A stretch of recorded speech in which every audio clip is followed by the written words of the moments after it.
You are watching the Vodka stream.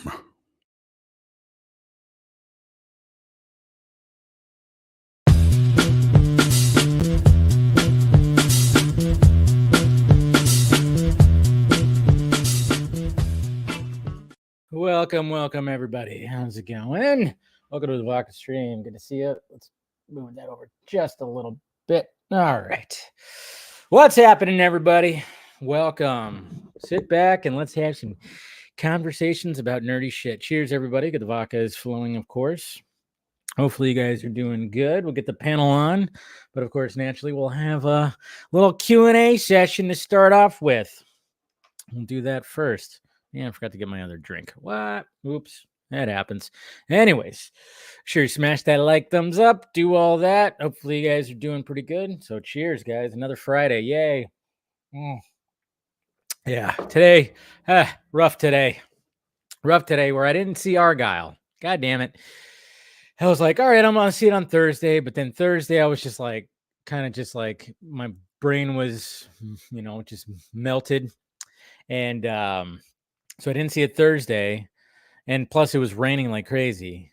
And then I was like, all right, I'll go see the first showing on Friday. And then that didn't happen either because just another day of like, ugh, so Jace, what's going on, Phil?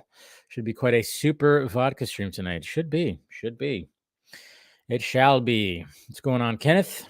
Yeah, Friday night's going well, for sure. Super excited about the casting of Milly Alcock as Supergirl, Kara Zor-El in the DCU. While I will always, love Melissa Benoist and Helen Slater. Yeah, and Helen Slater actually congratulated her. So that was cool that she did that. I was like, all right, yeah, I think she also did the same thing with Sasha Kaye. So good on her for doing that. I'm willing to give any new. Yeah, I'm the same way. Like I said, there's some people out there that just, they stick to one. And, I get it. It's fine. It's fandom. It's the way it is. But I've just never really subscribed to that. I'm like, all right, let's see what this other person, and again, I can't wait for the Marvel fanboys, the MCU fanboys to get a little taste of that when they start recasting, Steve Rogers and Tony Stark. And the biggest one's going to be, of course, Wolverine. Whenever that happens. I mean, it's not happening yet. Obviously, we got Wolverine that's going to be coming out in Deadpool 3. So, yeah, it's just going to be interesting to see how they react, when it's because let's face it, the DC fandom. I mean, obviously, the DC fandom has, different sectors, I guess you could say. But yeah, I mean, Jesus Christ, we've had how many Batman? I mean, this is what was it like technically this is the fourth Supergirl or the fifth Supergirl? It's the fifth Supergirl. We had Helen Slater. We had, I don't know what her name is, but we had one on Smallville. Wait, no, this is the fourth one. What am I thinking here? Is there no? Or was there another one? Oh yeah, duh, Melissa Benoist. And then of course Sasha Kaye, and now we got Milly Alcock. And I'm like, wait a minute, there was another one. Oh yeah, the one that with the successful TV show. Of course, Dave. Yes. That one. So, should be good. Good evening, Shane O. How's it going? Happy February. That's right. It's Groundhog Day. Again. Oh, man. Love that movie. Maybe I'll put it on tomorrow. It'll be a day late. But apparently he didn't see a shadow, the groundhog. And we're going to get an early spring. Damn that climate change. That's what's happening. Freaking climate change. Damn that freaking climate change making us get an early spring. No, I like spring. I like spring and fall. I like the different between the two extremes, because right now, California, it's actually nice right now, but California is getting hit with the Pineapple Express. I'm not joking. We're getting hit with the Pineapple Express. That's what they're calling it because apparently it's a weather system that has come from Hawaii. So they call it the Pineapple Express. Do they realize that is a strain of weed? Maybe not. I went outside and took a big inhale. Didn't get high. Damn it. Not to mention it's a very, popular weed movie starring, Seth Rogen. But yes. So we're getting a bunch of rain right now. But, we only had a little bit. I don't even think there was really much rain today. There was a lot of rain yesterday, and then we're supposed to get rain for like 7 straight days. So pretty much from tomorrow, I don't know how much rain's going to be showing up tomorrow, but maybe not that much either. But from Sunday to Friday, we're supposed to just have constant rain. And it's California's not built for rain. So cheers, everybody. Yeah, people in Portland, people in people in Oregon and people in Washington laugh at Californians because obviously it rains like crazy in those states, and they can handle it. California cannot handle it. There's Mama Film Junkie. Hi, Mom. Good to see you. Great to see you. Love you. Hey, we got Mr. Fear Jason right here. Good to see you, buddy. We got Paul. What is going on? We got Sinfinity and Beyond. Man, I feel like I haven't seen your name in the chat in a bit there, Sinfinity. It's been a little bit, hasn't it? I feel like I haven't seen your chat in a while. Good to see you, buddy. We got Axel right here. What's going on, sir? Good to see you. We got Gilmer right here. Mr. Smith. Salud. Mr. Trevino. Good to see you. And hey, there's my guy. There's my guy right there, helping keeping the pirate ship running. Cheers, brother. Mr. Jason McKenzie. Ahoy, ahoy. Always good to see you.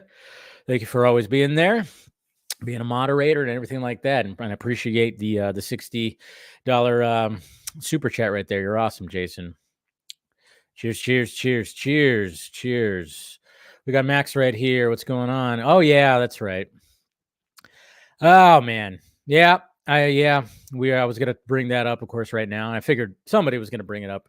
But I'm going to raise up my glass. Yet again, we lost a legend today, man. Lost a legend out of the blue. But yeah, Carl Weathers died at 76 today. I don't think they know the cause of death quite yet. I mean, I know he's 76, but he seemed like he was still in relatively good shape. So, and some of these guys are lasting, into the 80s, into the 90s. So I'm wondering if there was something that happened. And I think he tweeted 2 days ago. His last tweet was like 2 days ago or a day ago or something like that. But yeah, we lost a legend. We lost Action Jackson. We lost Apollo today. And that one was like, God damn.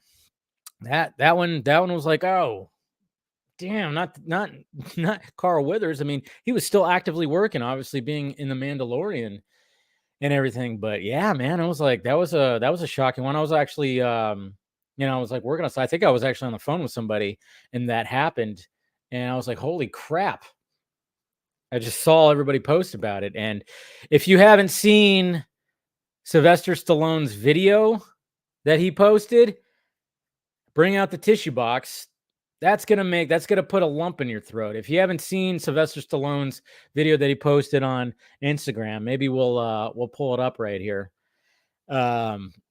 tonight sometime. But yeah, his video, it's a short one, and he's got the mural, a painting, of course, of Rocky and Apollo behind him. And he just, it'll choke you up. He's choked up.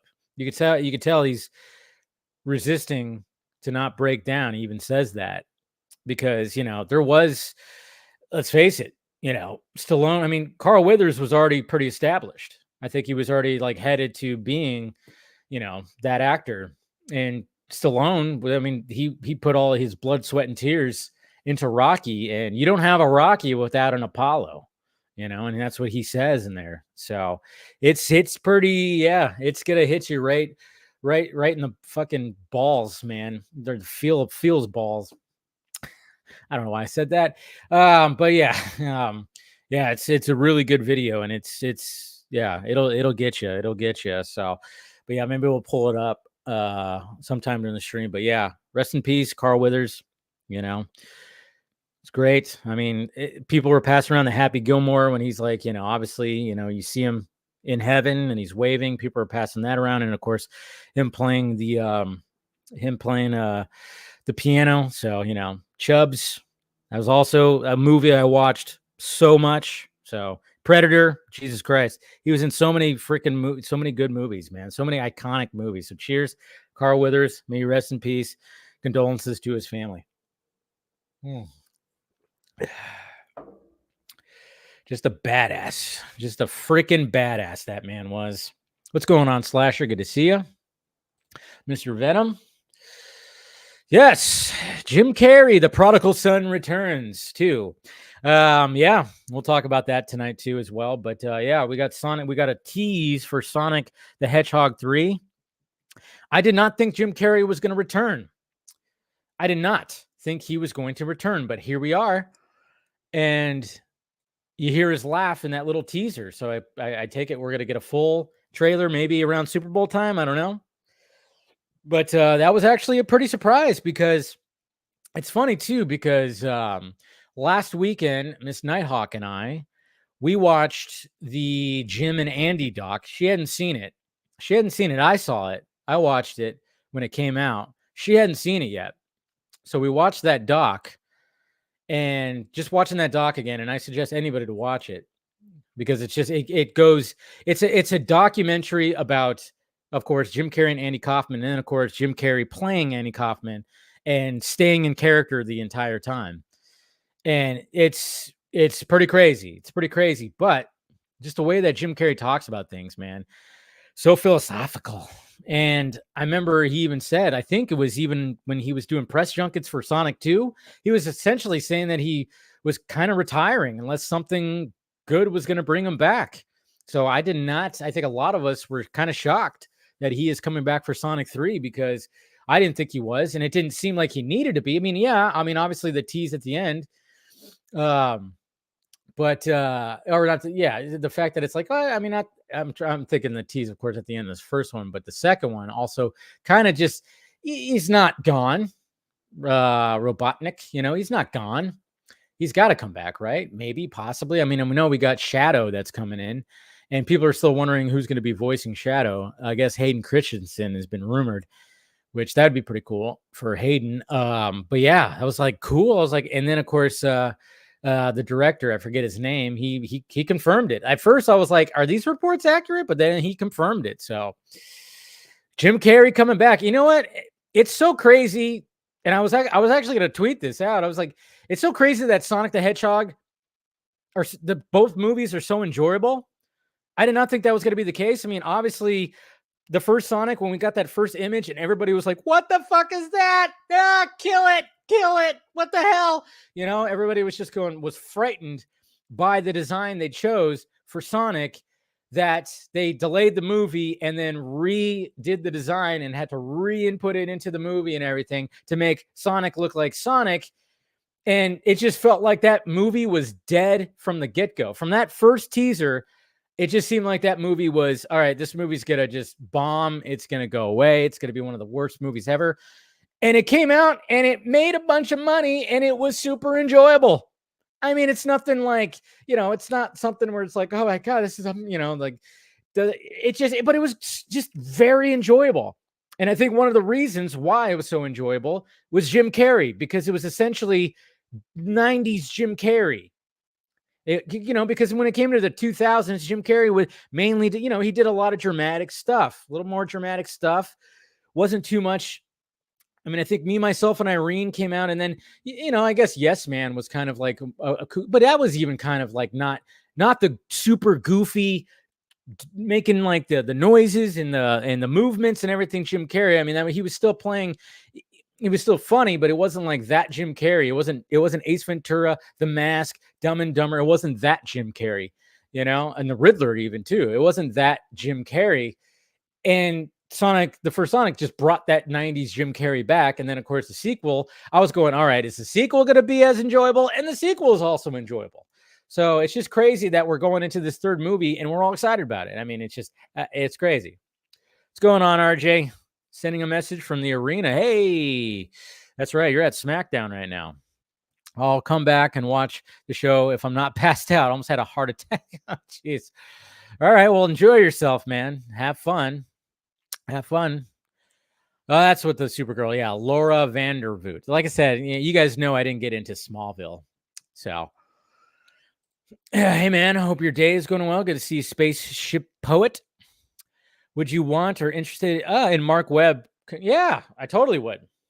I actually saw somebody post that on Twitter. I was like, you know what? Yeah, bring Mark Webb back. We've had Mr. Watts, right? Is it Watts? Who who's been directing, he directed the MCU Spider-Man trilogy. Give him a break. Give him a break. Let's bring Mark Webb back if he wants to. He might not want to after what he went through with Amazing Spider-Man 2. He was dealing with the studio and all the changes and stuff like that. Man, he might not want to, but bring him back and bring fucking Andrew Garfield back and have a third one of those. That's what I'd want. What's going on, Cortez? Yes, rest in peace, Carl Withers, man. Stormy Daniels, nice one, Axel. Trump would be like, "Don't do it. There's no power in that woman. No power in that woman. Come on." I think Sasha Kaya got the short end of the stick for what little screen time she had in the god-awful Flash movie. I actually enjoyed it. Yeah, I enjoyed the Flash. I mean, it's not, it's not full. There's things that my gripes about it, but overall I did enjoy it. But yeah, it sucks. It sucks that that's the case, especially when you go back and you see that Zoom call that she had with Andy Muschietti when she got the part, and the tears and everything like that. It does suck. It does suck that, but sadly, I mean, just with everything that was that the DCEU was, she did get the short end of the stick. And I mean, it was just basically going like, hey, this is it right here. It hailed. Oh, you got some of that today. Yeah. See, I didn't really get much. I think there was rain in the morning, but that was about it where I'm at. So I guess it's going to be heading down. We'll probably be getting it overnight. Yeah, this storm is freaking crazy. Tony Movie Chappie D9 Neil Blomkamp fan. How's it going? Dave, I went to MegaCon this morning and got to talk to Tom King. Very nice dude. And he signed my Woman of Tomorrow graphic novel, but sadly, he didn't tell me anything about the film of course, NDAs. No way that he's going to be able to say that. But that's cool, man. I like that. That's cool. I'm sure. I mean, he's very excited, obviously. We're all excited. It's funny, too, because, of course, we're going to dive more into it. And sadly, I have not read the book, but I know story points of the book. I do plan on reading the book, of course, but I haven't read the book yet. I just know like little tidbits that I've read online and talked to people about. So I trust me, I'm going to. I don't know when exactly. I'll probably order it on Amazon or no. I shouldn't do that. I should go to a comic book shop and pick it up. That's right. Support your local comic book shops. Don't order it off the big conglomerate that is Amazon. What am I thinking? Now I'll go to an actual comic book shop and pick up a copy because I like supporting those local shops. But yeah, I haven't fully read it, but yeah, just aspects of it. And it's funny too, because I know when all this was happening during the week, I of course had people in my mentions who were not too happy about it. They're like, why is, they called it. I had somebody in my mentions. It was kind of funny because he was basically referring to Supergirl as a C-list character and kept comparing her to Captain Marvel. And I was like, whoa, whoa, whoa, whoa, whoa, whoa, whoa, whoa, whoa. Not C-list. And do not compare her to Captain Marvel. How dare you? Okay. How dare you? That's pretty much, and I even told her, I was like, dude, stop comparing. No way. Okay. People know who Supergirl is. Nobody knew who the fuck Captain Marvel was until the first movie came out. Okay. I'm not, not that it gets Captain Marvel, she has her own appreciation over in the Marvel universe, but just to compare Supergirl to her, I was like, no. And then again, like with certain aspects of this story that hopefully will be adapted pretty, I don't know how much they're going to adapt, but I mean, this is a very edgy story. This is a very it's a pretty hardcore story when it comes to Miss Kara. So yeah, it's going to be cool. Been a while, but we're back. Hey, good to see you, man. Glad to see you. Hey, Dave, if they play Kryptonite by Three Doors Down in the Superman trailer, I think I'll be watching the universe. But Gunn, I wonder. I didn't even think about that. I don't think you think. I mean, I wouldn't put it past Gunn. I'm not gonna lie. The dude likes his needle drops. If I go crazy, and will you still call me Superman? If I'm alive and well, will you be there holding my hand? Wow. I hope he doesn't. That would be so tacky. I mean, I wouldn't like that, especially for the trailer. Fuck no. And of course we got what's his name? Tony Murphy? What's the guy that we got? I forgot his name already. Yeah, no, he's not a popular guy. What was his name? John Murphy. Duh. I thought that was Tony Murphy. I don't know where I got that from. But yeah, we got the composer today, John Murphy, who of course has scored Guardians 3 and the Suicide Squad. So naturally he was just gonna be on board for this. I know, the Guardians score I liked. I thought the Guardian score was really good, but I didn't really care for the Suicide Squad score that much, So, it's whatever. But 28 weeks later, there's a certain song. It's called "In the House," I believe. A certain song. If you look that one up, that one is woo. That one is pretty good. He's got a pretty good filmography. I mean, he's not one of those composers that, of course, everybody's gonna know and recognize like everything, but he's got a pretty good filmography. Another movie he did Snatch, one of my all-time favorite movies. He did Snatch.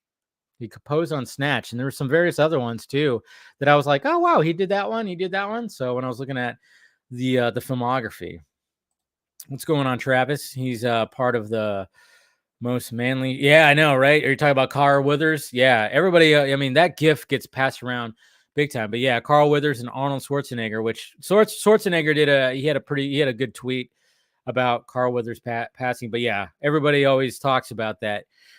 Dylan. And of course, it's just like a arm wrestle in the air, and you're just seeing fucking baby oiled biceps just going. There's so much baby oil in that movie that they rub on themselves. But yeah, that handshake is pretty crazy. What's going on, Super Godzilla X Vlogs? Henry Cavill Superman? Well, not quite. There's just an idea that got put out there. Just an idea. What's going on, Jose? Happy Friday. Cheers, brother. Good to see you. Dude, Sonic is about... yeah, it really is. Isn't it? It's just crazy. It's just... Who would have thunk it? Who would have thunk it? Who would have thunk it? But I mean, the fact that Jim Carrey was involved was like a big sell, for a lot of people. But it just seemed like it was dead in the water after that first teaser. But here we are going in the third one, and we're all very excited for it. You got Idris Elba that voiced Knuckles. I mean, come on. Did you see? The Ministry of Ungentlemanly Warfare trailer? Hell yeah. Cavill and Richardson. Didn't know I needed that. Guy Ritchie is becoming the Tony Scott of today. That's what I love about Guy Ritchie. And I didn't see Argyle, but of course it's getting a lot of mixed reviews, mainly negative. And I know some people were like, why did Henry Cavill take this role, kind of thing. And it's sad to hear that. And like I said, maybe I'll go check it out sometime this weekend or something, because I still do want to watch it. But you could tell that Cavill is having so much fun in this role. He's leading this group, and yeah, it's that movie is going to be fantastic. Can't wait. Tet, what is happening? Good to see you. We got Lucky Star 8. James Gunn is the reason Cody is not finishing his story at WrestleMania.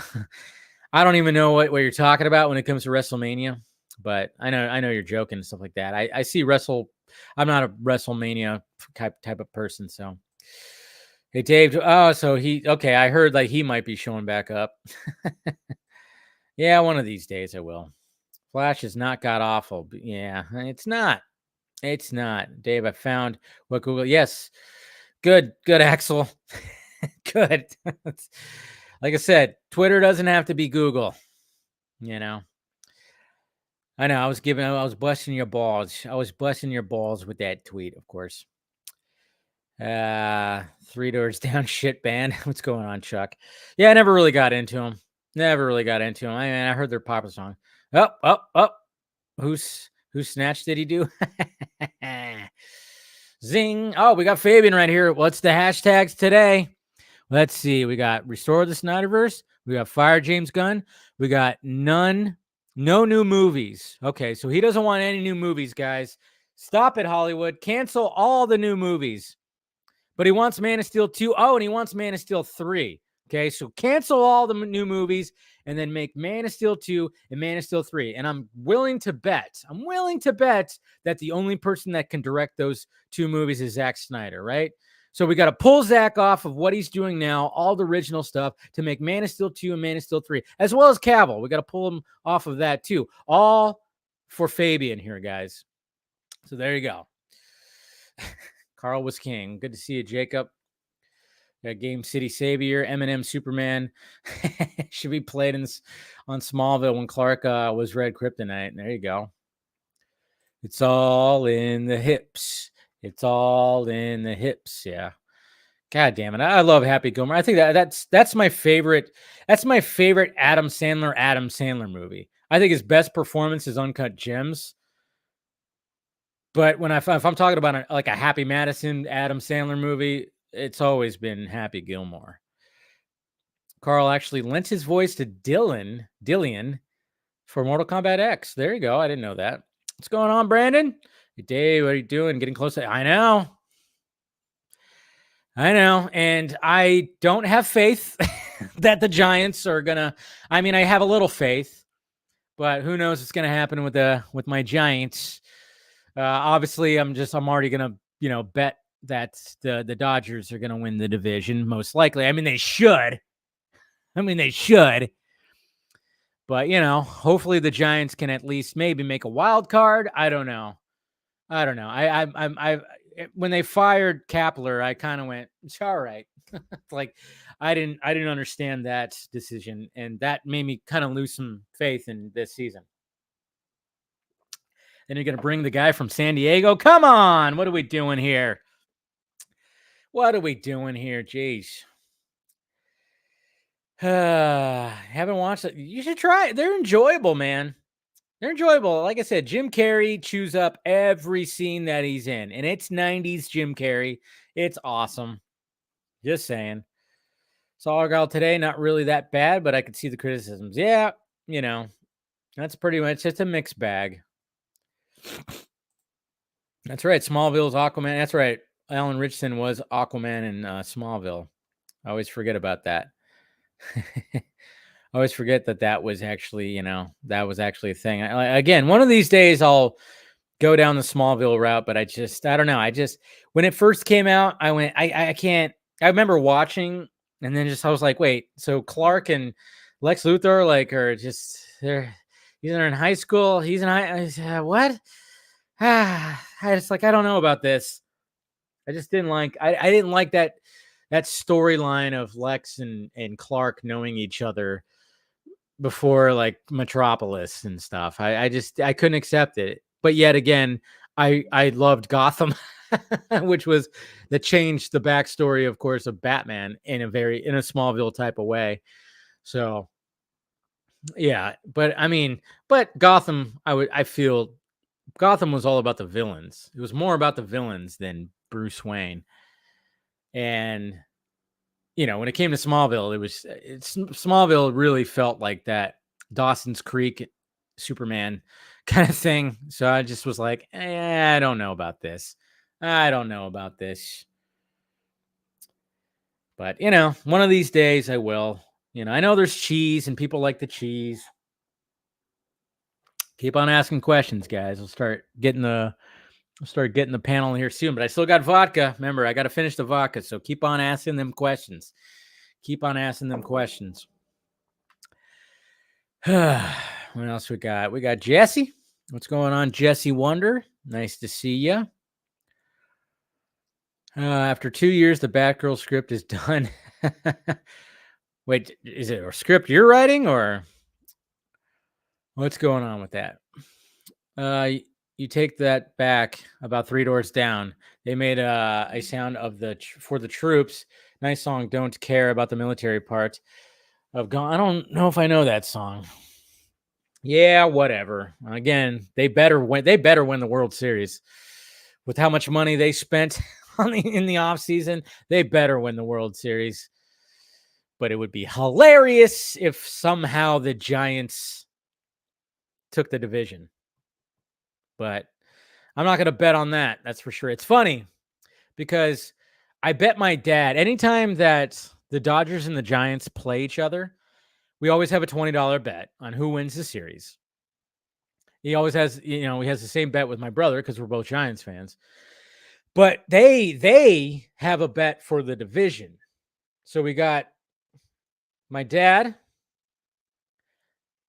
my brother, my uncle, my other cousin, my two cousins who bet on all the division. They all have their team. So of course my dad has the Dodgers, my brother has the Giants.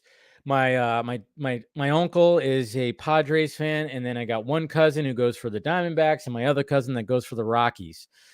And it's funny because it's like, I don't know, is it $100 bet? I don't even know if it doesn't even make sense because it's like if you know that the Dodgers are going to take the division, I wouldn't even take that bet. It's not even a good bet.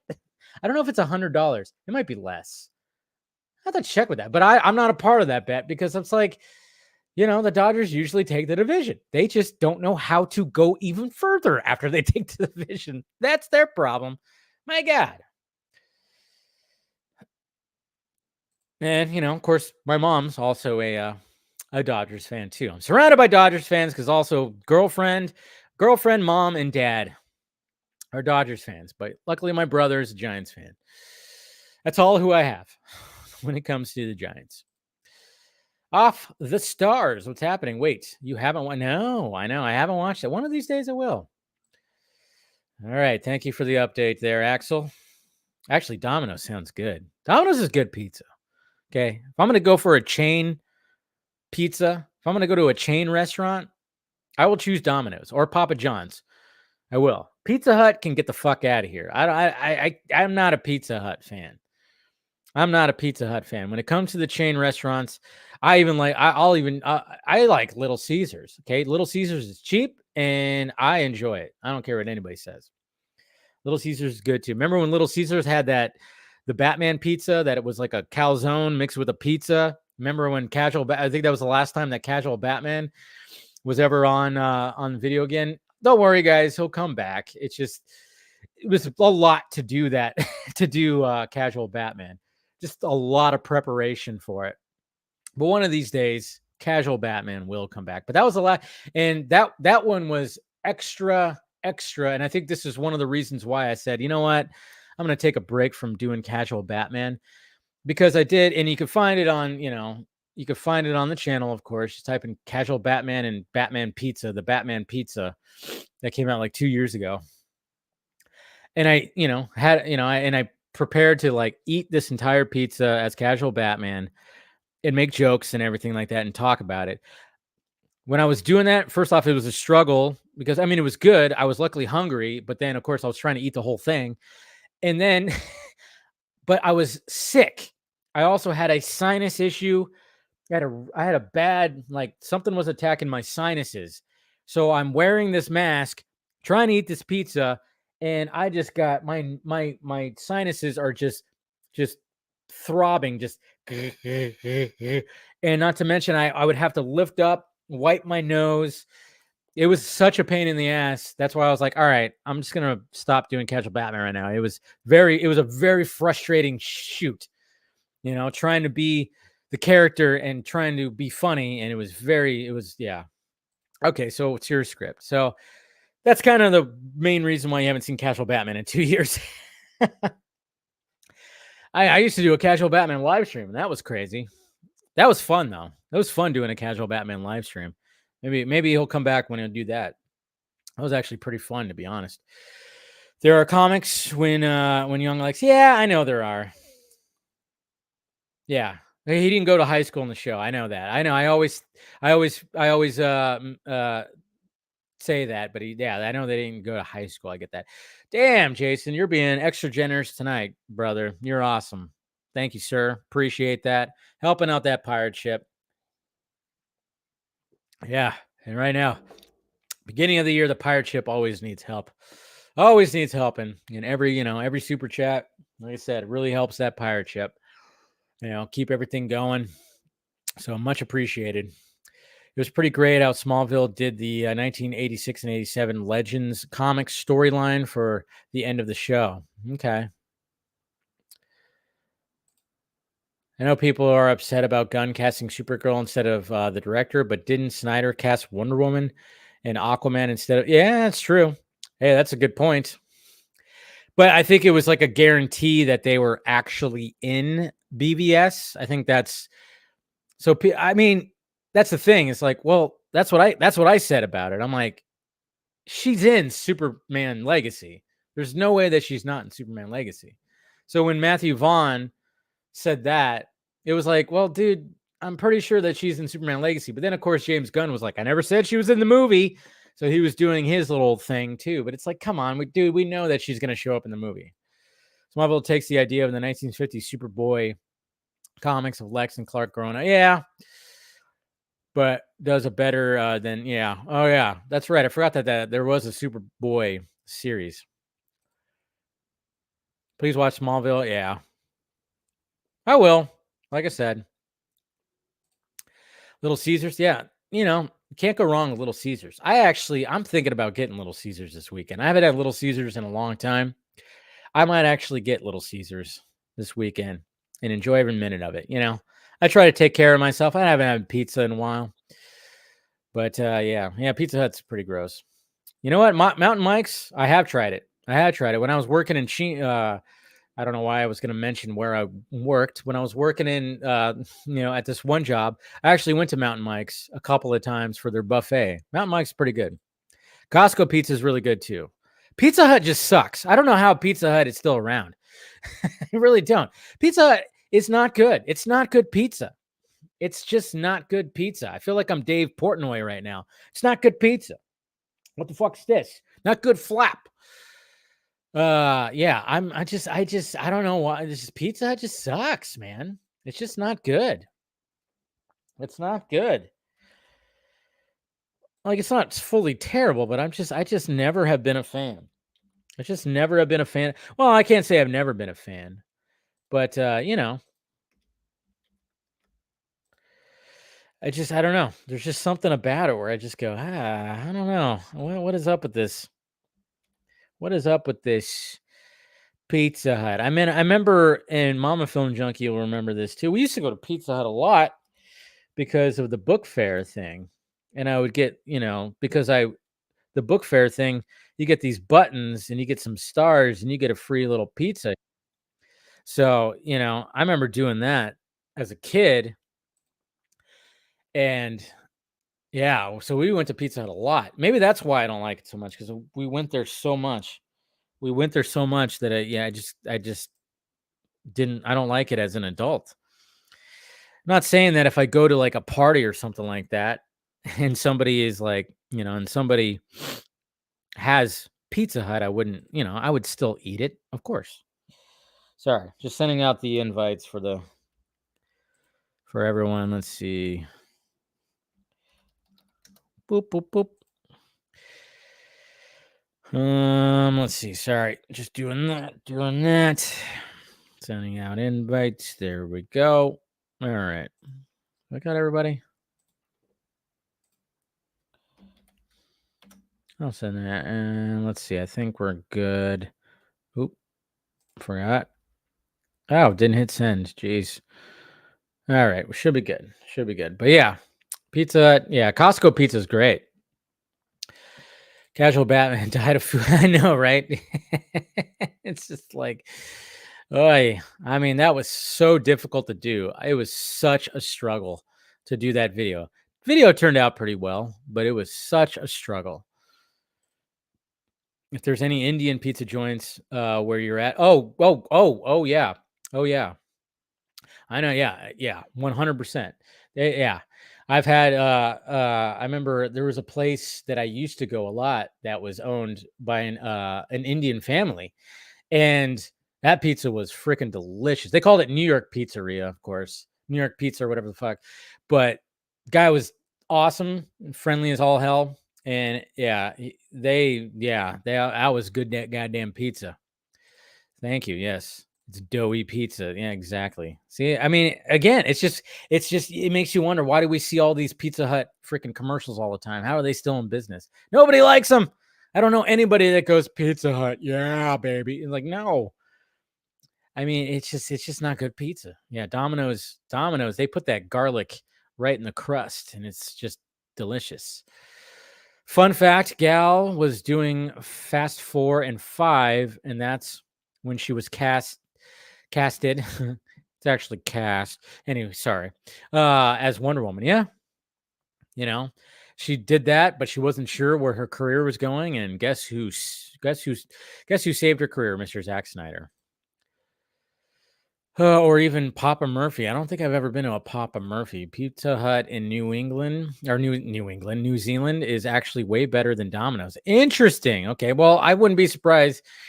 In different countries, it seems like things are different. So, Pizza Hut was the only pizza for us growing up in India. It was good then. Now it's trash. Well, there you go. Interesting. I forgot about Casual Batman. I know. Well, like I said, one of these days, one of these days, he shall return. Because I do kind of miss doing that character. But it's just, like I said, it's a lot of preparation. And, it's just busy, busy, busy. And just trying to just do things and try new things when it comes to videos and everything. It's just, sorry I brought up pizza. I mean, yeah, you did. Luckily, I had dinner before this, so I'm okay. I ate dinner like right before, probably 15 minutes or so before the stream, so I'm good. But pizza still sounds good, and I might get a pizza this weekend. The taste of Indian style pizzas is just part of, yeah. Like I said, good pizza. I guess kids like Pizza Hut more. Yeah, maybe that's it. I don't know. They used to have like Pizza Huts in those specific buildings, that looked like the logo. They made specific buildings that looked like the Pizza Hut logo. They look like huts kind of a little bit with the way that it was, but it looked like the logo. And now none of those really exist anymore. And it's funny because you'll drive around and you'll see like a restaurant in an old Pizza Hut building. So it still has the shape and everything, but it doesn't have the colors. But you're like, that used to be a Pizza Hut because they had a specific style to their building, to their restaurant. But they totally just don't even have those anymore. Now Pizza Huts are just like in small little plazas and everything. And they have like the small like little corners of a plaza, and it's all just delivery. It used to be a full style like restaurant with a salad bar and everything. Man, we are talking a lot about pizza. I like it. What's going on, Johnny Lay? I have a Nightwing jacket. If Casual Batman wanted to conversational part, there you go. I know I should expand the universe, right, for more casual characters. That was an idea. I did a long time a while ago when like BVS was coming out. I did do a trailer with Casual Batman and Casual Superman. I did a movie trailer. That was fun. I always thought about bringing Casual Superman back. Casual Superman was very cocky, very kind of like how the Superman is in the Harley Quinn show, I would say. Kids like cheese. Yeah, I mean, I still like cheese. Who doesn't like cheese? Hey, Dave, I can't believe it's been 2 years. I know, right? Time to bring him back. Casual Batman Returns. It's going to happen. Let's see. I miss Popeyes when I go to Dave & Buster's. Popeyes? Okay, because you're not talking about the Popeyes, like, chicken restaurant. And this is a very foodie start to the stream right now. I tell you what, I like it. See, we're making people hungry out there, folks. It's okay. Get yourself a snack. We got the panel coming in, and we're going to be, of course, talking about everything that's happened this week. So let me just down the rest of this vodka. Ooh. All right. So we're good. All right. Let's go ahead and bring in some of these guys. Make sure everything's good. Put the name tags out there. Display names. Oh, yeah. I already had my name out there. It's like I wanted to make sure you guys knew who I was, All right. We got Andy. Speaking of fruity, I'm here. Nice. You always have a great entrance. Always have a great entrance, Andy. I love it. And we got Paul. What's happening? Hey guys, sir? how's it going? Going pretty good. And then we got William. Nice. What's up, man? How have you not read this yet? I know. I will get there. Speaking of interventions, Dave, you've heard me in the following ways. There you the go. fact that you didn't watch Smallville means that you don't respect that Smallville was the reason that we even had all these Arrowverse shows. You know that the comic book existed in the early 2000s. That's a good thing. Thank you, William. At least you back me on that. You have comics behind your wall. You don't get to complain about it. Dude, Arrowverse. If there's anything I detest more as Arrowverse, is not because their fault. It's not their fault. I applaud the work that was put into Arrowverse as far as the people that were working for it.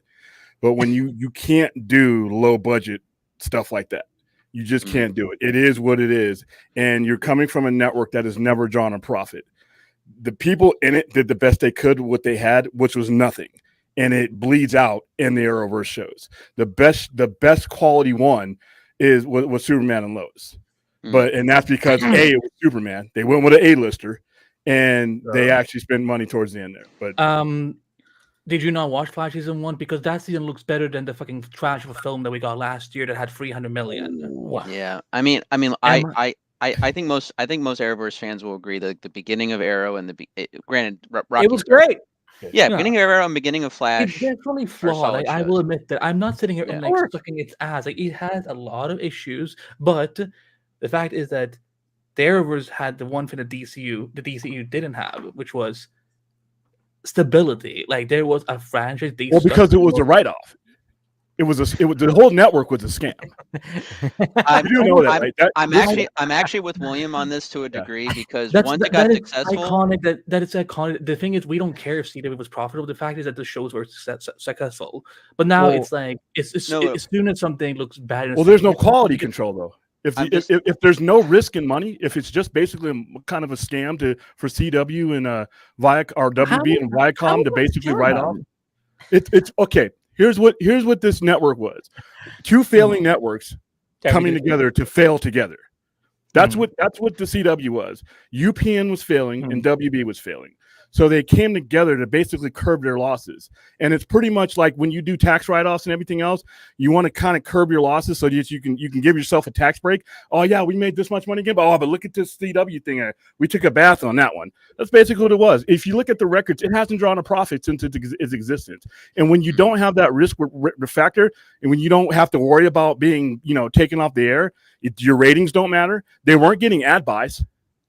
So I mean, yeah, but if we were actually on a network with risk, a network where people get fired if CW ratings came through, then we wouldn't be having this conversation. Smallville doesn't last 10 years on an actual network where people get hired and fired. It's just the math. It's not my opinion. That's math. Yeah, I can't speak to Smallville myself because I was on and off on that show all the time. But I mean, I will say as a fan, I was into the beginnings of the Arrowverse, or even the stuff they brought over from Supergirl.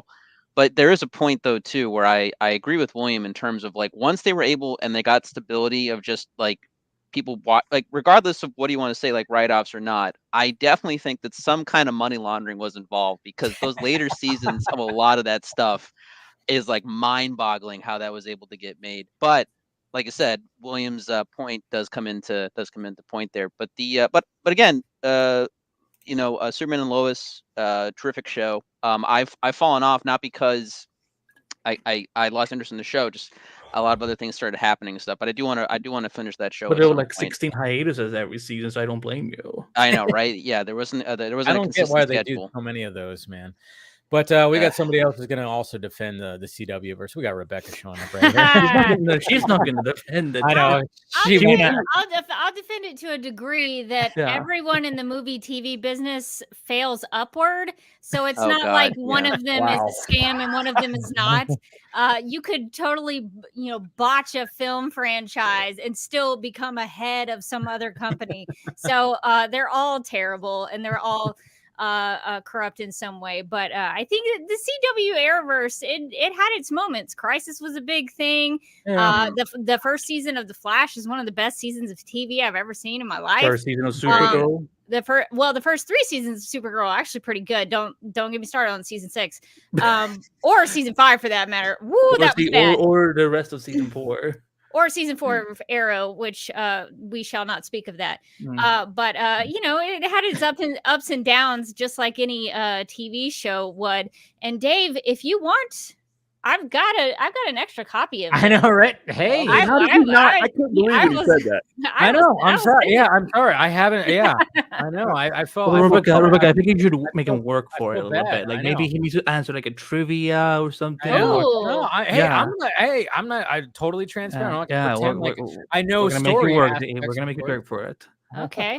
It's on digital too. It's actually on DC Infinite if you have. I forgot about. Yeah, I mean, just if you need to get the gist of the story. I mean, it's always good to have. I get the gist of the story.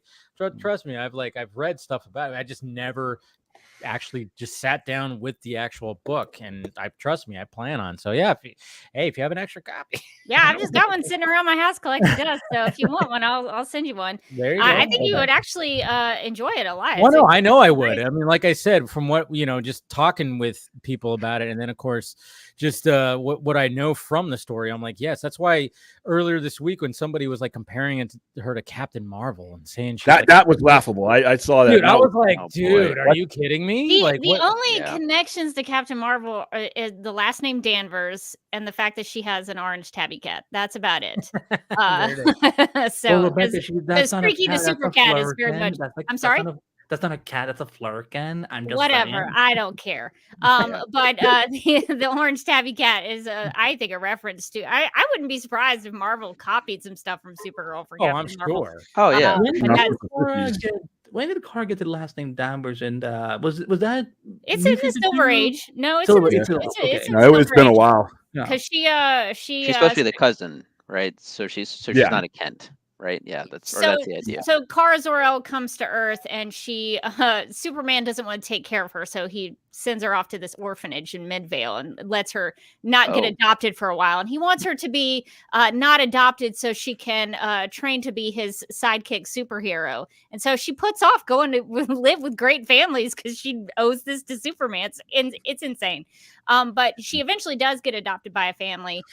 Fred and Sylvia Danvers. And so that happens in the Silver Age of Supergirl. This is, in my opinion, King's best work. I agree. Yeah. It's a top all-time comic book for me. The story is great and the art is incredible. You can't talk about that book if you don't talk about the art. I have a huge confession to make. I think I may have talked about it last time when we discussed Supergirl, but I was getting this in single issue when it came out. I made it to the second issue and I gave up. Now, that's not to say that I won't give it another shot at some point and reread it. I'm very mixed on King in terms of I'm more into his miniseries, which is why I was more excited for Supergirl.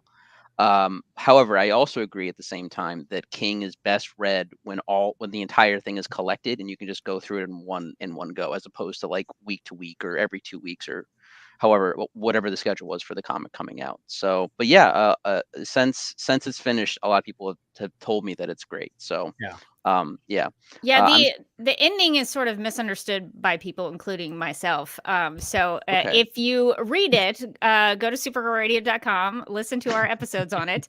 It's only 8 issues because the last episode was very informative for me and actually made the series so much better. Was that the one where Morgan had to basically she had to explain it and then you were like, oh yeah, it made a huge difference. So I think if people just give it kind of a superficial reading like I did, I think it's kind of misunderstood and some Supergirl fans don't like it because of that, but I'm like, I think we all kind of misunderstood the ending. Nothing about this shocks me because having read Tom King, it seems whatever artist he works with, there's always sort of an ambiguous aspect, either in the middle of his run or at the end of his run, and some things always kind of end up misinterpreted. That's happened on more than one occasion with his stuff, especially I think during a lot of the Batman stuff too. At some point. 7 and 8 are the best issues of the series. So Oh, I love. I think issue 6 is the big one with Comet the Super Horse. Super Horse. Oh, spoiler alert. Yeah. So that's I'm partial to Comet. So it's good stuff. Partial is a calm way of saying it. I'm a huge fan of wacky comic book characters. You're a Comet stan. That's perfectly There's plenty fine. in this series, that's for sure. Yeah, Comet the Super. Tom King did not have to put Comet the Super Horse in it, and he did, and I am so grateful for that because it is a space western. It's inspired by True Grit. So oh wow, so I think you have to kind of look at it through that lens that it's a western that sort of uses the True Grit tropes and storytelling. So I like it a lot. So go ahead. I was just saying, so how are we feeling about Milly getting the role? I mean, we talked about the last time you were on. Last time you were on, Rebecca, it was down to 3, I think. And, a lot of people are going for Meg Donnelly just because she's already voiced the character in the Tomorrowverse, I guess you could say. But so everybody was kind of like, not everybody, but I think it was a mixed bag. But I was more leaning towards her. But to be honest, I was like, I don't really care. Whoever gets it, gets it. But it seemed like one of the things you said, because I used it as a clip, because I thought it was like what you said was like, she has to have this edge to her. And James Gunn actually uses that in his description of like, she has the edge, the grace, and the authenticity to take on this role when he saw her in House of the Dragon. So how are we feeling about it?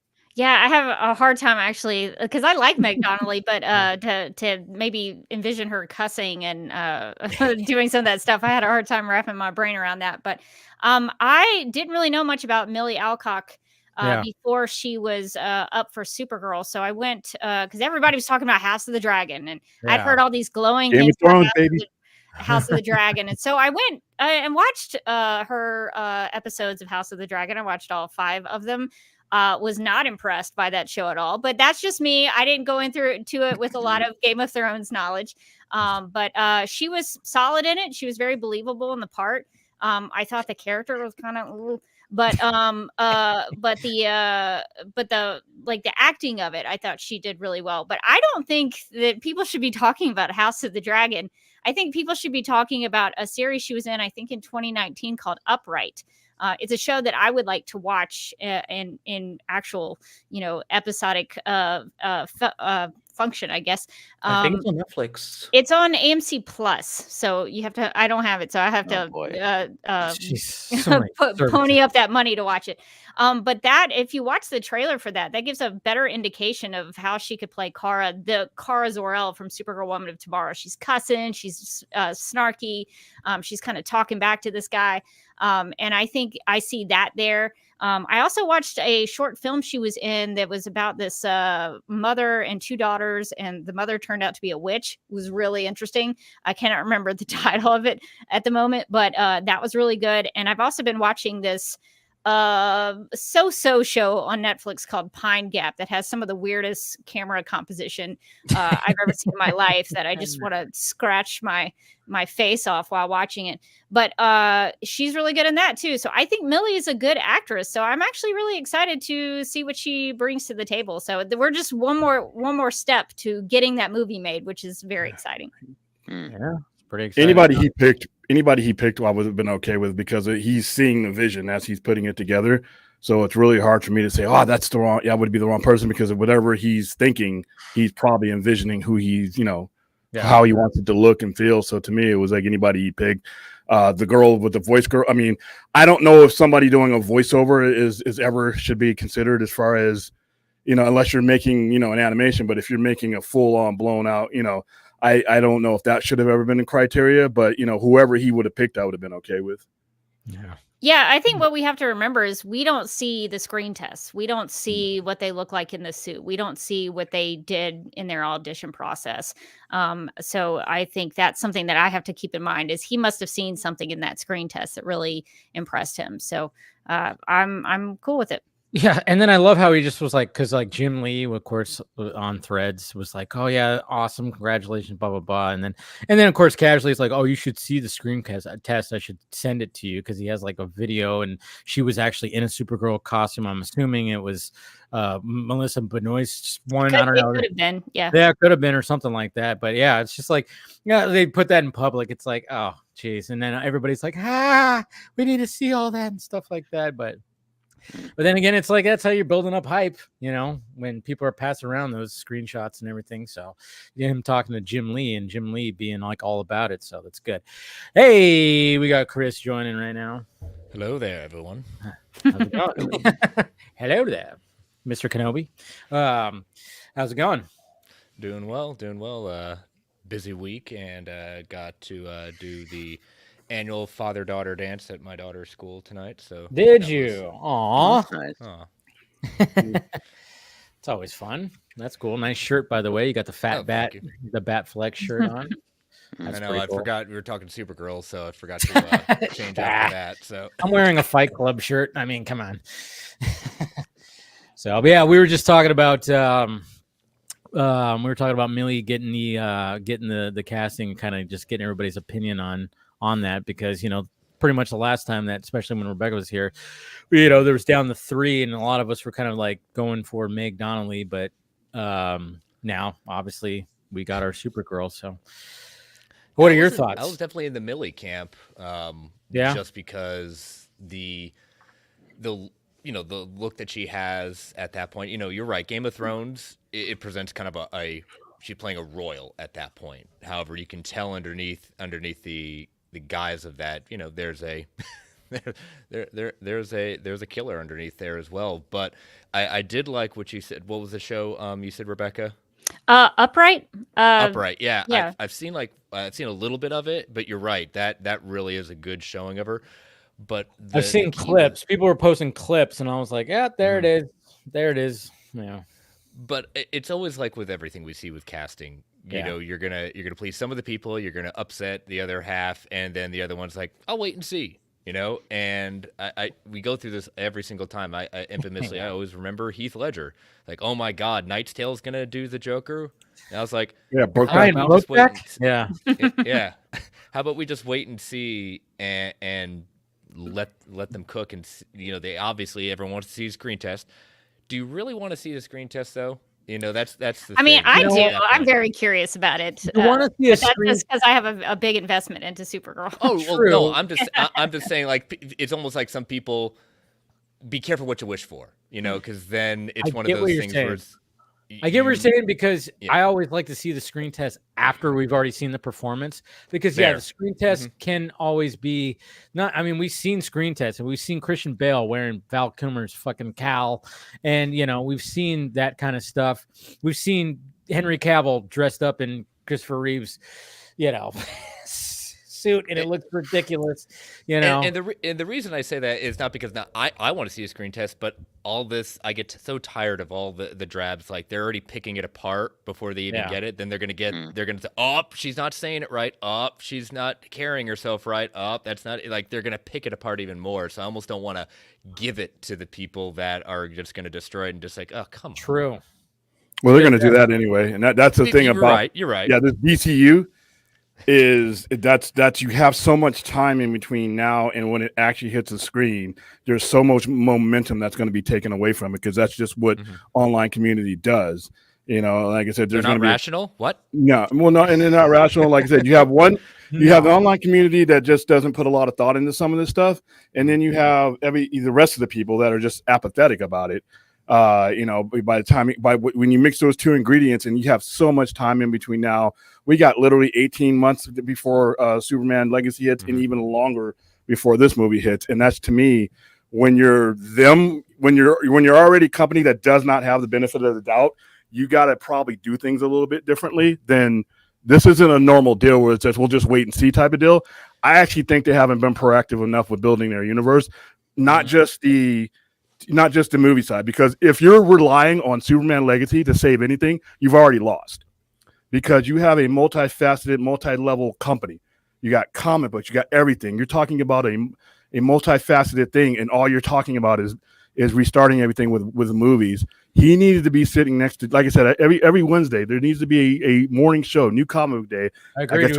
Yeah, we talked big about sofa, big sofa with Jim Lee sitting on one end, James Gunn sitting on another, and everybody that means something to DC, period, sitting in between or rotating through.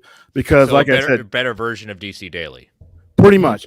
And because by the time, I fear that if they wait until the movie's about to come out to start doing that, I think they've already lost, and it's not going to matter how good the movie is. See, and that's the thing. He could put out Scorsese. Good movies released in bad situations fail. Shitty movies released in good situations do better. Look at Captain Marvel. The original one was not a great movie, but it was released in the right situation. So I would like to see them do a lot more and not leave it up for interpretation. They should be out there between now and 2025, 26, laying the groundwork. Yeah. And I mean, just don't. Even if because obviously James Gunn's a very busy man right now, but if Jim Lee were to take it upon himself to be has a host and he's kind of there, and then maybe James Gunn video calls in or something like that. Yeah. Even if they just take that kind of approach or something. Yeah. Because I remember we talked about that before, William, and I was like, yeah, that's a very good idea, just to kind of build up that hype, especially if you have an online, you put it on the DC YouTube channel, it's on Twitter, it's on all over the place. Yeah, it would definitely help. But I wanted to get everybody else's reaction to the casting. Andy, how are you feeling about Milly? I haven't seen House of the Dragon because I'm with you. I don't really like Game of Thrones, so I was speaking with Rebecca all week. I'm like, girl, I don't blame you. It's just not my thing. Yeah, I was hoping for Meg. I was hoping for Meg because I've seen her a little bit acting wise. It's not just because she's voiced Supergirl that I would want her to play her. I think she looks the part. From the little I've seen of her, I think she could have been interesting, but. For me, and I'm not trying to kiss Azure, but as long as Rebecca is happy, I'm happy. Because for me, I'm the Flash guy on DC podcast. So for me, it's when it comes to Supergirl, as long as Rebecca and Morgan are they're relatively happy and excited, I'm like, fuck it, let's go. I'm good. So there we go. Put out all the screencasts at that point. We got Rebecca. We're really they should be catering to Supergirl radio. Exactly. I mean, it's matter about something the Supergirl cast. Yes. Cast. Yeah. I mean, listen, we've just been operating for what? When did you start? Was it 2014? It was we started podcasting in 2015. Okay, so yes, it's been almost 10 years now. So 9 years, yeah. But yeah, listen, I'm sure she'll be great. I think James Gunn does usually cast really, really well. And except for his brother, right? Sean Gunn is the only thing I like on Gilmore Girls anyway. So whatever.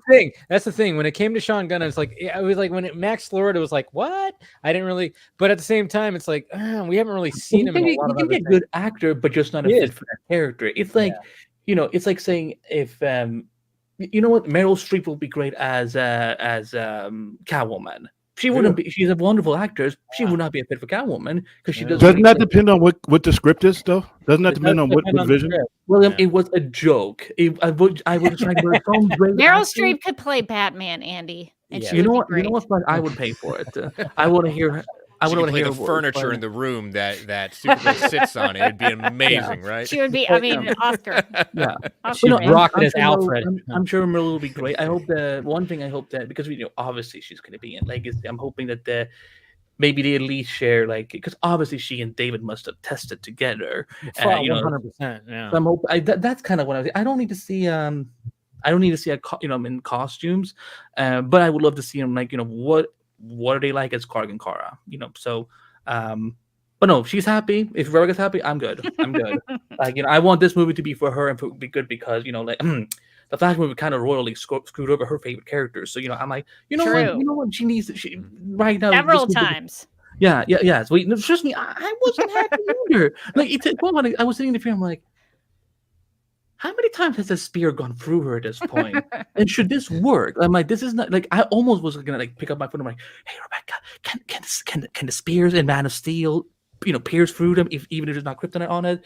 But it's no. But I'm excited to see what Milly does, and now we just need a director. So Rebecca, get your ass up and go direct. There you go. I'll do it. Let's go. The joke is, Dave, because on Supergirl in the future season, there is actually a Supergirl director named Rebecca Johnson. No shit. No. Which was not me, but yeah, it's pretty fun. Yeah, you ghost my name in the directed credits. Yeah.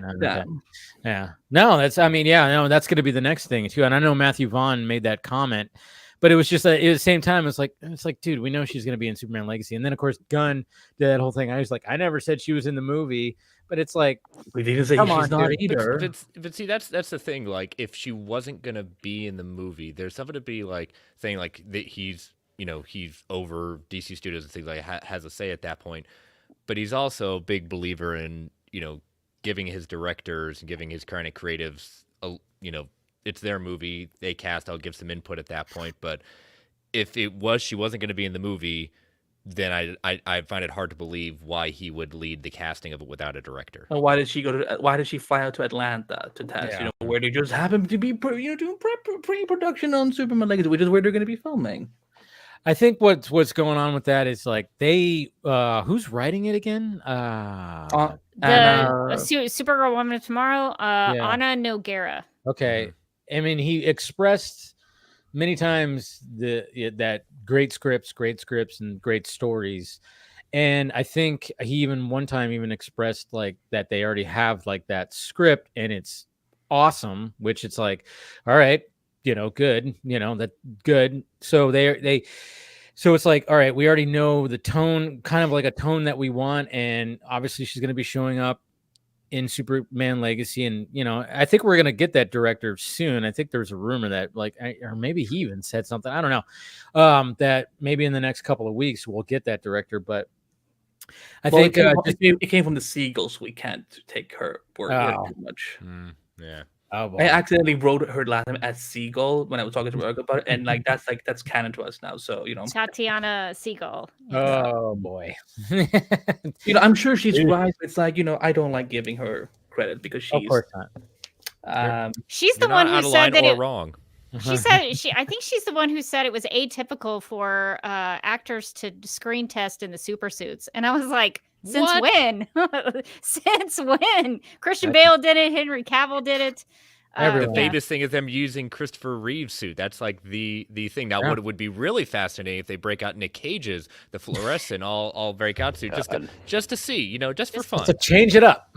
It up. I'm just hoping whatever happens, she didn't test it in Sasha's costume, and then that comes out because then Ooh, I didn't think about that. Because I'm still I love Sasha Calle, but like the anger about this is getting out of hand. I'm like, guys, I'm with you, Andy. They're rebooting mostly.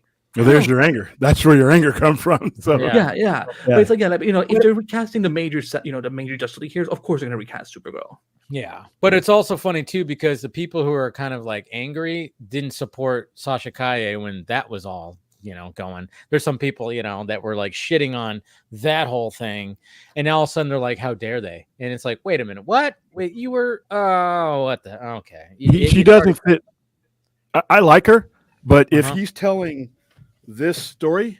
Oh, she doesn't fit. No. It's a different Supergirl. Yeah, he needs to pick a Supergirl, and I have no problem with it. But like I said, once again, when you reboot and when you do the stupid shit that this company's kind of done, recently and in past years, no one has to give you the benefit of the doubt. That's just the way retail works. It sucks, but no one who's angry, you can't. There's really no case you can make to anybody to give them the benefit of the doubt. You just have to endure that. You just have to get to the point where you're ready to start marketing this. Like I said, there are things they can do in the interim that could really grease the skids, but they're not doing it.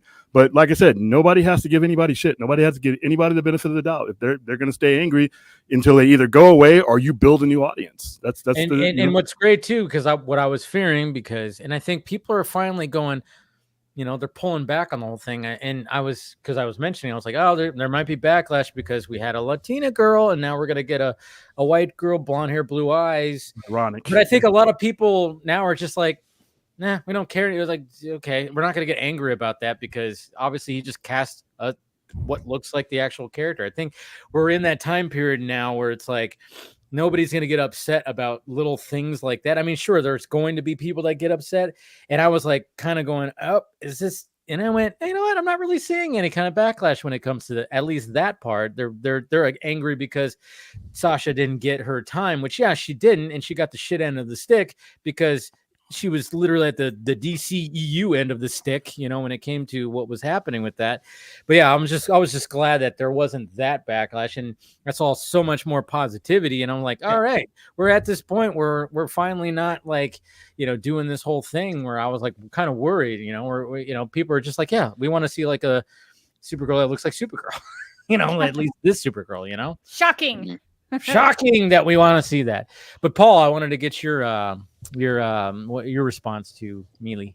Well, as far as like the casting goes, I think it's good casting. I think, I don't know much about the guy playing Superman and stuff, but I mean, everybody looks like their characters, but yeah, I mean, my thoughts on everything. I'd rather just see the product than judge from there. But I mean, it's good casting and everything. As far as the whole, Sasha from before, I remember like a handful of years ago when like all that was happening, and like that was like when the rumors in the process was happening where like, oh, Supergirl and Batgirl are going to replace Superman and Batman, Henry Cavill and Ben Affleck, and they met up and they did like an Instagram photo of them both, like not in costume but just passing that around and stuff, and I was just like shaking my head because I was like, this whole thing is going to blow up in everyone's face. And I felt bad for them because like, you're excited to be a superhero, especially this was like right before like the kind of what has been the collapse, to be honest. So, but like, it's a bummer for them. It's a bummer for a lot of it. But I mean, I've seen House of Dragon. I like that actress. And I think House of Dragon suffered. I mean, granted, I haven't read like the book in which it's based, and I know there's a lot of time jumps and stuff. I think that show, every time I started getting invested in the story, they time jump. So it kind of like took that away. But I liked Milly. So when it time jumped to her older self, I wanted them to kind of go, I'm like, are we going to get a flashback? Are we going to get to see her again? So she made an impression. She probably did a good job as the character. But like I said, I got to know like what the script's like and like what the director, I mean, Matthew Vaughn, he's been talking about Superman for years. I feel like he's trying to circle the thing and try to jump in there. Argyle is probably not going to help him in that regard from what it looks like. Yeah, and also it depends too. With Supergirl, they may want to do the Wonder Woman thing where they have a female director, take over the project basically. So that could be the case too. Yeah, and then there's like Red Sun, which if Matthew Vaughn wanted to do that, I'd be like, okay, but I wouldn't do Henry. I would cast somebody else as Red Sun Superman for sure. Yeah. So, we'll get to that. We'll get to that conversation because I wanted to get your guys' opinion on that. But do we think that maybe, because one of the things that James Gunn has mentioned too is like there's been some shifting that's happened, and since we're already, we're getting this and we might get a director announced soon, and it seems like a script is pretty much dialed in. Do we think that this might go into production this year? Yeah. Article said it might be late fall, like in the fall, but if it's this year, it'll probably be like December. I can't imagine that it would. Yeah, that's very quick. Yeah, it's hard to say because like, I mean, reception has been positive with her casting, so they kind of know that fans are on board with that, which is good. But at the same time, it's like, again, we have to talk about the elephant in the room. We know that Warner Brothers Discovery is, that there was just another report coming in recently. They were even like Merrill Lynch was like, be careful about investing in this, so it's like they're going to be cutting corners, or they're going to be trying very hard to not spend money if they don't have to. So you know what? I'm going to bring up I mean, Paul, what do you mean? Corporations are not on the up and up? The shit you say. Well, the biggest problem with them is they got downgraded by two different financial institutions, Merrill Lynch and then Wells Fargo downgraded them. Yeah, Wells Fargo, that was the one. Yeah, when they put the news out by Milly Alcock we covered it for about 5 minutes, and the rest of the show we covered was about what actually really matters. Because, to be honest with you, without a company, you can't do shit. Yeah, you can't make a movie without Warner Brothers Discovery. But I will say this. Sorry, I didn't mean to cut you off, but I will say this. Like, I was just recently listening to Dolph Lundgren on a podcast. It was Adam Carolla's podcast, and they brought up, obviously they brought up Aquaman 2 and you know, God. we've talked about like that whole kind of like what happened when it came to that with reshoots and everything like that. He, you know, and you know, Dolph Lundgren is actually a very smart dude. He's a smart dude, and I was like, and he actually mentioned I don't know if I mean, again, take it with a grain of salt, because just the numbers that he mentioned when it came to Aquaman 2, he said that was made with a $230 million budget. That's what he said. And then he was like, and it probably cost probably almost 100 to do reshoots. And I was like, geez, that's over $300 million that they spent on that. I mean, yeah, granted, it's the most successful one in the last 6 movies, which is funny. But define success. I know. The fact that it made the most. Rebecca, do you need a moment? I gotta take that in a little bit. Yeah, I know. $300 million for Aquaman 2. Okay. Yeah. Oh my God. And I remember hearing a lot of that too, that it was over 300 million as well. And the good thing about, I guess I could say, like, the positive I'm trying to bring out when it comes to this is the fact that when it comes to these new DC movies, is the studio doesn't have the money to come in and go, this isn't working, we got to reshoot. They're not going to be able to do that because they're not going to have the money to fork over, and these budgets are going to have to be low, and they're going to have to stick to these budgets, and whatever comes out of it is going out onto the big screen. So that might be a positive though, yes, that's what I was saying. That's the positive out of this. Well, yeah, because the reshoots is, I mean, those reshoots did so much for those movies, you know, with the action figures. I'm Aquaman. Oh, I was like, what the hell was that? Because we needed the action figures to tell the audience. Well, that was where they saved money. That's how they saved that money. Yeah. But I mean, you speak about budgets. Like, we covered this last night on Marvel Alliance. The Forbes putting out the budgets of some of these MCU shows. Let me run over some of these. Oh yeah. At that point. Please. So Hawkeye, 150 million. She-Hulk, 225. Miss Marvel, 150. WandaVision, 225. Moon Knight, 147.9 million. Secret Invasion, 212. Loki season 1 and 2 between 150 and 141 million dollars. Falcon Winter Soldier, 150 million dollars. Echo, reported budget of $40 million. You know what though? Yep. Those are bargains. That's a bargain. Yeah. Over 5 or 6 episodes. Yeah. Because here's one of the things that the people realize, when we talk about what kind of money spent when it comes on streaming, we leave out collective advantage. What it does overall, the investment you're putting in per like hour. So say for instance, you put in $150 million on a movie that you're putting in a theater, you're getting 2 hours, 22 hours, 30 minutes. Most of these things are being spread over. You're getting a lot more time, a lot more effects, and a lot more production over 6 to 8 episodes. So, and you're not talking about diminishing returns. When you put something on your streaming service, you're cutting out a lot of the middlemen, like that long table in Batman with Vicky Vale. But when you put it in a theater and you spend that much, it's automatically diminishing returns, because you're talking about 35% goes to the actual venue, this theater.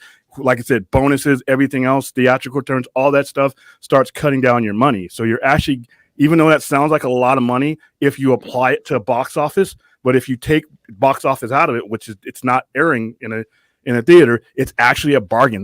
Those numbers are actually pretty good, you know, as far as what you're getting. True, but when you think about like how many shows actually spend that amount of money for this type of show, though. On a streaming service, you'd be surprised how consistent those numbers are. Because once again, you're not talking about dollar per dollar return. You're talking about collective advantage. Like when Game of Thrones went off the air after its eighth episode of the last season, or 6th episode, HBO in general lost 52% of their male demographic.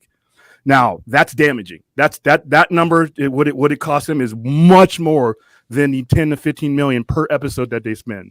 So if they did a 10 episode season and they spent 10 or 15 million an episode, they're still coming out on top, because the collective advantages is they don't lose their demographic, and you keep people on your streaming service, because it's not just growth, it's retention.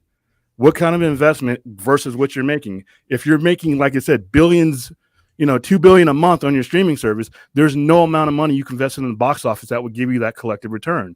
So you have to judge it in the fact that it's a piece of a very large and very valuable puzzle, and not just box office. You know what I mean? I guess my question would be streaming services are not doing well across the board. Yeah. And especially with Disney Plus or say like a Max, there's no ad revenue. So I've always wondered, how do they make money other than the subscription? The subscription, and look what's happening with Netflix. I mean, Scott Stuber just stepped down, and now they're like, I mean, looks like they're going to be scaling back when it comes to big budget movies, which was like, you know, Zach's over there making big budget movies, like, oh shit, you know, but they're going to probably concentrate more on shows, which maybe this is like what William was kind of talking about, is like they're going to take all this money and spend it all on just one movie. Maybe that doesn't, maybe to when they break down the numbers, it's not working for them. But if they spend that money on a show, maybe that's more bang for the buck.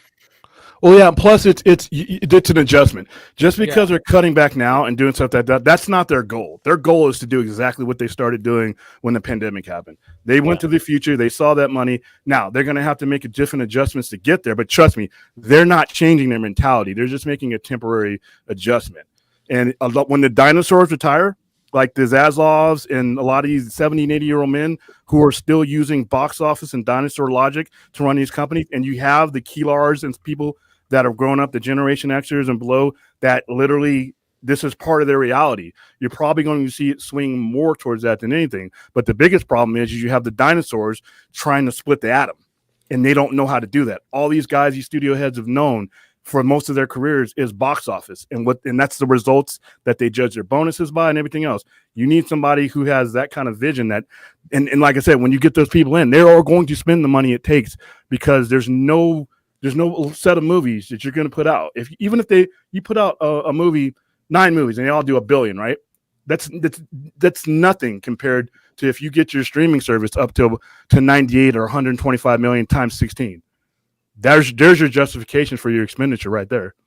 Yeah, it is interesting how, I mean, it's all, like you said, the old school is box office and also, you know, TV ads, you know, and it seems like what's happening with some of these, like, didn't Amazon just roll out another plan for like streaming and you have ads now? Yeah, they have to do ads. There's no other way to make money. Yeah, so subscriptions are not enough, I don't think. Well, Amazon doesn't exist on their subscription. That's a byproduct. They want you buying pots and pans, like what's his face said. Yeah, sure, yeah. That's their thing, you know. That's what I always said about, I mean, like when it comes to Amazon and Apple, it's like they have something behind it. That's why they can spend the money on some of these like series or movies that look like, whoa, how much did they spend on this? It's like, well, they have it because they have this back here. Netflix doesn't have it. Warner Brothers doesn't have it. You know, it's these Disney doesn't. Well, Disney kind of has it when it comes to their parks, but even those, but those are the they produce at that point. You're like, you spent that much and we got that. Yeah. Well, everything that Amazon does is to get you onto their Amazon Prime. Like I'm an Amazon Prime user. Everything that they do in their entertainment era is to get you onto their platform. So buy shit. Yeah, that's it. So they're already justifying it, and every streaming service is going to be different. You know. Yeah, even like when I was talking in the beginning of the stream, I was like, oh yeah, maybe, you know, when I was saying like I haven't read Woman of Tomorrow, maybe I'll get it on Amazon, and I went, God, brainwashed, shit, you know. I'm like, no, go to the local comic book store. Yeah, support your local comic store. I was like, God, I was like, see, they brainwashed me. I immediately went to, I'll buy it on Amazon. They got me. Why you got $1 trillion, man? I feel like I'm in They Live. I need those sunglasses. That movie's classic. Oh, I love that movie. Oh, I love that movie. That's probably Carpenter's one of his best. I feel like the streaming services at this point, in the next 5 years, are just basically going to become cable, but you can pick and choose what you want to watch. I mean, that's basically where we're headed. Yep. You know what? Okay, keep going. Sorry. No, I was saying, I just don't like. I'm with you guys though. Like, I don't know exactly how streaming is profitable overall, which is why I think it's going to go to a more ad-based thing and whatnot. And, you know, we'll just see what happens. We'll see how the wars turn out and everything. I see basically what's happening is that Netflix and the bigger companies are going to kind of converge to some degree and kind of make like package deals, most likely, kind of like how you used to buy for cable, except, you know, and you can probably get it without commercials, but you have to pay the extra, essentially. So that's going to be what basically happens. But yeah, as far as like drug pusher. Yeah, I mean, listen, there's not much between drug dealers and like high executive CEOs, if we're just being honest. But organizational structure. Allegedly. Oh, yeah. We're not saying, you know.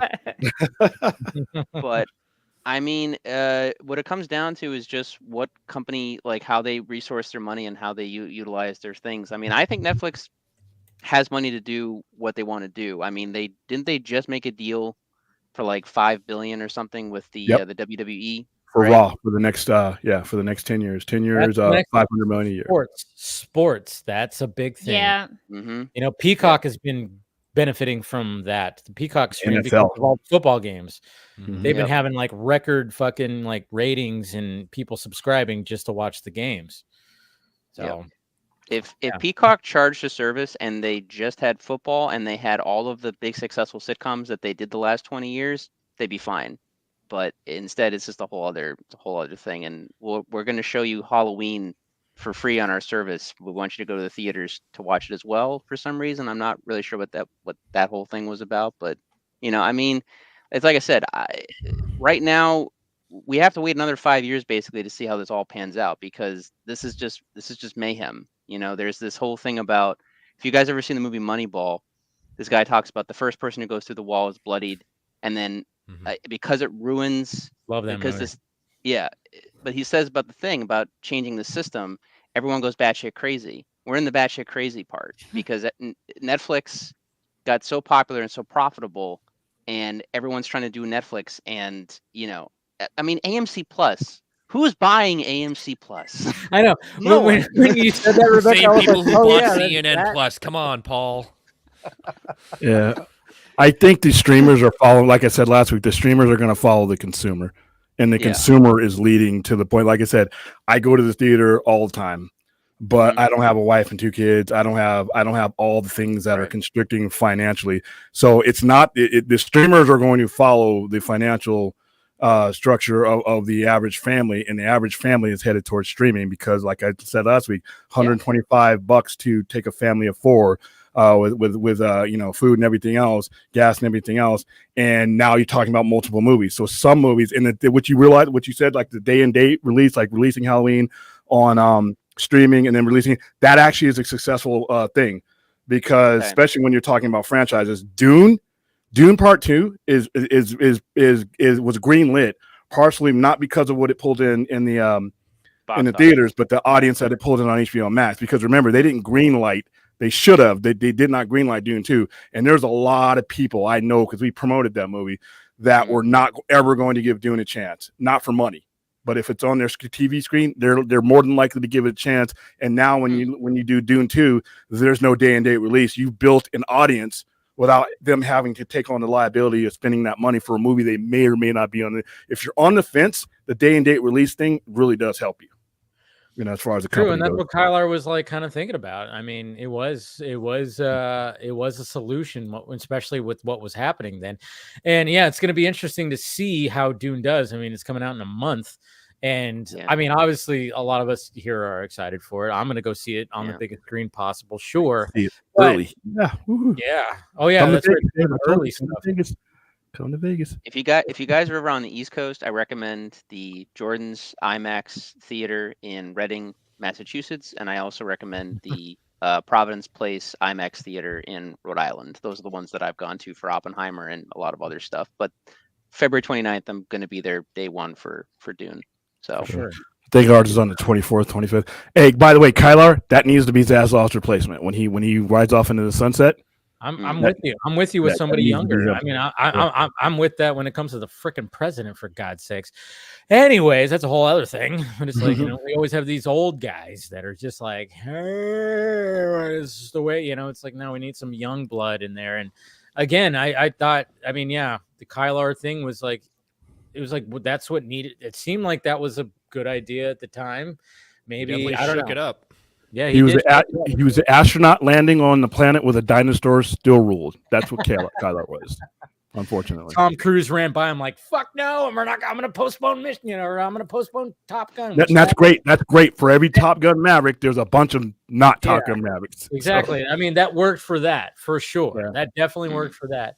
But at the same time, it's like, man, it's such a weird thing. And then, of course, the whole thing of like not knowing exactly like the full numbers when it came to all the streaming stuff.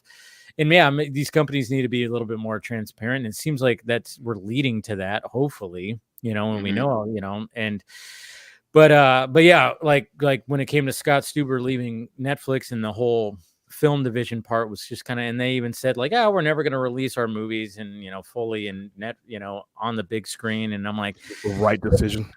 You think that's the right decision? Right decision. It is the right. Okay, I'm even Netflix. If it wasn't for just like a week, like or just no, like a week. No, absolutely not. Here's why. I'm Netflix. I'm not selling the theatrical experience. I'm in it for subscriptions. Okay. That's my $38 billion a year. I'm in it for subscription. Once again, collective advantage. I'm not sending you anywhere else to see what I want you to come here to see. That is the only thing that they sell. And you're telling me to send people to somewhere else when I created this thing for you to come to me. Now, for Oscar consideration, in every now and then, obviously, Oscar consideration or very, very limited scale. But Netflix should not do that. They literally created an attraction. They invest all this money in the attraction for you to subscribe. What if you couldn't watch it on the big screen unless you had a Netflix subscription? Even still though, because you're hold on, no, because you're adding a dynamic. So yeah, so say if I had a subscription and I get it on my ticket and I can go see it on the big screen. That there's no interest in that for them. And once again, whenever you put something in the theater, the studio has to spend the money to promote it. The studio takes a 35% hit because that goes to the theater. So why, if I have a business model that's already working where I get almost all of my revenue back because there's no middleman, would I add more mouths to feed at my table? Doesn't make any sense. Makes zero sense for them to do that on a regular basis. Occasionally, every now and then, yeah. But no, you are in business because of your subscribers. That is what you sell. You are not. That is part of their business model. That is their business model. And it makes zero sense for them to make any regular adjustment to that business model. And I wanted to see Rebel Moon on a big screen, but I knew we weren't going to get it in wide engagement. And I understood why. Yeah. They created that for me to come subscribe to Netflix. You know? And then, they had the special screenings, which, hopefully, 4 or 5, 20, 30, but not wide release. But then, of course, it was the theaters that Netflix owns too. So yeah, so it's not, they're not cutting, there's no extra mouths there. You know what I mean? So I'm wondering if they're ever going to expand anymore when it comes to that. But it doesn't sound like, they are. They're just going to stick to streaming, of course. Yeah, I mean, I'm with William. They pretty much do it for the Oscars qualification for the most part, unless you're doing like Rebel Moon, which Rebel Moon for me, I wanted to go to New York to see it, but then it's that whole thing that they tried to build off like the Snyder Cut stuff, and it's like, well, I want to see part 1 of Rebel Moon, but I want to see the director's cut, which I know is an hour longer and an R-rated cut. It's violent, like yeah, and it's Zach, so it's going to be a more involved experience at that point. Yeah, I'm kind of wondering like how that's going to play out, because I mean, it seemed like I get what they were trying to do, but then when I saw how divisive the part 1 got and then everybody knowing that there is going to be that director's cut, and even Zach going like, it's kind of like a completely different movie. Everybody was like, then why the fuck did I watch this one? And I was just kind of like, but at the same time, I mean, I get it. Maybe because I was just, I like to see like, okay, let's see this version. Okay, I enjoyed it, but I could tell there, even watching it, I'm going, yeah, there's a longer scene there. Oh yeah, there should be a lot of blood there. It's like there's a lot of that stuff, and then I just kind of go like, for me, it's fine because I just look at it as I'm getting like 4 Zack Snyder movies essentially.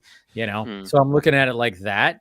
But of course, I'm a Zack Snyder, diehard fan. So it's easy for me to look at it like that. But when it comes to general audience and people who aren't, I could see why they're like, why am I going to watch this if I know there's a better version probably that's around the corner?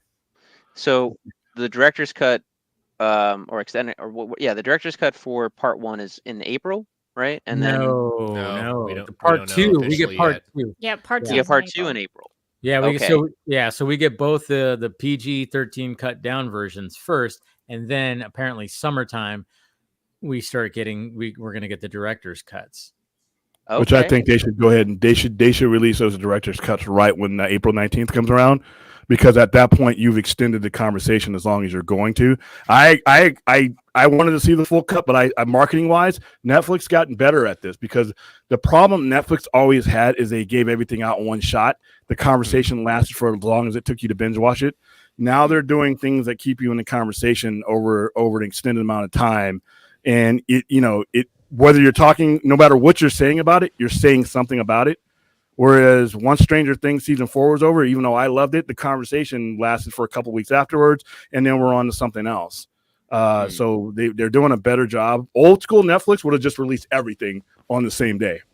Part 1, part 2, director cut, everything would have been running, and then the conversation's over. So if you're going to build a franchise, you probably want to extend the conversation a little bit longer than the weekend it takes you to watch everything. Yeah, it's gonna be interesting because there's no official dates yet when it comes to that. But yeah, I mean, I don't know. It's such a weird thing. Like they're just all trying to figure it out. And I mean, look at Aquaman 2. Well, going back to that, it's like it's already now. You can watch it at home now, even though it was making money essentially. I mean, obviously, hearing like some of the numbers that I threw out there, it's still dead in the water kind of thing. But that's going to be the new model, though. But they're going to get these movies out there to the studios, and they're going to rush those to PVOD. They're trying to get anything that they put out on PVOD and streaming as soon as possible, because that's where the diminishing returns stop. PVOD, they get a much larger percentage.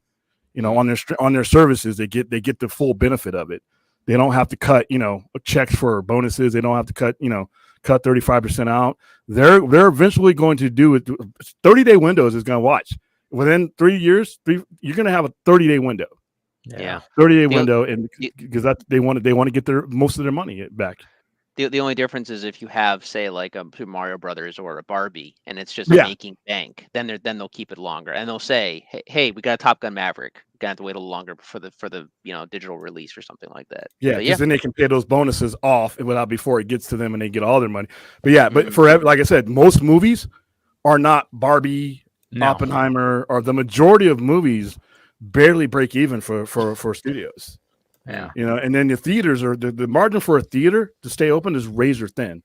They only make the 35% off of that, so that's why you're paying $10 or for popcorn and $7 for whatever, beer and all that. That's what their markup is. Dude, I think the beer is a separate thing because, man, the beer is cheaper than everything else. I don't buy beer, so I'm thinking football prices, but I know popcorn is. Yeah, you could buy a beer for like $6 and you're buying a freaking popcorn for 11. It's like, what? That doesn't even make sense. I wanted to bring this up too because I wanted to make sure that, like, I don't know if you guys saw this art from DeTrinity. Do you guys know who that is? He does yeah, I know. He's teasing already some Supergirl art right here. Her with the sword. That's cool. Yeah. So. Is it possible to make that bigger? I don't. There isn't really. It's like because he hasn't revealed it yet. He's teasing it. Oh, that's on his pad sideways. Okay, I see. Yeah, so he's like kind of teasing it, so he's not showing like. And I think he's not finished with it yet, but yeah, he was. I remember seeing this right there, but yeah, that's Rebecca. That's Melissa's boots, though. I can tell. Yeah, a little bit, but he's got the gold belt pretty good because that looks like it would be hard to do in live action if you tried to adapt the Woman of Tomorrow gold part of the skirt. I did see a Boss Logic fan art with Milly Alcock, and that one, that was rough. Because I don't. Was that where her like the cape was like drooped over her shoulders? I didn't mind the cape, but the skirt made no sense. It like had a hole in the middle, and I was like, "How is that? Is it attached to the bodysuit? How is it going to stay up? That makes no sense." I can show something that I showed to Morgan a little bit earlier this week. I can send it to in the chat here. Was it this one? Yeah, I'll get yours too. But was it this one from Boss Logic? Yes, that one. Yeah, that dip in the skirt in the middle. Like, what is that? That does not look good. It reminds me of the New 52 suit. Yeah, that one. That reminds me of in the comics they had at one point they were putting it out to the fans like, hey, design a Supergirl suit and we'll put it in a comic book story, which is an awesome thing. And some of the designs were interesting. One of them was designed by a young lady named Margaret, but and even though I criticized Margaret's design, she got it in a comic book, so that's great for her. But it didn't even make sense as to how it would stay on her body. So I guess as long as it stays on the body, that's good. That's what we're aiming for. True. That one's not bad. I mean, that's pretty good. Gorgeous. That's not bad at all. They took the cover. Yeah, they're basically they just got the cover right there. So yeah, I mean, there's been some interesting ones. I mean, somebody sent me the one that I've always just been using in my thumbnails, which is in the thumbnail with this one, where it was like, oh, that's pretty good. Thanks. But I mean, the ones that they were really trying to show the costume in a different way. I saw one, I don't know where it was. I talked about it on a Film Junkie Live, but yeah, like the cape was completely like over the shoulders, like in a Batman fashion. And I just was like, that she has to do this. That looks like it's way too tight. Like what the heck? It just looked awkward. I was like, I don't know if Supergirl having this cape being so drooped over the shoulders is like, I don't think that works for a Supergirl or Superman because they have to, raise them. So Batman, it works. I love it when Batman has it over his shoulders. That looked awesome. For sure, that works. But anyways, I wanted to show that because I remember seeing that pop up earlier. Wanted to get your guys' opinion on it. But Detrinti, I don't know. I always say his name wrong, but he always does good work. But yeah, he teased that today, we'll see what the overall thing looks like. But talking about the streaming and everything, it's gonna be interesting, especially with Rebel Moon. And Netflix did release their whole slate for TV and little previews of everything a couple days ago, which was cool. We got some first looks and we got some, things look cool. It is always interesting because anytime I see one of those, I end up watching probably about 10% of them. It's like I never watch all that stuff, and I'm like, all right, I don't know, I don't know about you guys, but I don't really watch a lot of that stuff. I'll be like, oh yeah, there's that Jamie Foxx and Cameron Diaz movie that's coming out. I'll probably forget about it in 10 minutes. I don't know. It's just like, am I going to remember watching that? Or maybe if I open it up and I'll see it and maybe give it a chance. But yeah, there's a lot of things on there. I'm like, I just want Cobra Kai and not get to this. Cobra Kai. You and me both, Andy. Yeah, I don't know what else they fucking showed, and that's sizzle. For me, I'm just like I'm like, okay, get fucking on. I want to see Cobra Kai. Yeah, but then that's ending, which sucks. I know, but all good things must come to I know. They gotta rush to the Jackie Chan movie, so that's. Oh yeah, I forget that's also coming out this year apparently.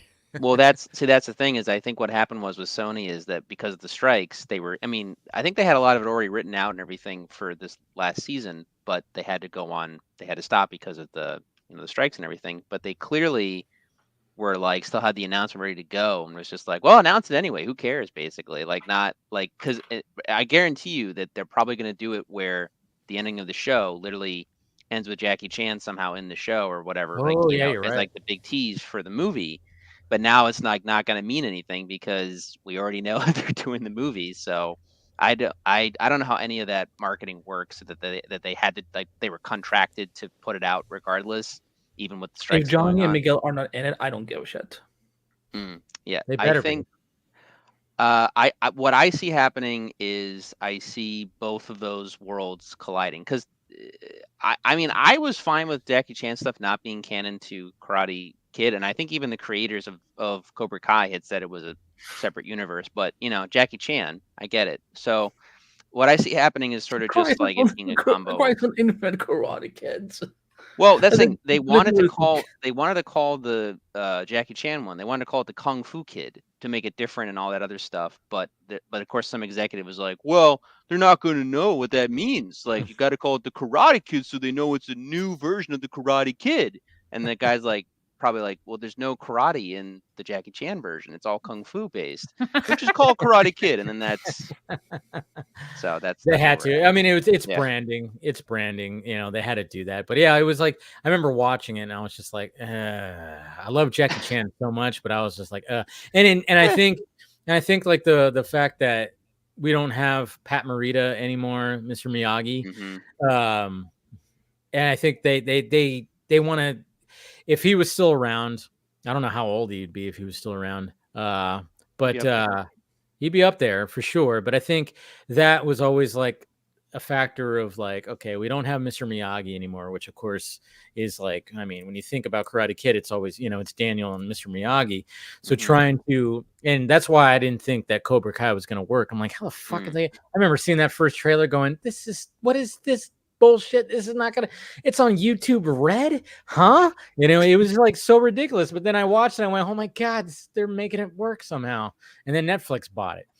Right. So maybe hopefully with this little transition to movies with Jackie Chan could maybe be something pretty special, because I mean, who doesn't love Jackie Chan? If the Cobra Kai guys are involved in writing it, then or their team is, then I'm all in, because like they at every time they do a new season, I go, how are they gonna, like, what are they gonna do next? And it's like Rumpelstiltskin with like the hay turning into gold. Like that's what they do with that show. And try being a fan of that show when it was still on YouTube Red. And I remember like being so pumped about that show. I'm telling everyone I could about it. Even friends I knew who had loved Karate Kid. They're like, "What's it on?" I was like, "YouTube Red," and they're like, "Okay." And then they just see like their eyes glaze over and walk away, basically. So thank God Netflix bought it, because like it went to like #1 almost, I think, immediately when all 3 seasons were put out. So do you watch Cobra Kai, Rebecca? I do. I actually really love Cobra Kai. Johnny is my favorite character, and I would watch it just for him. Daniel LaRusso is the worst. Yeah. I used to love him. I loved him in the movies, and I don't know why, but I just kind of skip past his scenes a little bit. I just kind of. This is why she's my duo. This is why she's my duo. She has good taste. But I love. That's the brilliance, though, right there. Yeah, but they flipped it in such a nice way. And just FYI, Pat Morita would be 92 years old if he was. Okay, so yeah, he'd be holy fuck, so he'd be up there. He'd be way up there, but yeah, I mean, you're right though. That's how they flipped it, and I think a lot of it has to do with that video that went viral like a while ago that said Daniel LaRusso is really the villain of Karate Kid. Yep. You know, and they backed up Johnny. You know, and I think like and I think a lot of people thought that kind of was the basis of Cobra Kai, because you really. I mean, that's the thing that was so brilliant about that first season. It was like Johnny was like, I don't give a shit. I'm old school. Stop crying, you pussy. And just kind of just saying the stuff that people wanted to say to like kids sometimes, you know, and you just felt sorry for him. And then Daniel just kind of came off as like, I rooted for you in the original movies. I did. I didn't. Well, you look at the idea of it where they flipped the idea of the underdog. Like the underdog now is Johnny. Johnny's now down in his luck, instead of Daniel being, you know, the dweeby little kid that everyone picks on at that point. Well, now he's a dweeby little adult instead. Yeah, now he's very successful. He's gotten to that point in his life, and now you got Johnny down on his luck, and he's the first season you bring in all the down on the luck, you know, kind of like the new LaRussas coming into Cobra Kai. And, you know, without spoiling it, then it starts turning, Cobra Kai gets corrupted again. So, and it's good too, because they keep on like flipping it, and then there's team ups. But I think what really like holds it together is just like, because Daniel and Johnny are so opposite that they can't really just get along. So that's always like, there's always that struggle, and it always falls apart. You know, so I think that's always, even though like, you might like a character more than the other character, but the fact that they're so polar opposite, I think that's what really makes that whole thing work. And then you got all these kids that are like, I'm with you now. No, I'm with you. Wait, you're my dad. I don't know. You know, it's like one of those things. We're going to form Eagle Fang. Yeah, exactly. Yeah, Eagle Fang. I lost my absolute shit, because I was like, I put on pause and I called Jordan. I'm like, Jordan, Eagles don't have, and he goes, I know. That's what's brilliant about it. It's so dumb. It's brilliant. No, I still wish that the guy who plays Johnny, if he was just 30 years younger, he could have been our Booster Gold now. True. I remember. Yeah, I know. Especially with Sholo being Blue Beetle. It's like they already have the chemistry. It's like, Rebecca, now that I know you like Cobra Kai, now you have to watch Blue Beetle. Oh yeah, and I mean it's on my to-do list. Yeah. Yeah, it's on our list. Yeah. No, I mean Sholo is very likable. He's a very likable dude, and hopefully he does have some kind of appearance when it comes to the new DCU. He's like the only good thing that came out of these five fucking movies that came out in the last X amount of years. Okay, yeah. we get it. But it is pretty interesting too, because it's already been a year since they announced the DCU. Kind of crazy that we're a year. I mean, imagine another year goes by and we're already going to have, more directors, more scripts, more things in production. We're going to see more reveals. We're probably going to see the Supergirl costume by then. We're going to have so much Superman Legacy stuff, because when is that supposed to come out? July of 2025. So we probably will already have, at this time next year, I'm guessing we'll have a teaser at least. I mean, this is James Gunn. I was one of the people who went to his first Guardians panel in 2014 at Comic-Con, and they had just started Guardians 1. Like maybe it was not even a month, it was maybe 1 or 2 weeks. And he's like, so like if you guys can just forgive the blue screens and stuff like that, we have a little something. It also like looked fucking good. And I'm just like, he did it in 2 weeks. I'm like, what is this bitch made of? So he is going to be. I know he'll be a Comic-Con. He will have something to show, and he can be like, oh my god, I've only filmed. We've just filmed for 3 months, but here's something. No, it's like there's a reason. I'm just curious between because you're looking at 2014 with Avengers money, Disney doing Guardians 1, and now you're looking at Warner Brothers Discovery budget doing Superman. So I'm curious. I am really curious how much did the first Guardians cost? Yeah, look that up. Was it 100 million, 150? I feel like it was 150. 165, I think, wasn't it? 165. Okay. But here's the thing about that.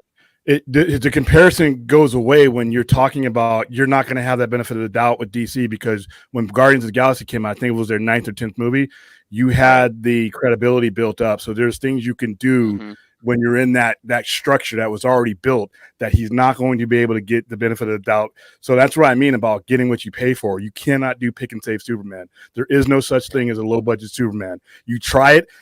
Listen, James Gunn, if you're watching the Vodka stream right now, whatever you do, whatever character you bring in, if you do pick and save Superman, it's fucking dead on arrival. You cannot put pick and save up with Neiman Marcus and Ruth Chris Steakhouse. You can't do that. No, it's going to be an instant turnoff, and people won't even give them the time of day.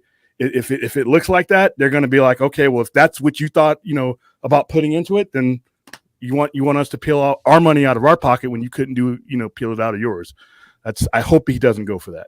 So 170 million for the first Guardians. So yeah, right. But Rebecca, where you getting it? Because I have 242. I was looking at IMDb. 242. Wikipedia. Actually, I pulled the wrong number. That's the budget. Yeah. 242 is way too much. I want to say, I mean, just budget, not counting marketing and everything. I'm assuming minimum they're going 150 mil on Legacy. That's what's got to be the floor. The floor has to be 150. Minimum. The floor has to be 150. 150. So I mean, I could see, like, knowing how Gunn works and what his style is like, I can see there being a lot of talking scenes, and with $150 million budget, there probably will be a lot of talking scenes, because it means he's Rebecca. Did you have IMDb up? What? How much was Man of Steel made of before? Oh, it was It had a 200 mil. Yeah. It didn't. I saw some report that it already had made a profit by the time it went to the theater. Yeah, because it was all the product placement. Yeah, the product placement for that one was excellent. BVS too. Yep. It had already made a profit before it even hit the theater. Yeah, budget was below in 225 to 258. It's probably somewhere no closer to 225, but it made 668 million, which is, like I said, when you look at previous Superman movies, that's a win. That's sad that Warner Brothers didn't know what a win was at the time. That's why they didn't understand. They didn't listen to the math. They wanted it to be $1 billion hit in 2013. Yeah, IMDb says Man of Steel's budget was $225 million. And like I said, Superman's going to be the harder, even though you start with Superman, the more relatable and more money worthy character, period, across the board is going to be Batman. Because the general public relates more with Batman than they do the modern day public than Superman. That's why, like I said, it's, but you got to have him. It's Superman. So the way that Gunn's been talking about it, I see there being a lot of scenes happening at the planet, because it's going to be office. I don't think it's going to be the office, but it's like office based. A lot of banter back and forth. If they did self documentaries, like I cannot believe her. Like, if that happened, Barry White turns to the camera and says, "I know he's Superman. I'm just going to play along at this point." I would actually lose my absolute shit if anyone would turn to the camera and goes, Are you getting this? Oh, you're getting it? Oh, yeah, you're getting it. If that's not... Oh, sorry, go on. Well, I was saying, like, the thing that's really that's going to sell this movie is just the likability of, like, these main characters. I mean, Clark and Lois is going to be that, and even Jimmy and everything. Like, it just seems like people need to fall in love with these characters, majority of them, and that's the thing. What, William? No, I didn't say anything. What? I'm typing. You were fine. You're like, I'm looking down because Phil got his copy of Ultimate Spider-Man I sent him. Oh, okay. You were reacting. I thought you were reacting to what I said. I was like, what? You don't want him to like Clark and Lois and Jimmy? I mean, no, they do. But like I said, I think that they just need to go ahead, and I know this is going to sound crazy, but not think of the box office results for this movie while they're approaching this movie, because I don't think this movie is going to do very well. But that doesn't matter. They still have to take that step because it's a credibility building thing. Well, like what you said last week. Remember what you said about someone should get a promotion if they get this much? Yeah, if they break 500 million, they should be that person needs to be your next something else in a bonus, because like I said, first of all, Superman doesn't sell as much as Batman, and two, you have a wrecked history. And like I said, forget about the haters and the extremists. It's the average fan is what's going to hurt this movie, if it does hurt, because it's been too much time to drift away from what Superman meant to the modern era. So you got to make that reconnection, and you're probably going to have to take it in the balls to do it. But they shouldn't worry about that. If it doesn't make 500, say it's considered a bomb by like people who don't matter, but you're confident in what you put out there, and you think that you have a cornerstone for everything else, then that's what needs to, it needs to be judged by a different lens this time around, because there's just been too much credibility damage. Too many people have just walked away from DC movies. So the brand needs to be rebuilt. If the general audience walks out of the film and their impression is basically it's mid, the movie's going to be in trouble. Like, hate that. I hate the whole mid. No, I know. I don't like using the phrase myself. I know. The way that you said it, I could totally tell you feel the same way. Because you're like, it's mid. I hate that word. He's just trying to communicate like the youth. Yes, exactly. It's mid-woke. That'll be the next one. Mid-woke. Let's just not rely on these shitty TikTokers. One in particular, I think everyone knows who. Rotten Tomatoes and all this other stuff. To be honest with you, I mean, it's just you mean corrupted tomatoes? We were warning everyone for 10 years, and then the Vulture puts out the article, and they're like, they Rotten Tomatoes it's been bought by studios. They're like, it's like how could this happen? No, but you know what I think about? When you go back to look at the first Iron Man again, these are two very different situations. But I'm thinking that like if they do what because something me and Rebecca talked about on the last podcast, that we were going through, like, I don't know, we were talking about something to DCU. We were going through the ridiculous box office results of what they consider a flop and not a flop. But the fact was that they stuck to their gun the whole time with, they did Iron Man 1, they did Incredible Hulk, Captain America 4, and then Avenger. They stuck to it because, if you look back at those numbers, that they were not even... Captain America bombed hard. That first Captain America was a huge flop. What they did was they got people invested in it.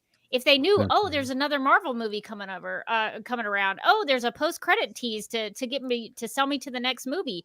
It got people invested. So even if you had Thor 2: The Dark World, which was a real stinker, people still went to go see it because they had been invested in that universe. So I here's the other thing too. Yeah, they actually kept to their. They actually didn't massively throw the baby out with the bathwater. They didn't blink. They didn't blink. They kept to the plan. They made slight changes. They made alterations behind the scenes, little adjustments here or there, but they didn't panic. Yep, exactly. Do you guys know the difference between those movies and what's happening now?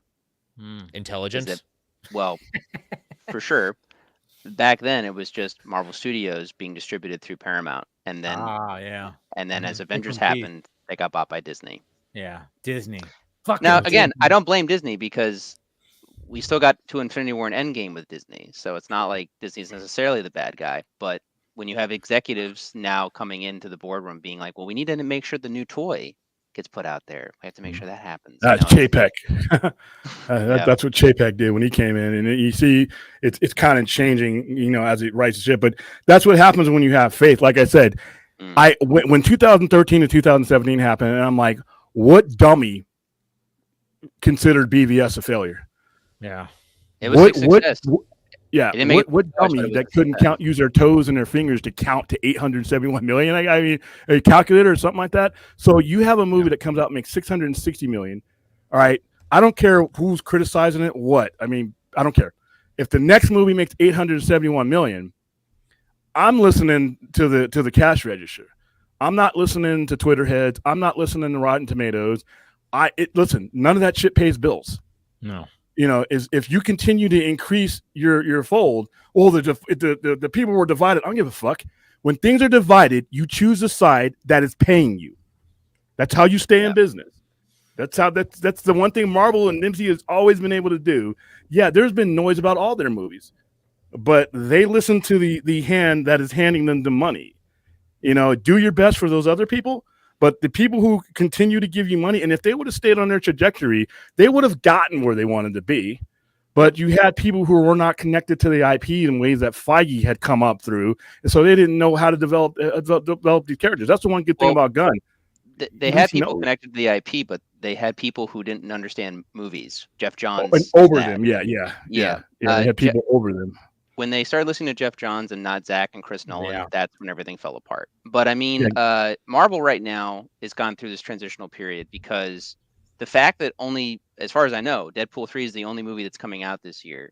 Yeah. The fact that Born Again, I know there's differing reports, but it sounds like they're listening to the actual fans for once. And it looks, as far as Echo is concerned and all this, it looks like Netflix Daredevil is canon.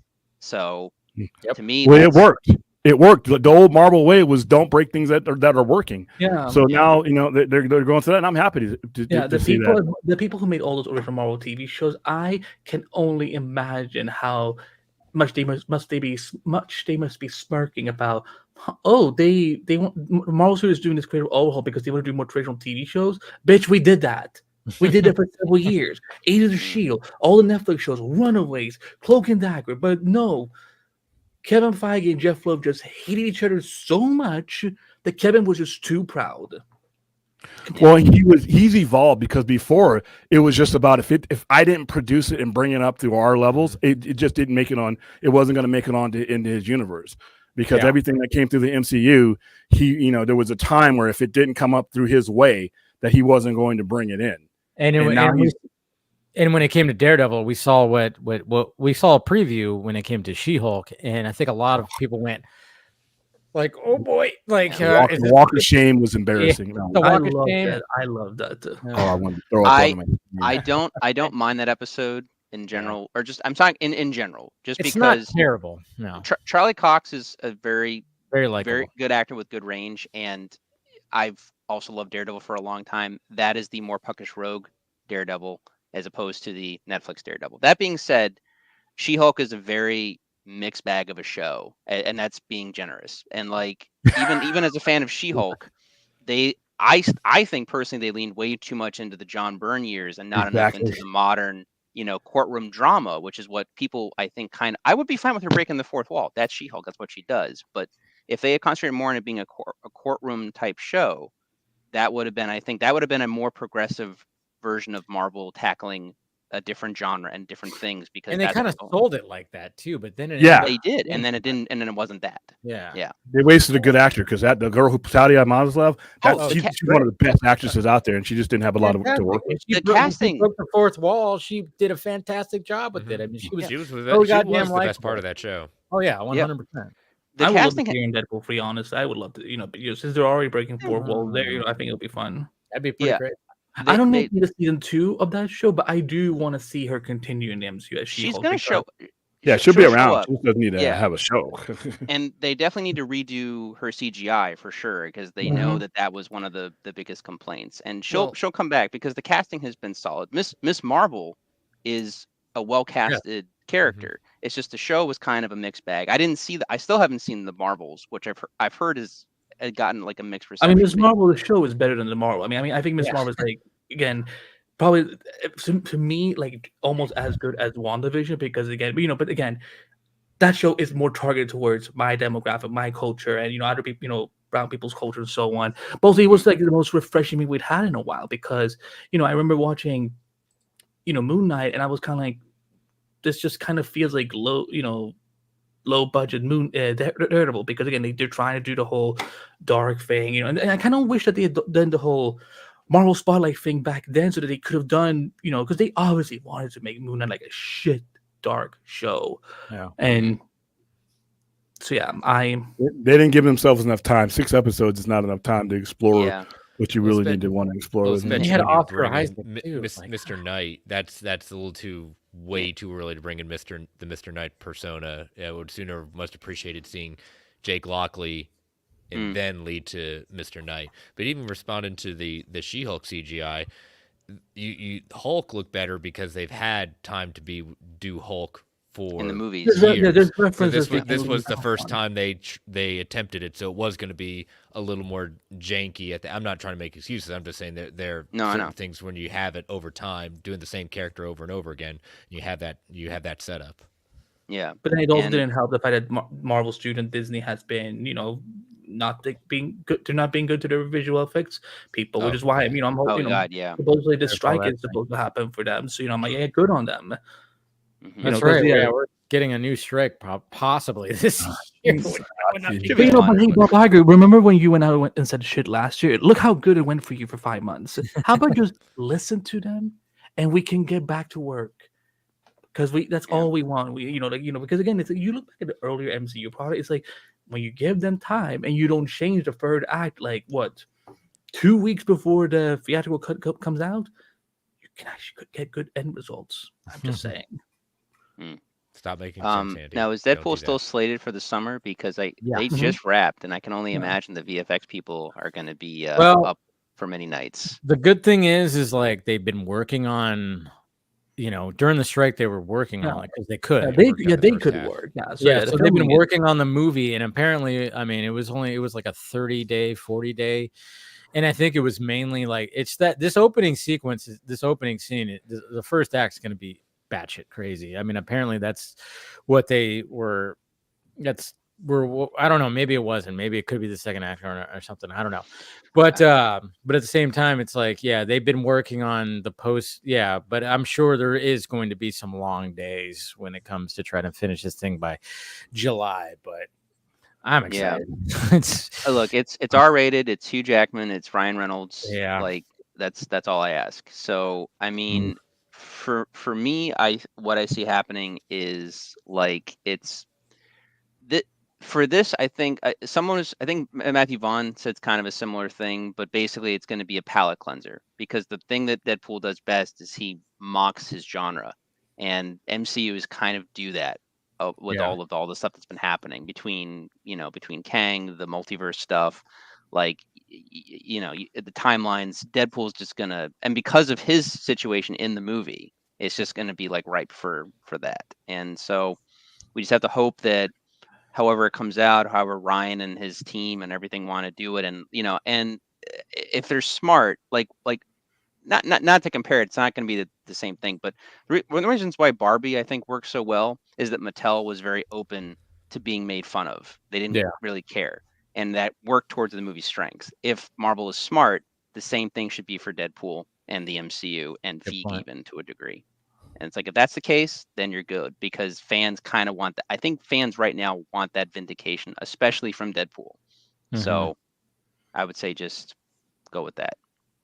Yeah, and with Reynolds and the way that he markets, I mean, he's already kind of marketing it. I mean, like when they won the whole Emmy thing for the, for that the reality series that he's a part of with the soccer team, it's like that video right there was already like the beginning of the marketing for this Deadpool, because he already talked about it, talked about it as like, in that video, and so I'm like, yeah, see, it's already started without probably really any money that had to be thrown at it too. It was just like maybe there had to be something because he's wearing the mask, but that's probably about it. And God knows, I mean, Reynolds is a good businessman. He's got different companies. He's probably moving money around too to help when it comes to all this stuff. So when the and we're supposed to be getting the first teaser Super Bowl.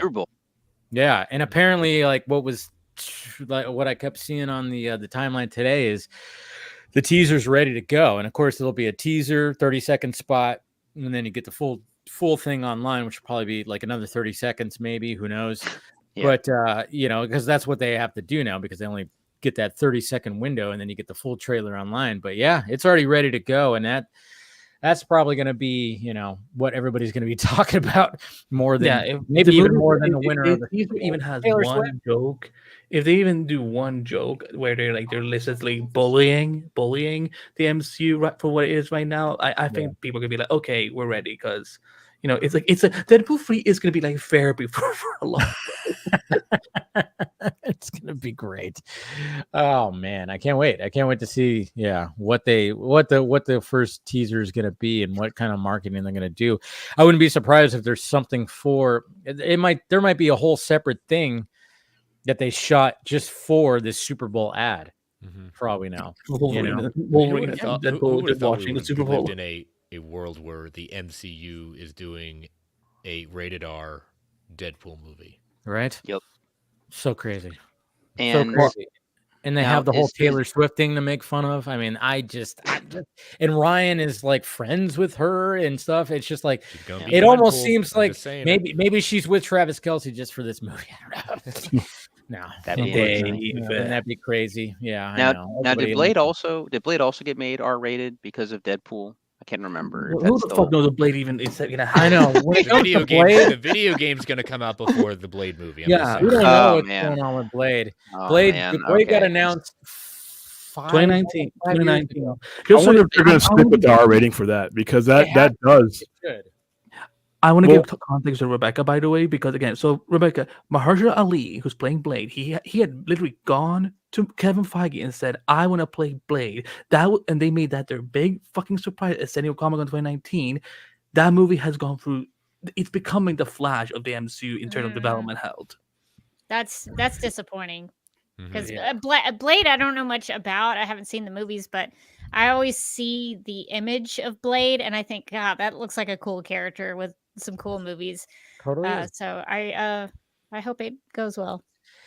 But the thing that I remember, I don't forget who, maybe it was on here what we were talking about, but the fact that Mahershala Ali hasn't walked away from it is a good sign. Yes. Like we haven't, unless they, are keeping that a secret. But the fact that he's still sticking around and being like, I still want to do this. We have to make this a winner. We're going up against Wesley fucking Snipes in those movies. And there's a lot riding on this. I mean, let's face it, when it comes to the MCU, they haven't had to really, I guess if you think about it, they haven't really had to deal with this before, because, every one of their big characters hasn't been recast yet. And when it comes to a big character like Blade, and you had somebody like Wesley Snipes, big character. It's somewhat big character, right? I mean, somewhat. It's not a big character, but it's a big actor playing the character. I don't know. It's a D-lister. I'm not saying it's not Hugh Jackman when Robert Downey Jr. gets recast, when Tony Stark gets recast. But at the same time, it's introducing. But Blade isn't that. I mean, Blade was kind of like he had its fall in the 2000s with those movies. But I know I would say the D-lister, but I would say it's maybe like. I would say C if anything. No, that's pretty generous. And here's the thing: when those movies came out in the 90s. Nobody associated most people who went to see Blade, they associated it with they were going to see a Wesley Snipes movie. They're not going to have any problems. It's not really a recast as far as that goes. Most of those people, it was a Wesley Snipes movie. Nobody knew, except for me, a nerds like me, knew that it was even a comic book character. And now you have the undercarriage of the MCU that it's coming into. So I don't think they're going to have any issues as far as like the comparisons to the Wesley Snipes, because it's like I said, that was Wesley Snipes at the height of his senses, his career, all the movies he was doing at that point. That he was an A-lister in that regard, but the character wasn't necessarily attached to him that way. You were going to see Wesley Snipes. Okay, right? I get the character, but but at the same time, you got the actor. So maybe that. I mean, maybe that. I said it wrong, but maybe 25 years ago. Too, no, it was 25 years ago too. Maybe, I thought I was onto something. Thank you. No, I'm just saying. I mean, I would say that the movie, because people still talk about Blade 1 and 2, Blade Trinity, probably not so much. You know what? Yeah. Ryan Reynolds might make a joke about that, but regardless, I will fucking lose it if they actually go that deep. Triple H and his Pomeranian. You didn't get that movie? You don't like that movie? He had great things though in that movie. I don't even know if I fun time laughing throughout that whole thing. I don't know what anyone else is talking about. I'm with you. I laughed a lot. I always say that was Ryan Reynolds' audition for Deadpool right there. Yeah, that was his audition for Deadpool. Yeah, that's Hannibal King. Yeah, but Blade still, regardless, is a well-known action movie as well as the sequel, because Guillermo del Toro, like, it set a precedent. So I mean. So I think basically Feig knows that like they have to try and at least match that on some level. Is that what you're trying to say? They're going to destroy that. Feige. I'm sorry. Tomato. I think just say Kevin. I think the majority of the people who come see this movie, I'm sorry, that go see this movie are going to view it through the lens of the MCU rather than Wesley Snipes movie from like when majority of them probably weren't even alive.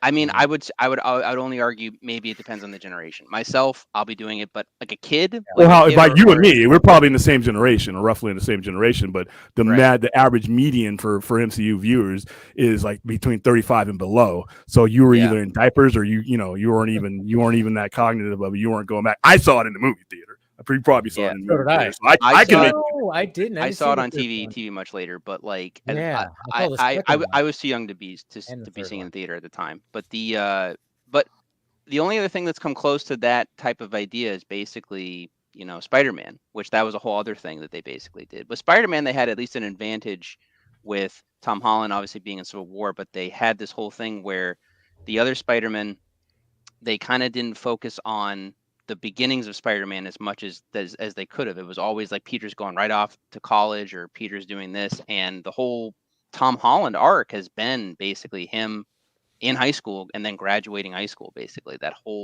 those whole 3 movies and stuff. So they had this kind of huge advantage, and like Tom Holland obviously is really well cast as the character, both Peter and Spider-Man. So it works really, really well in that sense. But Spider-Man and Blade, in terms of Marvel, like day and night in terms of like expectations and what people really like want from their character, I guess. Speaking of like Spidey stuff, did you guys see like what Tom Hardy posted from the Venom 3 set? The fever dream of whatever he. Wait, what did he post? He posted this. Something. I have no idea what is vomited on his Instagram. Oh my god! Okay. I don't know. I just obviously there's a spoiler behind those stickers, right? Maybe, but it's just like it was like okay, he's standing there. Not to mention, it looks like he bulked up pretty good for this for the third time around. He's a pretty cut dude, man. He's always been a pretty bulked up dude, but I mean, he just looks a little thicker than the previous two. But ain't nobody film junkie pod, right? Ain't nobody complaining. What I'm talking about. No, but it's just like, what is happening right here? I mean, it's hard to say. What people wander on the set every day said, "What is happening here?" I love his shoes. Look at his shoes. Like he's got those, what do they call them? Those little water. He's wearing a motion cap. What is he wearing? Green? Is that? I don't know. Yeah, and we got a blue. The movie's got to be wild. The movie's gonna be. I mean, you're not wrong. They need to make it. I mean, let's face it. The last one, the first one, I really enjoyed. Second one, I was like, they just cut it up to get to the post-credit screen. That's really all that movie was a delivery, a vessel for the post-credit scene. That's all they were trying to do. When they opened post-credit scene, that was one of the worst parts. The worst part of that movie. Oh. when they opened up with, trying to do the young Cletus with Woody Harrelson's voice, I went, well, what the fuck? What'd you do here? Like, you have this young actor that has Woody Harrelson's voice coming out of his face. That doesn't look right. That doesn't sound right. It was just, I still live in a world, like, I remember, like when I was younger, I used to fan cast Robert Knepper from Prison Break as Carnage. He's also been on Arrow as a Clock, and he was on iZombie. But yeah, like he to me is like what I imagine Cletus would look like. So I mean, he was fine. I just Woody Harrelson's great, but it's just the way that they open it with like another actor, and they were like, "We're gonna put his voice in your face," and it was like, "What?" Well, they did that with Superman the movie with the young Clark Kent and Christopher Reeve, but that worked a little better, I think. For some reason, that did work. Yeah, I totally forgot about that. I don't know how that happened. Have you seen the Venom movies, Rebecca? No, I haven't, but I do love Tom Hardy. Yeah, Tom Hardy's a great actor. He's one of my favorites. But it's just funny. He's just standing there like, huh? And he's wearing this ridiculous, like, who knows what's going on with those crazy shoes. And it's just, it was so disappointing. When a man looks Carnage, like that, David. Absolutely disappointing with how much time they spent on Carnage. It's like, oh, that was it? Yeah. What were you going to say, Andy? I was gonna say, like, when a man looks like that, I dare you to walk up to his face and be like, "Your shoes." No. I would totally be like, dude, you are killing this look right now. Yeah, that's what I would say. I'm like, you are killing this look right now. I think only you could pull this off right now, and I would shake his hand. No, because I love Tom Hardy. I kind of like we don't know much about Venom Fredo. Like it's kind of refreshing for a Sony Marvel movie for ones that we don't really know much about it, because it's going to have to save the Sony universe for sure. But I know what you're saying. Madam Web's going to do that, actually. Oh yeah, that's going to be box office. It's the blueprint. They spent $12 on the movie. It's going to be impossible for them to lose money on this movie. They don't spend any money on their movies, and they already have deals in place. Seriously, they already have deals in place. I know. I remember you talking about this last week. It's all going to open in China. Yeah, I mean, they made it for $50 and some coupons. So if they're going to make their money back, and then they'll sell it to someone. Like, I don't understand. I genuinely do not understand the mocking of this movie. I'm like, it looks like okay, good. It doesn't. Andy, I love you. It's pretty telling also that Dakota Johnson, the day after the first Madam Web trailer, she switches agencies. Yeah, that was always like I talked about that earlier this week. Like, oh, what's happening there? There might be something. But then I'll say this: like when it came to a Variety article that got very clickbaity because they were like, Dakota Johnson said, this about working on Madam Web. I've never worked in front of all these blue screens, and I don't know if it's going to be good. And I was like, that seems a little suspicious. I read the entire quote, and she was basically going, yeah, she's never done that. And she was like, I don't know.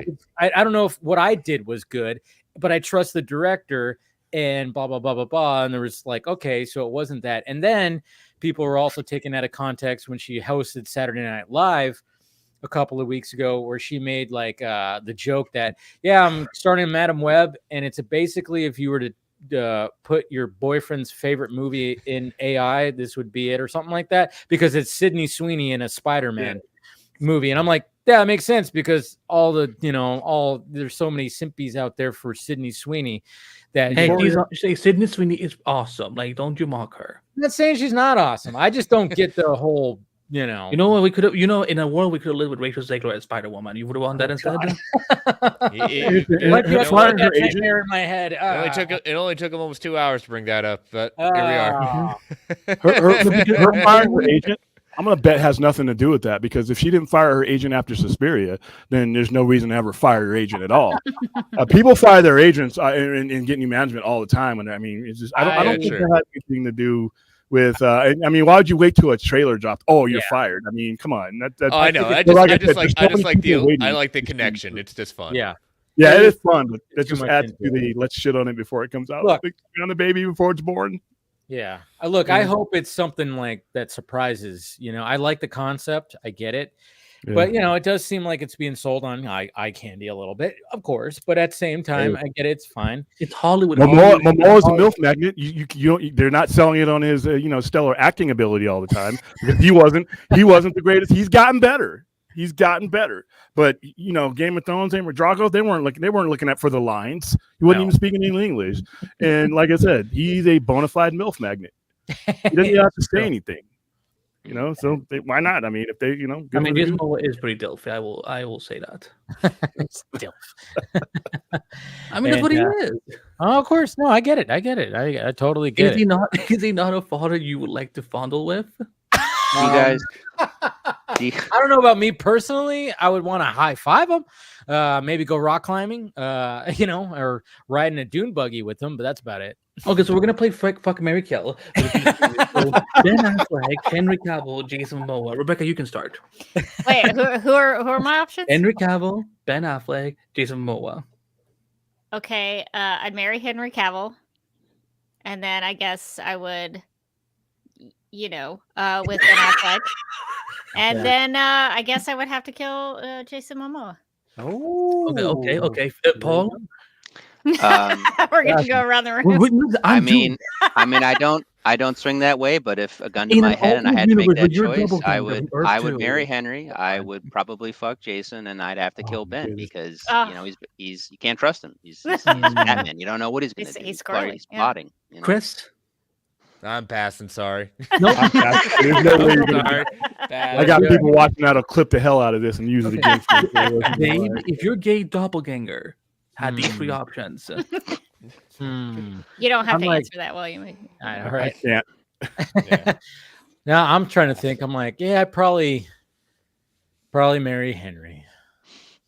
And well, let's face it, I saw Gone Girl, so I'm gonna have to fuck Ben, right? Sorry, and kill Jason. Yeah. That's a tough one. It's a tough one. I was like, because it's like you have to marry Henry because it's Henry. He's a nerd. He's husband material. He is hubby material, right? Yeah. But the other two, he'll build you an awesome computer. Oh my gosh! Yes. He'll teach you Warhammer. Yeah. He'll teach you who to I thought Ben had the Warhammer. Anyway, he also can grill meats really well, so he can cook. I'm into that. Yeah. See, there's that too. So there you go. Wow. I love that Rebecca speaking as like she's this went south real quick. Hey, I've thought about this a lot. Hold on. Hold on. I have to ask a serious question real quick. Okay. So we were talking earlier that Deadpool is the only MCU movie, but there's 3 Sony movies coming out this year. Madam Web, Craven, and what else? Venom 3 is coming out. And then Venom 3. Craven was supposed to come out last August, but then the strikes happened and they pushed it back. Yeah. I have a feeling Venom might be pushed. I don't know. It seems they're still filming it, right? I thought you just said I thought you just said it was finished when you brought up. No. I was just not with that image. I think they're still filming it. It'll get delayed maybe I'm wrong. At the end of the year, probably. But it's supposed to come out in October, I believe. Okay. Yeah. I'm looking forward to Craven personally because you bite that guy's nose off and spit it towards the camera lens. I'm in. You know what? Craven was fun. Craven, I mean, the fact that they finally went like, hey, we have to go rated R. Oh, actually, Venom 3 comes out on November 8th. Okay, it's November. Okay. So they do election day, yeah. Okay. Oh, boy. Oh, no. Ugh. I always forget that. Go to the polls, see Venom. Yes. Might be the 2nd. That might be November 2nd. Never mind. It probably is, but it's around the same time. It's might need a good movie right around then. I know, right? Or just anything at that point, William. Anything. Anything. Yeah. There's just one title that has continuously been flowing around when it comes to Venom 3. The Venom. Then there was a spider or something like that. There was something catchy with Spider-Man. It's like, are people really that convinced that Spider-Man is somehow going to show up? I haven't seen it. If Andrew Garfield somehow isn't in this movie, I would shit myself. I would be like, this was worth it. Worth going through the shitty Morbius film. It was worth going through that so Venom 2.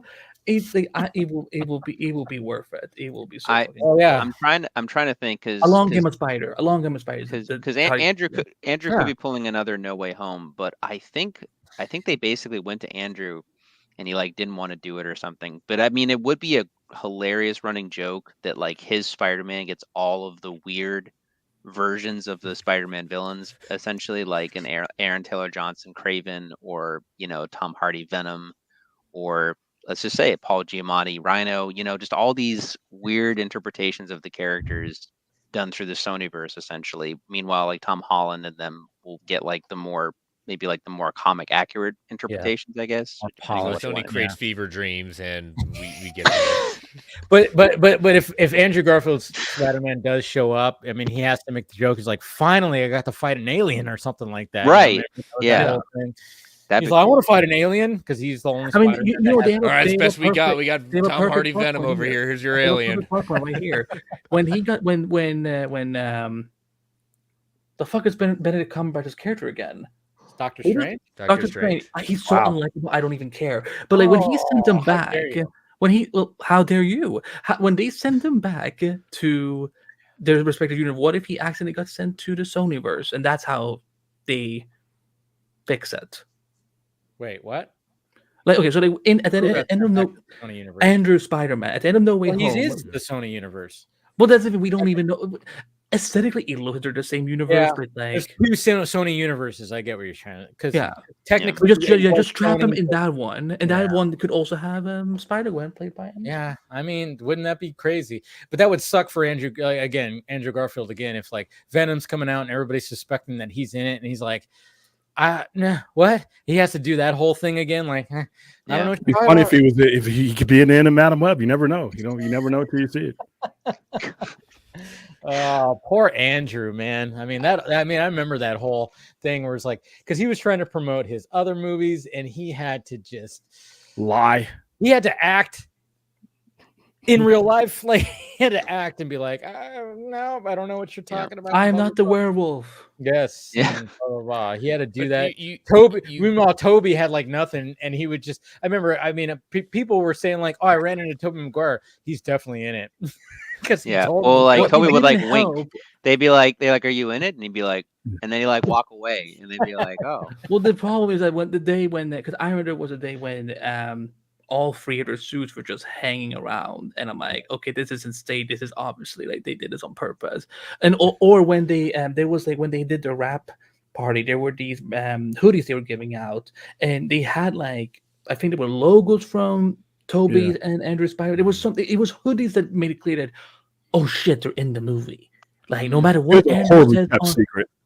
Yeah. There was the. I think the worst part of it was that trailer where you see Tom leaping at Sandman. Oh yeah. And wait a minute, there's just way too much space here. No, but then when the lizard goes like there's nothing punching him, but lizard just go. I know, yeah. Yeah. But it didn't matter. Everybody that was in my theater knew it was coming, and it didn't matter. It was how they did it.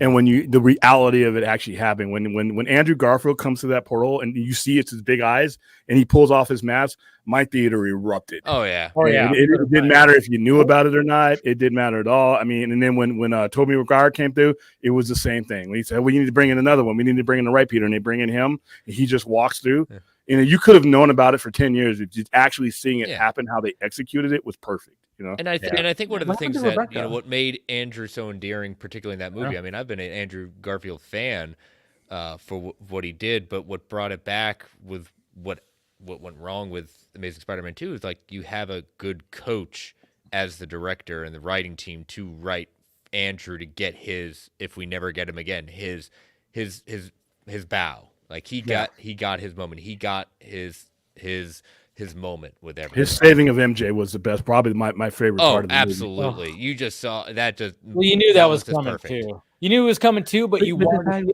And in the way that Andrew, like, when she was like, "Are you okay?" and he just didn't say anything, but he had that cry look on his face. I was like, "Oh God, I knew it was coming, but Jesus Christ, Andrew, you sold it with your fucking face." Yeah. But you know what's so beautiful with that moment was the fact that, because usually, because sometimes I don't think the movie audience is that smart, but the fact is that when people were cheering for him catching her, it felt like, oh my God, for once, everyone is coming together and they're smart and realizing that what this actually means. Like everyone wanted that victory for him after Amazing Spider-Man 2. So I will admit, I do something, go on TikTok and like look at those old reactions, and it's like, oh my god, those fun. They're fun. And I think what even meant it more in that moment is like the scene I even love even more is those moments that are just all three of them talking, but particularly when they meet Tom Spider-Man for the first time, and he talks about, and I after a while I stopped pulling my punches, and it got dark. Like he that was a different version of a Spider-Man that lost his way, you know? Yeah. No, those scenes were pretty good. Like, yeah. I mean, especially after what happened with Tom Holland Spider-Man. I mean, jeez. Yeah. But Paul, I know you're gonna go. That's me. Oh, that's you. That's I thought me. it was like, oh wow, Paul, you're actually going. I was confused. I mean, it is late here. Oh wait, I saw PM. And it said, yeah, clearly says William. Sorry, that's the wrong thing. I don't know. No, it's not your fault because it says 9:42 p.m. For some reason, I thought it was Paul. Okay, now I get it. Yeah, Paul Michaels. No, that's fair. Yeah, it sucks getting old, doesn't it? All right, hey, thanks for having me on, dude. All right, man. Good seeing you, William. Later. Take care, Bye, dude. William. Sci-Fi Saturday. Yeah. All right. I just feel like, Rebecca, you still haven't seen No Way Home, have you? No, I have not seen. Well, good job. And then we ruined it. Yeah, no, I've known about the I was begging her for that entire December. I'm like, when are you gonna see it? Like, I was purposely not posting like Spider-Man, like No Way Home, like reels on my stories, just so that Rebecca and like 4 other people wouldn't get spoiled. Yeah, I watch a lot of Netflix documentary series these days, so I haven't been keeping up with a lot of stuff. Who is your favorite Spider-Man actor, by the way? I really like Tobey Maguire. I didn't really care for. I mean, Andrew Garfield I thought was good. I just didn't like that first Amazing Spider-Man movie as much.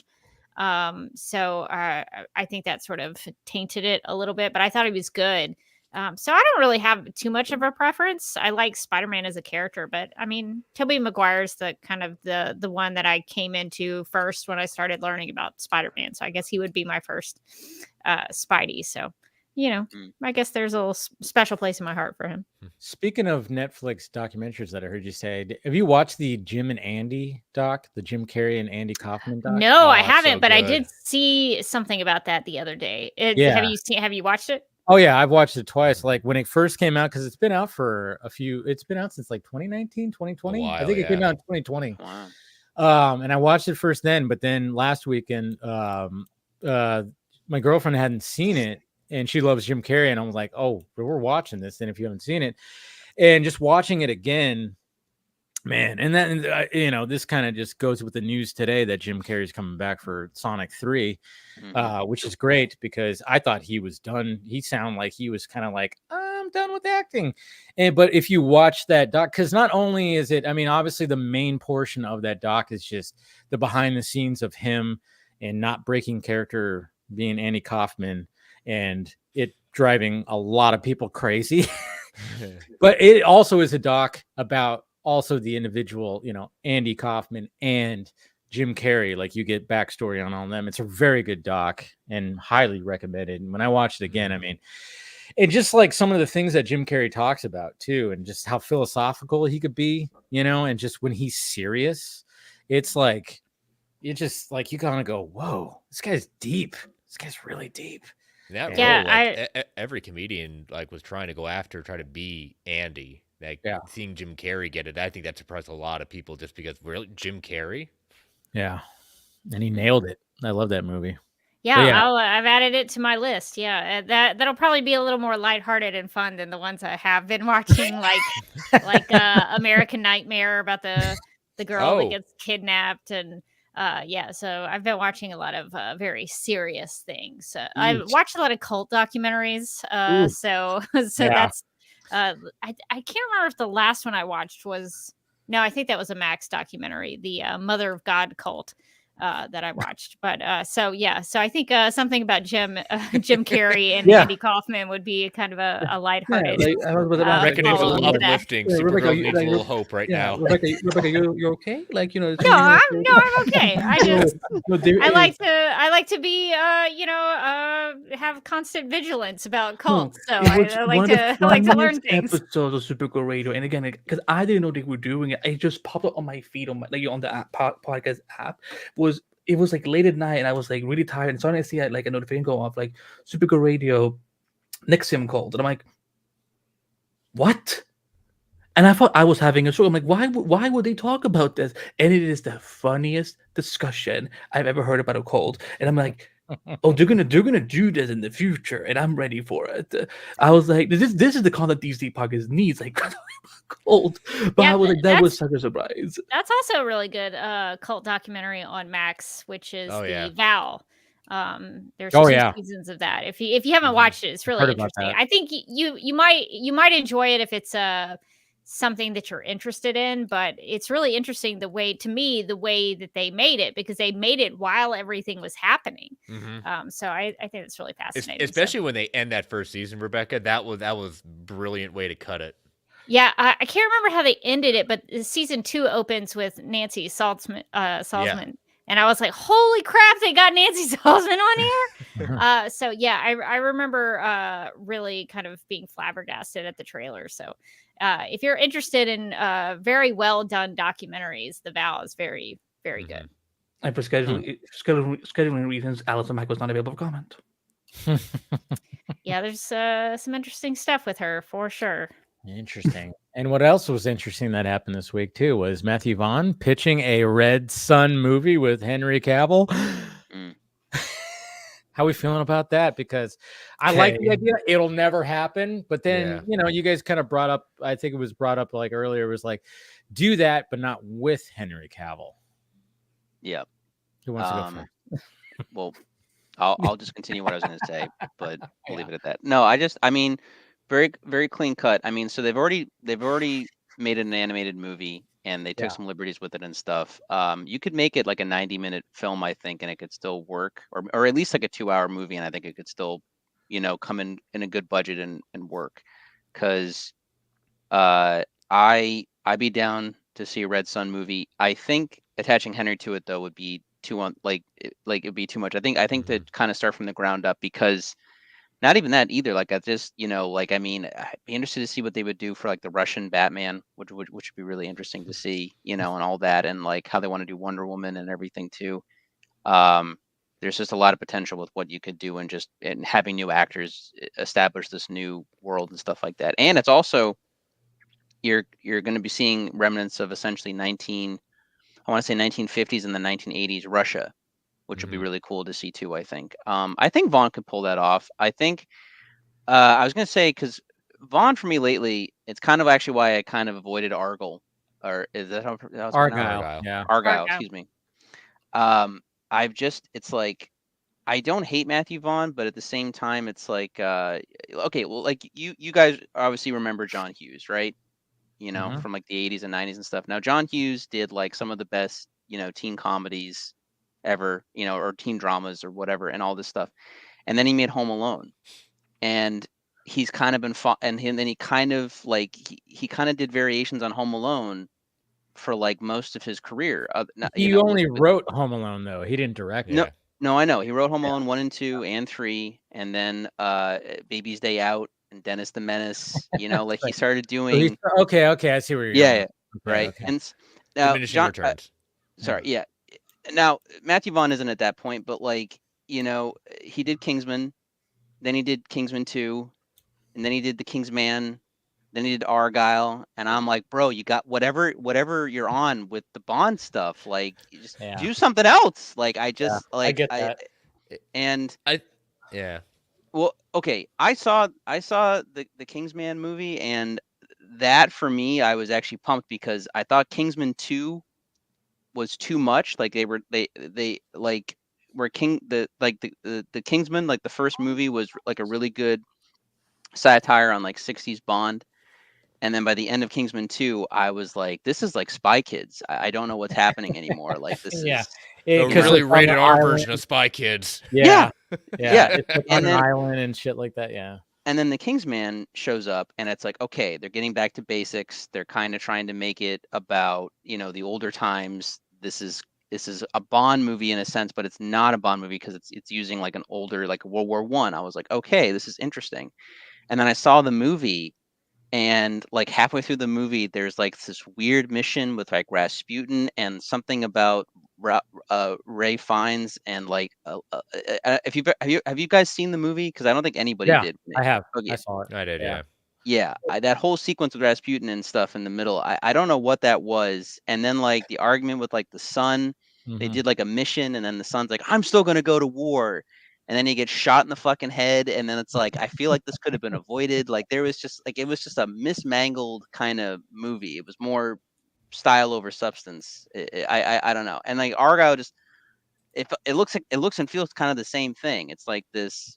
It's like, hey, it's a goofy idea about, you know, the Bond stuff, and so it's like, but like if Matthew Vaughn could just do something different that's not that shit anymore, like maybe he might, he could bounce back. Because like First Class, great movie, yeah, Kick-Ass, different, but a good movie, you know, like I even like Kick-Ass too. Yeah, he also made one of my favorite movies, Stardust.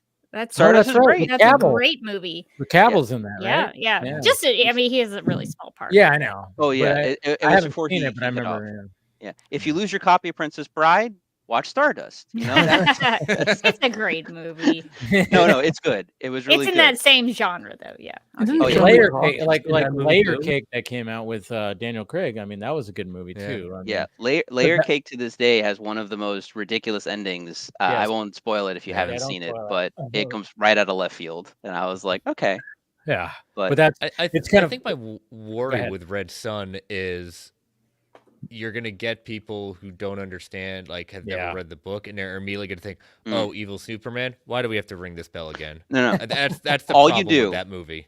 All you do, because I think I mean, I have the book. I can probably grab it in the meantime while we're talking about this. But like, it's right over there. Scott's not here. Go do it. Hold on, before I say, I don't think it would take much for exposition, because everyone knows the origin of Superman. Like, I mean, that's pretty prevalent at this point, and most people, whether they realize it or not, most of them still identify Superman with like the 1950s, which is kind of like what the joke is with the Red Sun, because instead it's 1950s Soviet Russia, right, or Stalin Russia, and that's the point.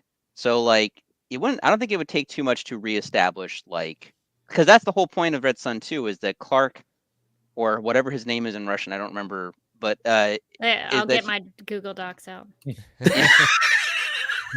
But Vladimir. he's still the same person, even though he's under Stalin Russia. So he is. I think it's just the time and perception of what our culture still looks at Russia as the enemy at that point. Sorry, with Putin and everything, that's kind of come back around. So I mean, there's room for some type of, commentary on that maybe, but I don't know. I mean, I think the point is I mean, I don't think Russia is seen in a positive light in the book regardless. And the whole point too is that, I mean, I'm assuming we've all read, individuals in the book are not given that good of a look. I think other people, the Russian people are given a better look. Yeah. I mean, for me, the standout moment in that whole thing, well, other than the ending of the book, is Luthor. Like, in a sense, it's one of the few Superman books where Luthor kind of wins. Do you guys remember what happens? Yeah. Oh yeah. Yeah. The whole Brainiac comes into play. Brainiac comes into play. To stop Brainiac. Yeah. Right. Well, Brainiac does his own thing, but Luthor is the one to point out to Superman that he can't bottle the world like Kandor, basically. And he writes him a note that says, "Why don't you just put the whole world in a bottle, Superman?" Exactly. And like, I mean, I would pay to see that in live action. Like, I mean, even the cartoon kind of did it justice, but like, if it's handled correctly, you could have it be done well. And I feel Vaughn could do that, but Vaughn needs to tap into his older self, and less this. Yes. I don't know what this new Vaughn is with the wacky, over the top spy stuff. I need what I feel, Paul? I feel you should go grab that book right now. All right. Give me a second. I'm gonna it's like, it's because Scott's not here. That's why. Yeah.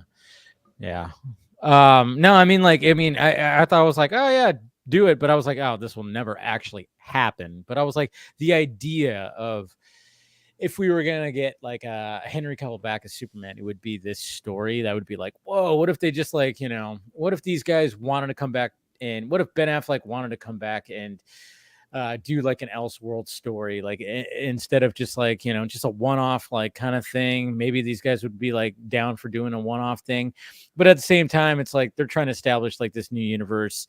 The Elseworld stuff is mainly just because they needed to fit Joker and the Batman somewhere. I don't see them actually going, well, and maybe Constantine, who knows, but I still don't know about that one. But it just seems like they had, like, when James Gunn announced that we have this Elseworlds category, it's just because they already had 2 movies that were already set and ready to go. So it's like, then various TV shows like Sandman, Superman. Well, they even said, but they said Joker's not even on Elseworlds yet. They said it's not Elseworlds Joker. Well, that's a big full of shit. Well, no, the reason he said that is because he wasn't part of it at that point, so he's not going to put it under the Elseworlds label. Boo fucking who for James Gunn. It is still Elseworlds.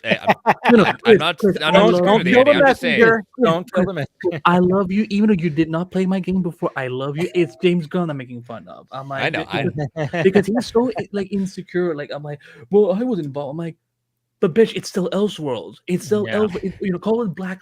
Fuck it. Call the movies he didn't do that are not part of DCU. But I thought in the video that he did say that it was Elseworlds. Someone directly asked him on Threads, and he called it out, saying that Joker is not. There is no official movie part of the Elseworlds label. What? Okay, so he did change it up, because I'm pretty sure. Oh, we caught James Gunn lying. Well, yeah, he fluffed things for sure. But I could have swore he said that he put that in the Elseworlds. I don't know. I might have to look back at that. But anyways, I don't know. I thought he said that when I rewatched it. Anyways, go ahead. No, I was just gonna say I was muted accidentally. But yeah, I was gonna make a joke about James Gunn lying. But the I feel if Warner Brothers had more money, they would be smart to tap into the Elseworlds. I mean, I agree. Yeah, I mean, not just necessarily like you're having this. People would argue about competing, but really, you can do isolated stories. You have actors who could play the part of a character they want to play, but they're doing a different interpretation of it. Like John Hamm would probably like jump at the chance to do like a Red Sun Superman. That sounds like something cool, like that's like a one and that's like more Batman though. I don't know. Oh, I know. Yeah, I'm just giving a random example. Yeah, yeah. I'm just saying, like an actor who said, "Oh, I don't want to be trapped in a 12-movie contract or whatever." True. See? Yeah. Right. And it opens the door for so many different possibilities to, experiment. I mean, that's the whole point of when Elseworlds came out in the comic books, because it allowed, I mean, basically how in comics it works, depending on who you are or what you're like, what you're known for writing, you can just go to DC and be like, could we write about this? And then in the 90s, that's kind of what basically happened. You could just go and be like, I want to check out and try this out with this character, and let's see where it goes. And then you can have so many different stories. You had like it's not the best story, but the idea of I forget what it was called, but it was essentially where Superman lands in Gotham and he becomes Batman. Speeding Bullets. Oh yeah. Speeding Bullets. Okay, that's right. J.M. Dade Mattias. Yeah, Mattias. Yeah, a great concept, like a cool idea, and they're still selling figures of that type of character because it's such a fun idea, And like for me, like I love both companies. I love both big superhero universes, but one of the reasons why I love DC so much is that because they kind of just live and they tap into the multiverse stuff like all the time before the multiverse became the cool thing to do. But like, yeah, they've always done that. So for me, that's always been more fun. So, but I mean, I get why, to a degree, Gunn is kind of trying to nip that in the bud because he's just trying to get his movie out at this point. Like, I mean, and for all we know, like, that might be it. I mean, but there's no money for Elseworlds movies other than what they know are established things that will make like Batman 2 and the Penguin show and Joker 2. Yeah, this is what he said. Just found the thread. Someone asked him 5 weeks ago, saying, "Will Joker 2 have the new DCU Elseworlds intro?" He said, "Nope, won't debut until the films we've worked on." Okay, so yeah, because that was already in production before he showed up. Mm-hmm. Yeah. So that means, but even like it's like, wouldn't that have an else? Well, I don't know. It's weird. Anyways, we're gonna say I mean, it's easier to distinguish stuff too. Sorry. No, you go ahead. No, that's it. I was just going to say that having the Elseworlds. We want you to talk, Rebecca. We want you to talk. I'm sorry. No, I was just saying I wish William was still on the stream, because I would want to ask him about whether or not, having an Elseworlds line of movies just for streaming, if that would be something profitable to do, because I think one of the benefits for me of Elseworlds is that you can pick up an Elseworlds trade paperback and you can just read that story, and you don't have to go through 50 other issues prior to that to get to the story to understand it. You can just say 52 here, Rebecca. 52, yes. But you don't have to do all that homework. You can just pick up Gotham by Gaslight, or you can pick up Superman Red Sun, or you can pick up Superman True Grit or something like that, and you can just read that story. And so that's what I think would be really beneficial for an Elseworlds movie, is that it would be inviting to anyone, that you could just hop into that story, watch that story, and then get out. And I would really like that personally, because it would be fresh. Like, oh yeah, we're getting a new Superman movie where we're going to see Superman doing his thing. Great. But a Superman Red Sun movie would be fun, because it would be a different take on Superman, where he isn't the villain the whole time. He does turn into a little bit of a hero at the end.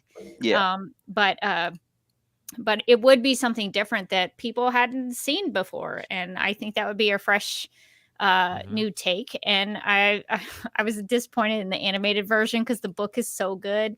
But I think if they were to do that, I think it would be something that would be really accessible to people to hop in. And so I'm with Paul. Like, I wish they had done an Elseworlds line where they just pumped out a bunch of these one-shot just films and just put them in an Elseworlds category. Low budget too. Sorry. Yeah, low budget. Yeah. I was gonna say that because remember, I don't know if you noticed, but so 2 years ago for Halloween, they started introducing this whole concept of Marvel special presentation. It's a 1 hour like Disney Plus movie. So they did it with Werewolf by Night, and it was just 1 hour. It was set in the past. It was black and white, very practical. I actually think you would like it. You don't need to watch anything else. You can just watch. I think that would be like more of your style. Okay. But like that way, they're like, we can do a story about Werewolf by Night, and then we don't have to pick it up from there. And I think that's what they should do with Elseworlds on Max, because I believe that we should have a line of streaming movies for DC, and I think Elseworlds would be more worth it, because I think what Paul said, there is no money for Elseworlds movies. Let's focus on the fact that since we're 1 year later from this big announcement, what Elseworlds movies have they announced that is going to be under James Gunn's Elseworlds? Nada. Yeah. So I think do it for Max. That way. There is the Black Superman movie that they apparently might be on. But we don't want it. We want Val Zod. Yeah, nobody wants. So they can do Val Zod with Michael B. Jordan on Max, either as a show or as a movie, and then do something like Gotham by Gaslight or The Nail. The Nail. The Nail's a good one. That's an interesting one. I don't even know what that is. The Nail is a story. I forget who wrote it, but I got it a while back. But basically it's basically just a tangent story where a nail is on a road and the Kents get a flat tire and they don't get to the rocket in time, and the rocket gets taken by the government or something like that. Yeah. And then the whole it is a world truly without Superman, and seeing exactly how that world is. It's written and penciled by Alan Davis. That's what it was. Alan Davis. Thank you. Yeah, 1998. Just the Nail? Is that what it's called? Just the Nail. Justice League, the Nail. Okay, because I was like, the Nail. I'm like, the Nail. Or JLA, or JLA, the Nail, maybe. Yeah. I have that too, but that's in another part of my house right now. You don't have to grab it. When it comes to basketball, here's the thing. There you go. Everyone gets a show and tell tonight. Wow! I didn't even know about this one. Yep. Can we full screen Chris, so we can see? I want to see the cover, please. Okay. That's pretty. Looks like a microphone a little bit though. Where's the flash? Oh, there's the flash. Okay, which flash is that? Yeah. Which flash is that? It's Barry. It's probably probably Barry. Yeah. Oh, well, thank God. But yeah, it's a great story. I highly recommend you guys check it out. Honestly. Whoa, that Jim Lee painting though that he has on the. No, or I think that's you started looking at the background stuff. Listen. I know it's not. I didn't ask for to be autistic. This is just part of me. Like the Dark Side poster. Oh, look at those figures over there on the left, and then there's a lot of Batman. Vampire Hunter. I got that Dark Side poster as well. What Flash collections do you have on the left? On the third shelf on the left. Oh, that one. That's Jeff Johns' run on Flash and Flashpoint. So yeah. No. Do you have any of Mark Waid's? Mark Waid's behind there. It's just in order. So a lot of Mark big Waid's Batman books there. There's I assume Nightfall is there. I assume Nightfall is there. Oh yeah. Yes. Of course. Yep. Nightfall, Grant Morrison. You probably got the Marvel stuff over there. I see Daredevil. Down there and over there. Yeah. Well, I don't see Daredevil. Right. Okay. Right. Well, he's covering it now. Let me just yeah. If you, I love looking at things. That out of context that sounds bad. Ooh. Very nice, man. That's definitely a huge solid collection to say the least. That's just one part.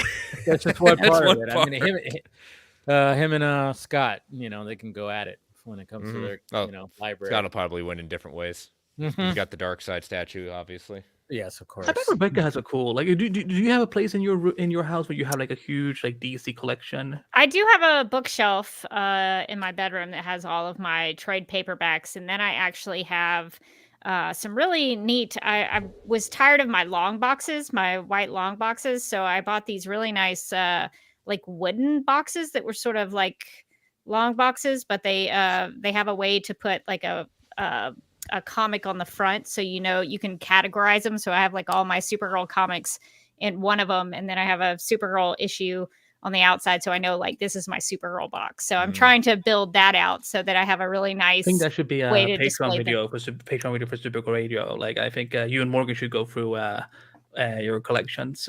Yeah, I need to really organize it a lot better because I have a whole bunch of Superman family issues. When has organization ever been a problem for you, Miss Google Doc? Oh my gosh, I have so many comics just spread out, right. So I need to organize them. I got a question for Rebecca. Favorite single issue of Supergirl? What is your favorite? Oh damn, the drama. Well, there is Sterling Gates put out a trade called Bizarro Girl. And that's always been I don't know which issue in that trade that I would but kind of in that kind of storyline. Bizarro Girl is probably one of my favorites. I mean, Supergirl Woman of Tomorrow. I mean, I think I said earlier issue 6 is probably my favorite one because I think that's the one where she rides Comet the super horse through space. But I think horse is not in the movie. She's like, I cannot. I'm gonna cry. I'm gonna cry. It's gonna be very upsetting. The toys alone should just be because they have to put it in there. Oh my gosh, the plushie comets would be adorable. Oh, the Funko. Like you have like one with just the Comet, and then one with Kara sitting on Comet, and then Streaky. I would buy 5 of those. But I think for me, you heard it here again. That Bizarro Girl comic is really special for me because it's a story where Supergirl is trying to help Bizarro Supergirl get back to Bizarro World. And there's a really great page in one of those issues where it's a full page and half of the face is Supergirl and half of the face is Bizarro Girl, Bizarro Supergirl or Bizarro Girl. And it shows how similar they are. They're more similar than they are dissimilar. And I just always thought that was a really neat, compassionate look into Supergirl that she was willing to do that for her. So if just off the top of my head, I would probably say that's either, a great choice. Yeah, absolutely great choice. Yeah, Sterling Gates's run is pretty popular among Supergirl fans. But I also really love. You mean this one, Kara? I mean, no, Rebecca. Wow. No, it's called her Kara. Hey, I did. No, it's not that one. It's like a full page of like their like full faces. But I also really love the 70s adventure I'll comics. take away your screen just in case. What do you? What do you? Hey, I don't know. You're typing in stuff. I don't know if there's, okay. Yeah, I'd have to try to find. Because I need Rebecca to not tell me where like. Let's see. This was Bizarre Girl. That's for the TV show. Yeah. Yeah. This is in the promos for that. But I would say if people are interested in Supergirl comics, not to pass by the adventure comics from the 1970s. I really love those. A lot of them are standalone issues and sometimes like a 2 or 3 parter. But there's some really. There's an interview, Rebecca. Yep. I'd also recommend the Peter David run, which I'm. The Peter David run. Now that one is a little bonkers, and you have to really dig into it. But it's actually really well written, and the art is good. So if you can really comprehend a Matrix blobby Supergirl, plasma Supergirl mixed in 90s, with a 90s Supergirl, colliding with a satanic cult member and becoming this version of Supergirl. If you can comprehend that, you're off to the races. There's a movie right there. That's a movie people can get behind. Let's not forget that Comet at one point becomes, I think, a humanoid and then falls in love with Supergirl, right? Yeah, the Comet in the Peter David run is very different, but it's very complicated with Comet in that one. But Comet, the Super Horse, always has a thing for Kara. That's just kind of a running thing. He's usually half a man, or in the Peter David run, it may have been like a mixture of a man and a woman. I think there was. Andy, are you just having fun right now? I mean, I know. I'm just like wondering what you're talking about. I'd have to try to see if I could find it. I'll try to dig it up. All I keep getting is all these shots of Melissa. I'm like, for once, I don't want to see Melissa. Oh, good Lord! Oh God. That episode is both really good, but it also is really funny at the same time because of some of the things that Melissa has to do as an actor. Usually, the Supergirl Bizarro stuff is actually really good. Mm-hmm. Okay. Yeah, Bizarro is always a great. I mean, too much. It's always a great parallel. Like if written well, like the Dave. I don't know if you and Scott have gotten to it yet, but the Bizarro episode. Yes. Yeah, so good, really well. Right? Yeah, really good. Yeah, we raved about that episode, and the fact that Tim Daly's actually doing the Bizarro voice as well. Yeah. This is also great. But yeah, like just the way that that episode starts with, it's like, I mean, it's literally like I mean, obviously Clark just like going like, what the fuck? Like there's a Superman, and then there's this whole thing, and the way that he starts breaking down, and then the way that he takes Lois, and then he's like breaking down more, and then saves Lois, and it's a really great episode of how they wrote the Bizarro episode in the Superman animated series. Yeah, I mean you guys know my love for all of the animated series. Just the writing in those shows were just always fantastic. They always did. Yeah, we just talked about Ghost in the Machine, which was the return of Brainiac, right? Last night. So freaking good, because it's just like, and it was funny because I love it when I blow Scott's mind when I see something like kind of layered and different when it comes to, because obviously in that episode when it came to Superman the animated series, and when it comes to Lex, because a lot of people just look at Lex as like this shady evil businessman type. He's the leader of LexCorp and blah blah blah, but we forget that he's actually a genius. He's actually a very smart dude, and you actually see that in this episode.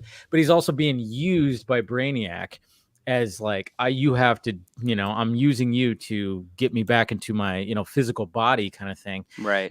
But there's also an added layer with Mercy, who, is kind of just like, she does everything for Lex. I mean, the episode starts off with her like, oh, there's some lint on you, I got you, and stuff like that.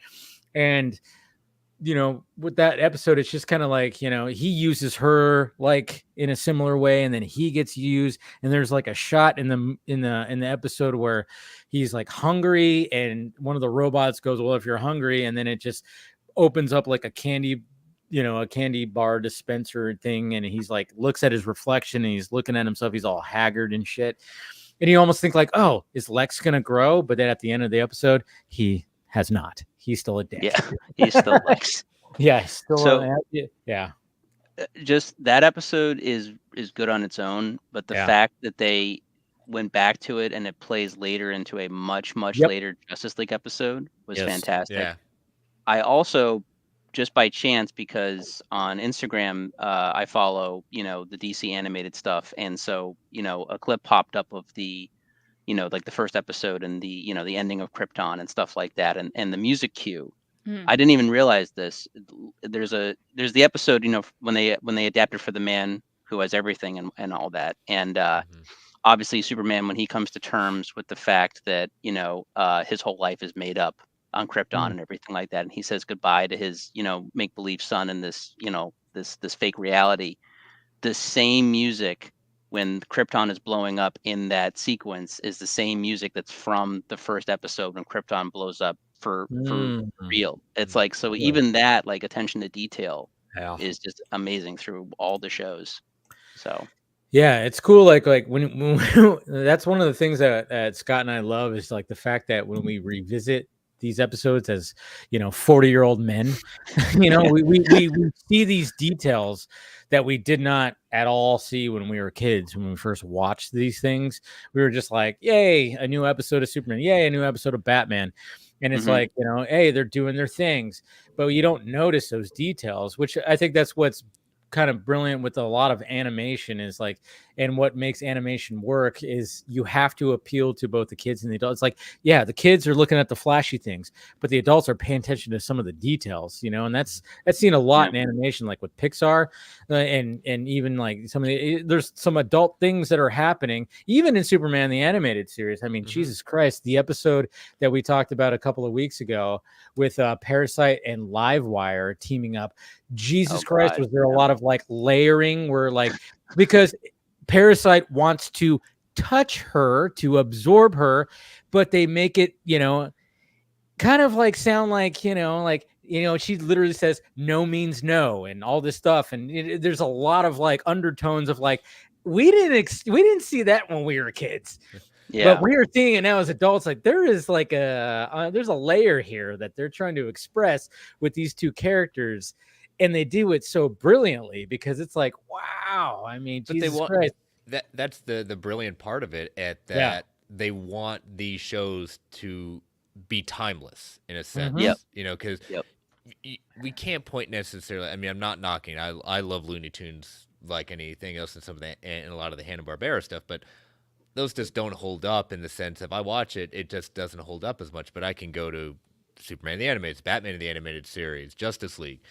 To your point, Dave, they do so much to make sure it appeals to a wide array of people that you can find these different things and revisit. It's like, man, I never thought about it like this. Yeah. Yeah. We were, I mean, not to say that there isn't good animated shows now, but I mean, and I'm not trying to, you know, be like the old man, like they don't do it like they used to, but like cancel him. He's about to be canceled. Yeah, no, but we were spoiled though in the 90s between the DC animated universe, like the emergence of Nicktoons and stuff like that in the 90s, and just there's just all this creativity, you know, and all of these, you know, different variety types of shows between, you know, I mean everything from Rocko's Modern Life to Gargoyles. Like, I mean, it was just Gargoyles. You know, yeah. Are you saying that with I couldn't tell. No, I'm saying I love it. I love it. No, I mean, I know it fell off. I think like in the last season or something. But yeah, like the core of the show was just really, really good.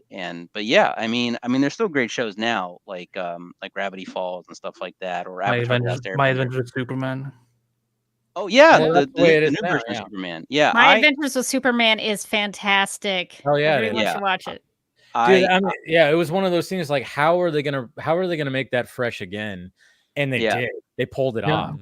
They pulled it off brilliantly, to be honest, you know. They did a thing where they I mean, obviously huge anime influence on the show, but they were able to do it in a way that wasn't taking or borrowing too much from Superman the Animated Series or anything like that, and it was being unique in its own way. And it's interesting too, because even Clark was very different. He wasn't. I mean, the version in Superman the Animated Series is very stoic. He has a personality, but he's very, very concentrated on what I say to my friends a lot of the time. Like, I find a lot of similarities between that version and Cavill's version. Yes, that they're very quiet, but they're very smart, and they listen, like, and he's not trying to be a bumbling like idiot to like do that disguise thing, you know. Yeah, well, that's because people misunderstand mild manner for being bumbling. That's like Lois and Clark, the new Superman. That's, you know, like, even though I may not disagree, I may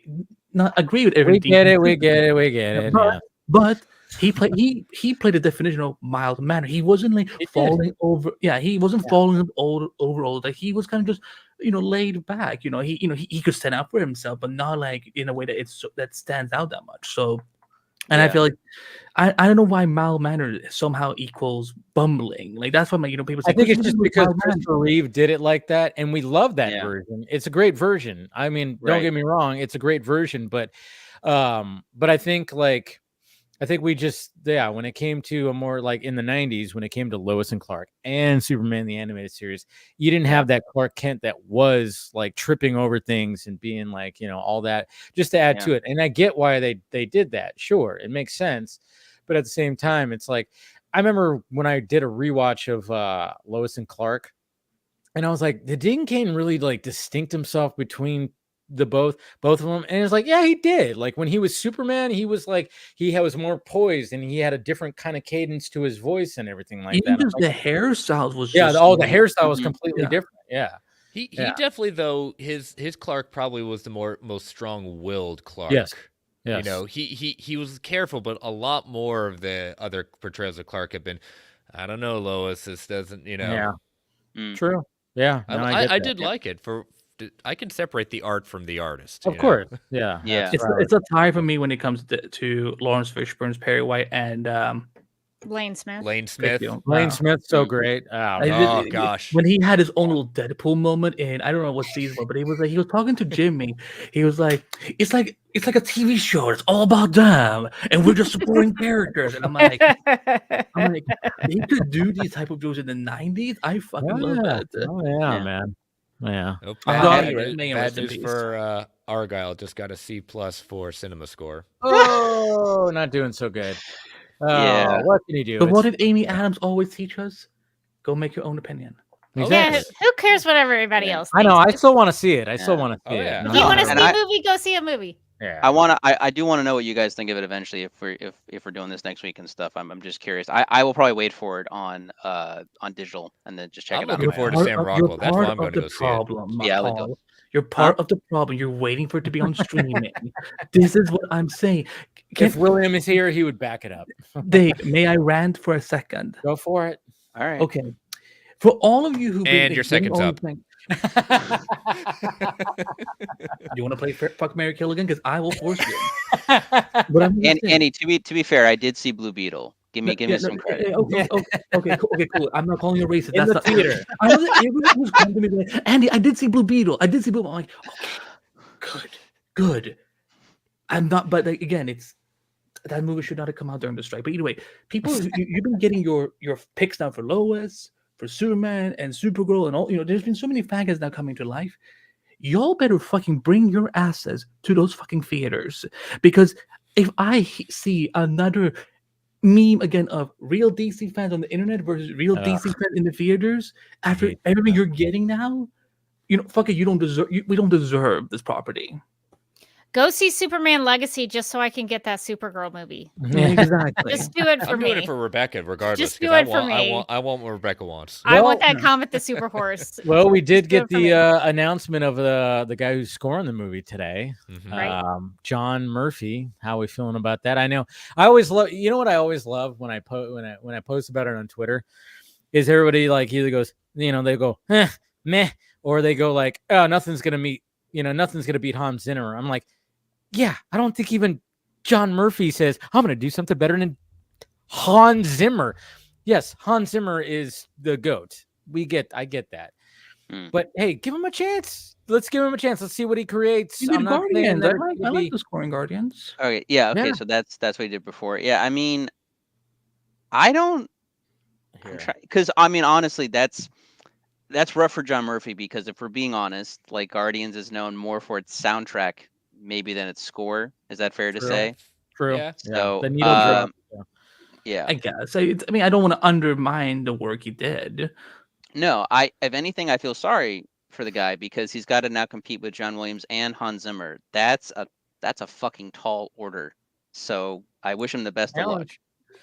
Yeah. My question with him is he just going to revert back to the John Williams score? No, because I don't know. It sounds like they're. I wouldn't be shocked if they did it. Honestly, if I'm being fair, like I wouldn't be shocked. I think they'll do something because they're going. It sounds like they might be going back to the trunks. They want to make it set all the scenes in daytime or whatever. Like whatever the internet wants, they're gonna do. So I imagine. Oh no, we're getting Rise of Skywalker written by Reddit. That's the thing. Like a lot of fans are already like complaining and kind of making jokes at the fact that the movie feels like a movie made by Twitter. So I mean, but listen, I mean that's not necessarily the worst thing. I mean, I love No Way Home, and that whole scene where the spiders are talking in the lab, like half that scene could have been written by Reddit. I mean, with the clips they get back, especially when they're pointing at each other and just stuff like. I mean, I don't know. I'm just saying like. You guys know my expectations going in already, so I mean, like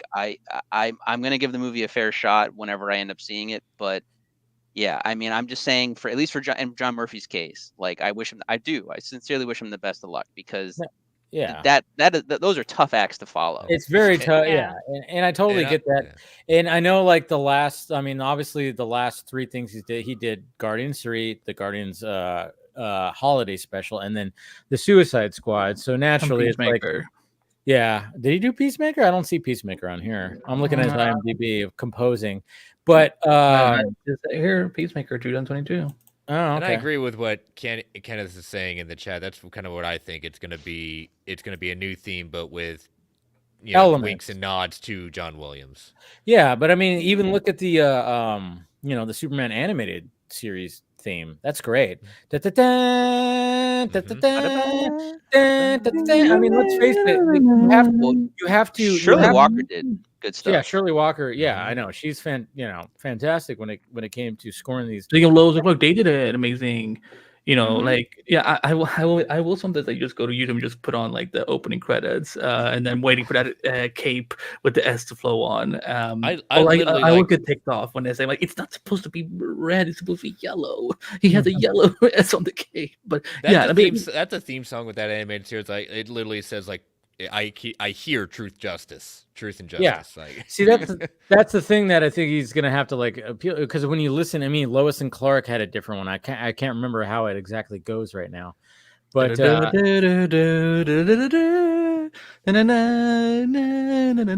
there you go, Andy. You got it. But there's something familiar about it when it comes to every Superman theme. I mean, let's face it. No matter what, there's always like you just have to have that Superman, let it fit Superman a little bit. But looking at John Murphy, I mean, he's not like somebody who's like, whoa, he's done this, he's done that. But I mean, he did do Kick-Ass. He did do 20 Weeks Later. Now there is a track on there that is pretty damn awesome. Oh, I know the one. Actually, I think it's in the house.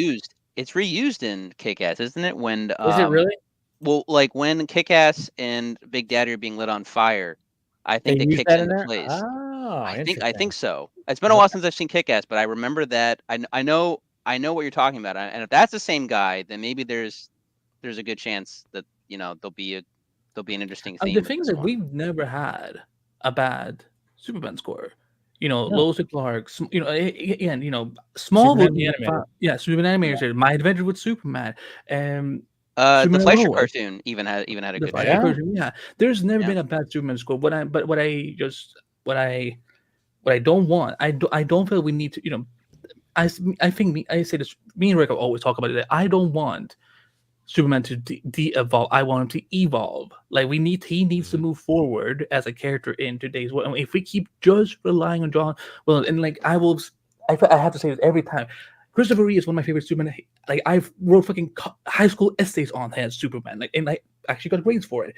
I love his Superman. I love John Williams. But it's time to fucking move on. Yeah. Yep. Word. Yeah, we have to. I mean, listen, guys. I'm going to be honest with you. I think as far as that goes, like, pray 50-50. Because on one hand, I do think that James Gunn wants to make his staple or make his imprint on the character, but at the same time, like. He's an older dude. Like I think he prefers a lot of the more old-fashioned aspects of the character, So yeah, I'm just saying expectations. I'd say 50-50. I get that, but what I want from him is like modernize those things, you know, just bring them into the 21st century, bring them into this decade. That's what I'm kind of hoping. It's like, okay, I get it. Like, okay, like the last Superman you had, he was a darker, great, you know, and very fleshed out Superman, which I loved. Let's find that balance. Find that balance, James, between Donner Superman and Snyder Superman. Find that balance. Honor the legacy in Superman Legacy. Yes, a legacy because they're going to label it legacy. That's why. I mean, it's still. I mean, I know we've talked about it many times. I just really hope that he has Superman actors all throughout. I want Tim Daly in this shit. I'll even hey, have a Dean Cain fucking cameo in there too. Have Tom Welling. Have these. I'm pretty sure Rosenbaum's going to be in here somewhere. They're friends. He's got to have some kind of role in this, or like a cameo or something.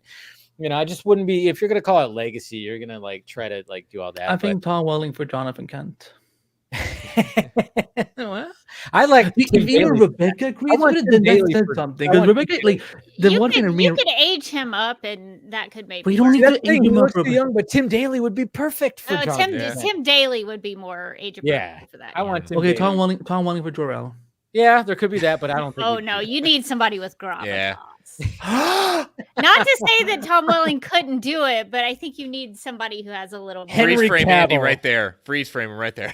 Henry Cavill for Jor-El. That would be crazy. He might actually be Frozen, Chris. So. I know he might actually.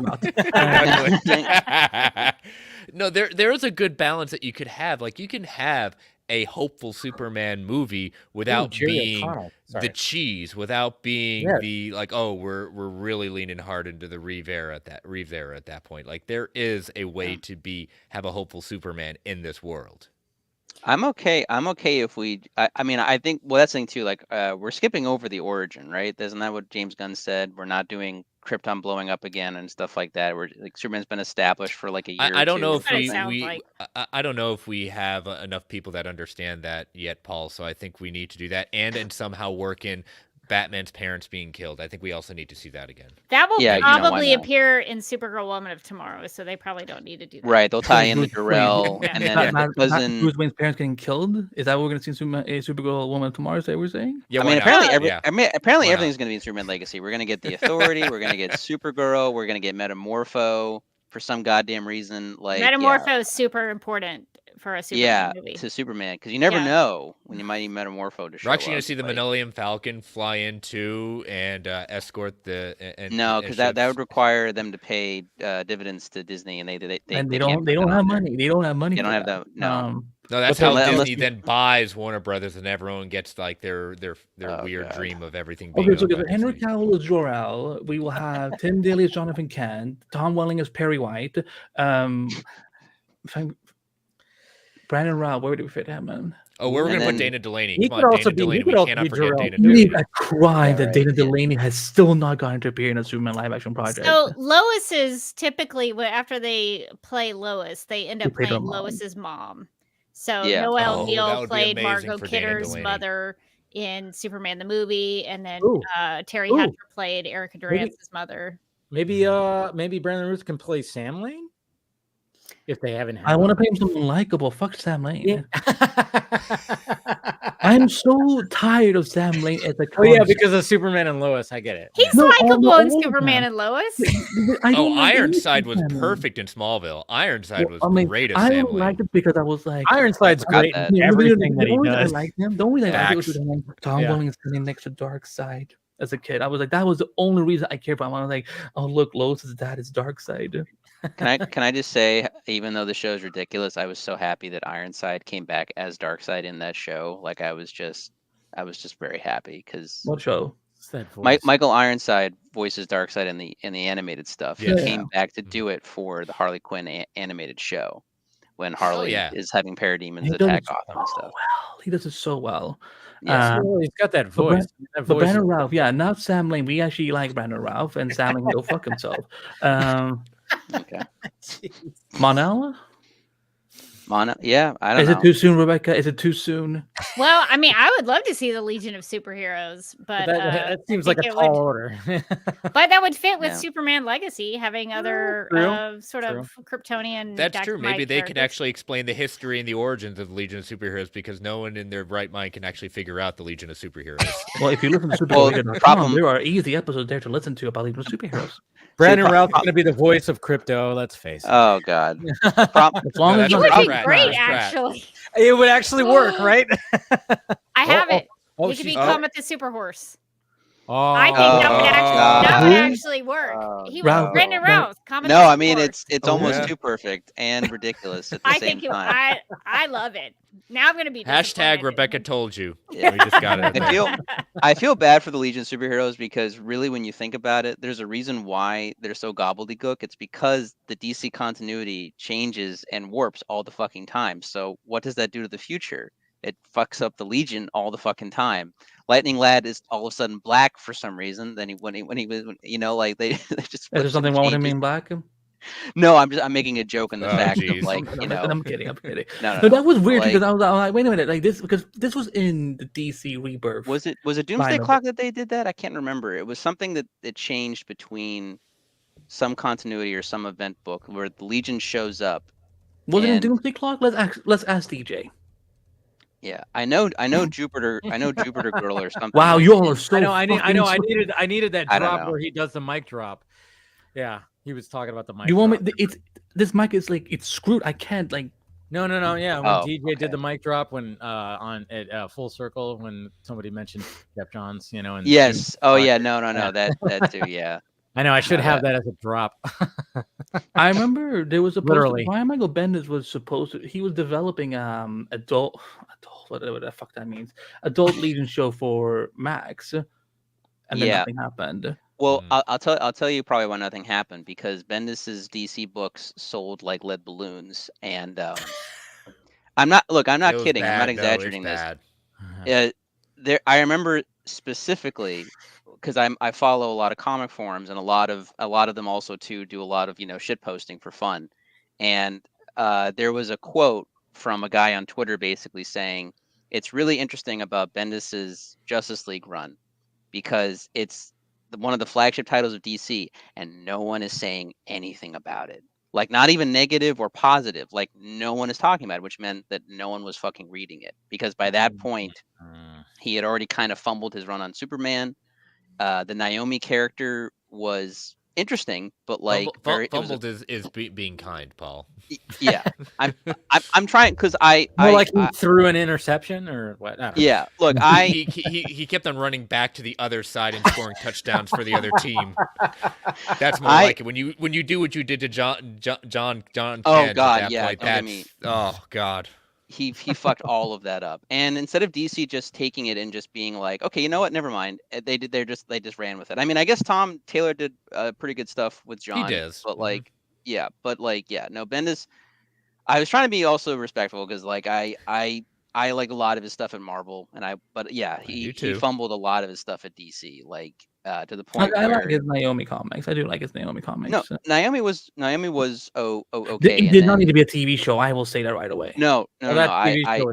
Garbage. Ugh. I avoided that TV show. Although when Ray Porter showed up as a DC bad, that was pretty cool. Oh, yeah, that was cool. I like seeing Ray, but man, when I saw like some of those scenes where she was like flying, and that was the CW being like, "We're done giving you budget." Right? What 16-year-old did you get to use After Effects on this shit? Yeah, I've seen 16-year-olds do better than that. Yeah, probably. Yeah, seriously. That was the joke about earlier, where he was making the joke about the copy paste and like the moving of Superman. Like, that's what they did with Naomi, pretty much. Yeah. That was and rough. There were so many fucking leaves. I got sick. Like, that's why I became like a racist towards fall. I'm like, I don't want to see fucking leaves anymore. Like, there was so much fucking nature in that fucking show. I'm like, why do we need this? We don't need leaves. Yeah. Just let her like do powerful shit or something like that. I don't know. But Bendis pretty much retreated to just going and working on his, because they bought Jinx World, I think, from him or whatever, or they combined. There was some deal that happened, and so he just went back to his Jinx World books and started making those. Which, he was good with those. Like, his adult his adult comics are more geared toward adult comics are pretty solid. If you ever want to see a creator go off on what the CW did, talk to David Walker, who helped co-create Naomi. That man has a lot to say about the CW and what they did to his character. He I can imagine. I got a chance to speak to him last year about it, and that was a good half an hour conversation of I'm just going to rail on it. Yeah, well, I mean, the CW should. It's always fun talking to comics people about CW. So, like, I remember, like, when I met Gail Simone at Comic-Con, it was like I think it was like months after the death of Laurel on Arrow. Laurel deserved better, and just seeing how like disappointed she looked, like just hearing some of the like other things that she hadn't heard about the whole situation, it's like it hurts when these comic people don't get to be involved with it because they would do such good stuff. Like for example, like how great is it when Jesse Raff or Nicole Maines, got to have their little hands in, you could tell when they were involved with Supergirl. Well, they actually knew things. The Supergirl writers didn't seem to bother to do any homework, but Jesse Rath and Nicole Maines were like, yeah, we have lots of ideas because we've actually read the source material. Eric Carrasco was the Game of Thrones route. I don't need to read it. I'll just make it up. Carrasco was only hope.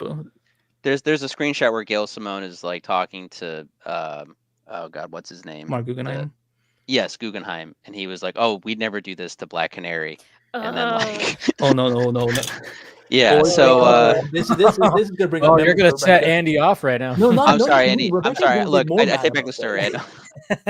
Because I'm kind of like somewhat make peace with it, but it's like like if I, one time I should PTSD over here, and she was not happy. No, I met Gail a couple years ago at Boston and stuff. She's very, very sweet. I got to meet her husband too. But yeah, I had her sign all of my. I got all of her Wonder Woman run, Birds of Prey stuff, some of the Deadpool stuff. Yeah, she's extremely nice and extremely open and just very a very, very pleasant person to talk to. It's the best way to put it. So yeah. Did you ever meet Gail, Rebecca, at DragonCon or something? I have not. I was hoping because there was one year at DragonCon where I was hoping it was going to be like a Birds of Prey weekend because the ladies from the Birds of Prey TV show were there. Katie Cassidy was there, and I think something happened with Gail Simone, like she couldn't come or something. I can't remember, but there was a reason that I couldn't see Gail Simone. So my Birds of Prey weekend got kind of shortened a little bit, but I just remember maybe one day. We were talking about Superman Legacy before because we know we're gonna shoot. It's gonna shoot in Atlanta. Is Dragon that building that you said, Rebecca, should be the Daily Planet when we were talking about it a few months ago? No, I can't remember the name of the building, but there are two buildings that are pretty tall buildings in downtown Atlanta. That one of them I've always thought would make a great Daily Planet, and I don't remember the name of the building. DragonCon takes place in a couple of hotels. So it's the Marriott Marquis, the Hyatt Regency, the Sheraton, the Hilton Atlanta, and the Westin. So none of those buildings I don't think would. But those are the buildings that have that elevator that use something. But the Marriott Marquis in Atlanta is very famous for people using the elevator there. It was in Hunger Games. It was in Loki season 1. It has a very iconic elevator in there. I also saw the Gal Gadot, John Hamm movie, Keeping Up with the Joneses, I think. There was a scene from the Atlanta Hyatt Regency in there, and I was like, I go there every year. I recognize that lobby. So yeah, a lot of Atlanta stuff is pretty recognizable. But I think when you guys are talking about incorporating these comic book writers into all this, I think that's one thing that James Gunn is trying to do. At least I know Tom King is very heavily involved in a lot of this stuff too. So, I mean, hopefully, he's trying to prevent some of this other stuff that, that we're talking about where it's like these writers didn't know what they're talking about. And it's well, why don't you bring in the people who know the shit, to actually so hopefully that could add something to it. I mean, hopefully when it comes to the storytelling, at least. Yeah, especially they got to have a balance in the sense of understanding the material they created and trying to figure out how realistically it could actually be able to get shot and making sure it translates well to an audience. Yeah, because you have someone like Tom King working as a architect, whatever. Yeah, like because he's working as an architect on not just for the DC universe, but also for Woman of Tomorrow. So whatever script that Anna wrote, I'm sure he, because I mean, they're gonna have to add some new things. I mean, again, it will mostly be direct. Not to be. I'm just more worried about what they're gonna take out because I don't know what's gonna upset Rebecca. Like if something gets taken out, better not be Comet. She's gonna boycott that movie. If it's Comet the Super Horse, I'm gonna protest. She's gonna drive. For some reason, okay, but we got to realize though. I mean, this is James Gunn's DCU. He loves him some animals. That's true. I do have that in my favor. Yes. Okay. Yeah. Crypto and Comet are probably okay. Yeah. I'm just picturing like everyone like I don't know like this is like the worst timeline, like everything's gone wrong and everyone's leaving like the convention center and he's like wait we have footage of Streaky the cat and then like everyone just still keeps going. I would be the only one standing up and cheering. Goes back into the driveway. Beepo's here too. The super pets, everyone. Oh my gosh, I would go nuts. Bradley Cooper voiced by Henry Cavill, and bring out Dwayne Johnson again. We'll bring him back too. Come on. I think all your favorites. Jesse Eisenberg, he's gonna voice something too. Oh man, you know what? I still kind of stand by the Eisenberg Luthor stuff, only because I'm just saying, man. Like, just this past year, we had a fucking billionaire buy a company and have a giant glowing X that he then had to take down 2 days later. I'm just saying, maybe Zach was onto something. I'm just, and then. They made him bald. They gave him the business suit by Justice League, Snyder cut. I mean, it was there. But yeah. There was a plan. Anyway, there was a plan. It was a good plan. I think Zach he's always ahead of the curve. He always sees like what's going on when it comes. I mean, I think Zach, if he wasn't like this filmmaker, he'd probably be like up there with Mr. Beast when it comes to YouTube, because it's like he always saw like, hey, what's next? What should I do that I know that's going to be the next thing? Because even though it's like his movies like at the time were very, they get controversial and there's a discourse, but then people still talk about them a decade later. And then something like Watchmen is still being like, man, I mean, shit, look at what he did back, before the 2010. Yeah. Jesus Christ. Which is why the initial reaction to an anime movie getting announced was that, why do we need one? Yeah. I feel, and I don't want to sound pretentious as fuck, but like, when you have film schools, you go over different genres and stuff like that. And I mean, we're at the point now where like, superheroes are going to be studied the same way that Westerns are in film school. And I wouldn't be shocked if Zach's movies are, at least one of his films is on that list. Oh, all of them are going to be on there. Probably, yeah. You can't tell me because like, if you think about it, you got Watchmen. I mean, well, first off, you started with 300. I mean, that one was just literally just ripped the story out of the page and was like, I mean, going back to what we were talking about of like trying to construct something to make it look like the comic book on screen. I mean, 300. I mean, he just fucking nailed it when it came to that. And then, of course, you got Watchmen, which same thing. There's shots in there, too, where you could just be like, wow, he just ripped that off the page. But, obviously there's some, he changed some things like the ending, of course. But, And then, of course, when it comes to his DC trilogy, that's totally going to be because they're all so different. They're all so different. I mean, obviously, his Justice League is going to be studied because of the phenomenon that went in to get it released and all the, the drama and stuff like that. But if you watch all three of those, I mean, I compare it to the original Star Wars trilogy where it's like, man, these are all three just kind of different. They're different, but it's the same director. It's not three different ones like when it came to the Star Wars trilogy. But it's like and I love that. I love that Zach is kind of like that. Like some of my favorite bands won't have like a similar sound from album to album. He tries new things and does different things. And that's what I really appreciate. Like Zach, I mean, I'm not saying it doesn't work. Like if you have this, Christopher Nolan, when it's a Christopher Nolan movie, I mean, yes, does he do different things and he, gets bigger with certain ideas and stuff? Sure. But he does have like, it's a Christopher Nolan, it's a Tarantino, stuff like that. But Zach, it just seems like he just tries really just different things and different ways to shoot things and everything. I don't know. That's what I like about it. like a lot. It's really weird because like you look at like Nolan with like the Batman trilogy, and it's just it's the same Batman, but it's like he has to face on like a different type of adversary and like a different way of going about things, basically. True. So like with Ra's al Ghul, it's about this act of, you know, I mean, all of it's based in terrorism, but it's different forms and different, you know, like it's weird because like Joker predicates on fear, you know, but like the Scarecrow seems to be more about using the gases and stuff like that. So it's kind of a flip on that. There's like certain things, but yeah, it's all you could watch those three movies and see it as like, you know, a different adventure, but like with different things. But with Man of Steel, BVS, Ultimate, and Zack Snyder's Justice League, each one of them is completely different in terms of just Man of Steel is this the beginning of the hero's journey. This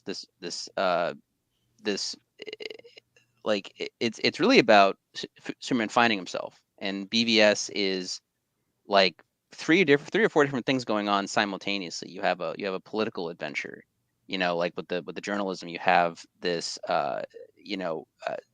this weird look at the media and how it affects everyone's opinion in the superheroes themselves and everything like that. You have you know, God versus man type of thing going on at the same time. And then I would to simplify it, because I think it is the most simple of the three, even though it's the longest and there's so much going on. Justice League kind of needs to be simple because so much is happening with so many different characters. It needs to be a straightforward. This is an adventure movie. Like, you're right. You're right. Yeah. And like one of the things that I was like, one of my gripes at the beginning was like, it felt like we didn't have a lot of the world involved when it came to that. It was like, all right, we're just kind of following these characters and they're saving the world, but we don't see the world reacting to it. But then I went, you know what? After watching it like a couple of times, I went, yeah, I don't think I need it. I got that a lot in BVS. BVS, we saw the world react. Yeah, we saw a lot of the world reacting to the characters. Both of them. I mean, both the mains, Batman and Superman. You know, we saw people like talking about Batman, and you know, like you know, he's got a new mean in him, you know, and stuff like that. And then people hating Superman and the world reacting to that. We got a lot of the world. So I actually now when I watch Zack Snyder's Justice League, I don't think about that anymore. I'm like, you know what? I appreciate that it's just about the heroes and them saving the world, but we don't have to see the big table with all the phones and the screens and going like, what's happening now? You don't want to see that. Yeah. You know? I mean, look at the Snyder cut as like, you know, I look at the trilogy as like almost school years.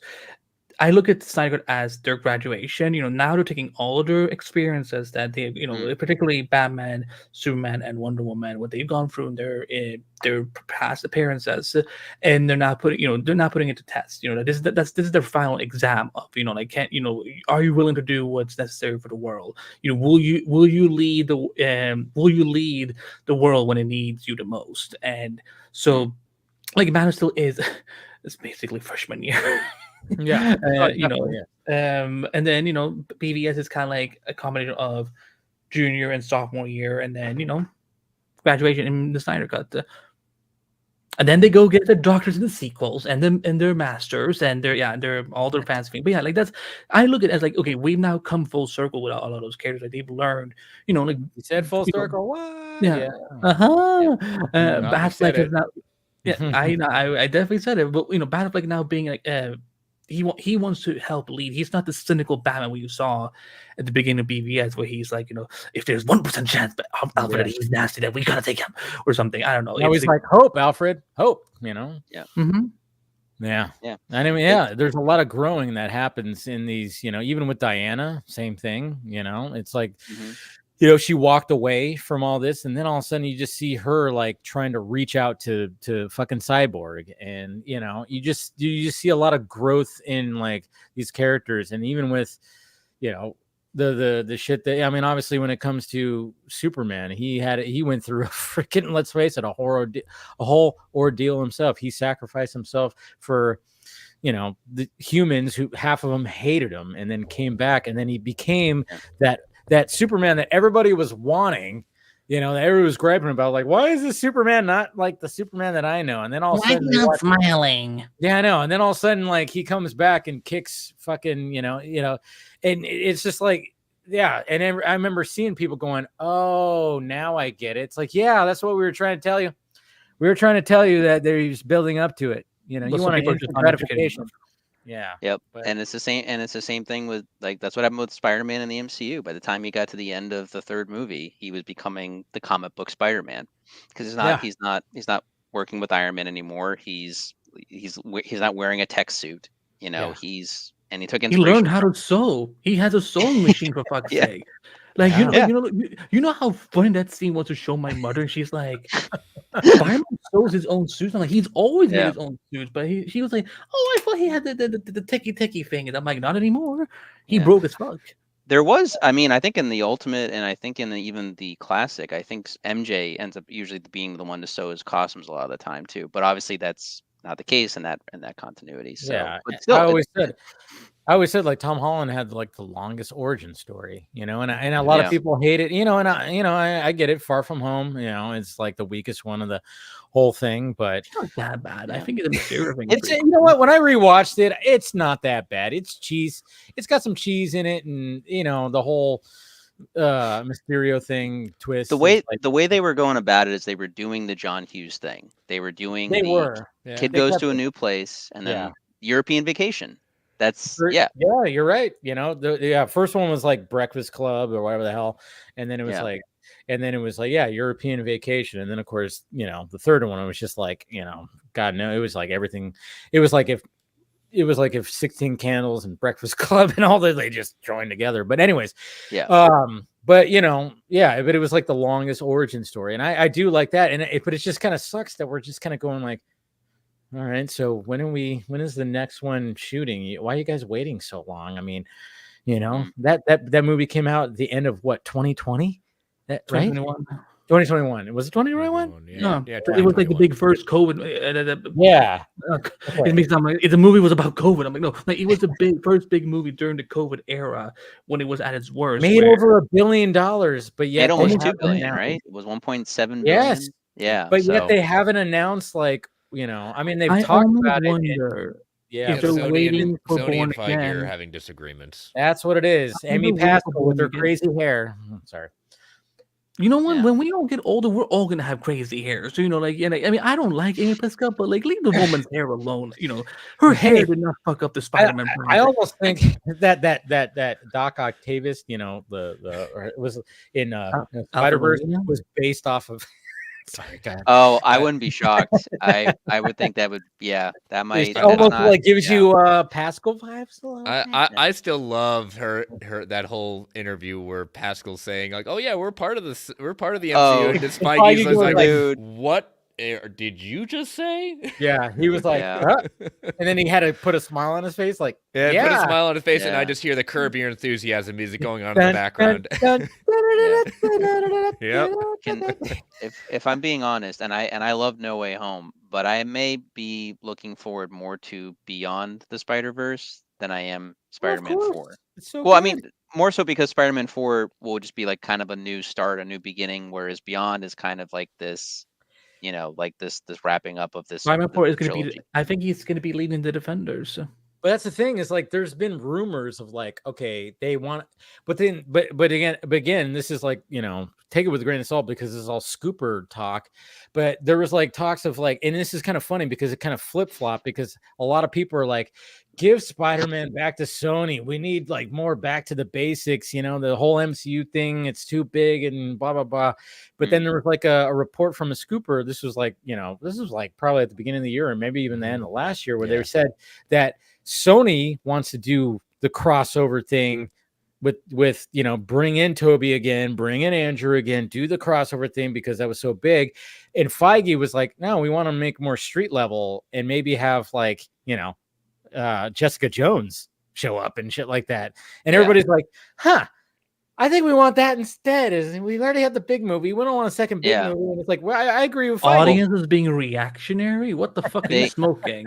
What they really want, and I think this is it also goes back to Born Again. We want to see We want Spider-Man won't show up in Born Again, but if Daredevil shows up in a Spider-Man movie, like it's printing money. Because I'll tell you what, that Spider-Man that Devil's boss, Reign is what they need to do.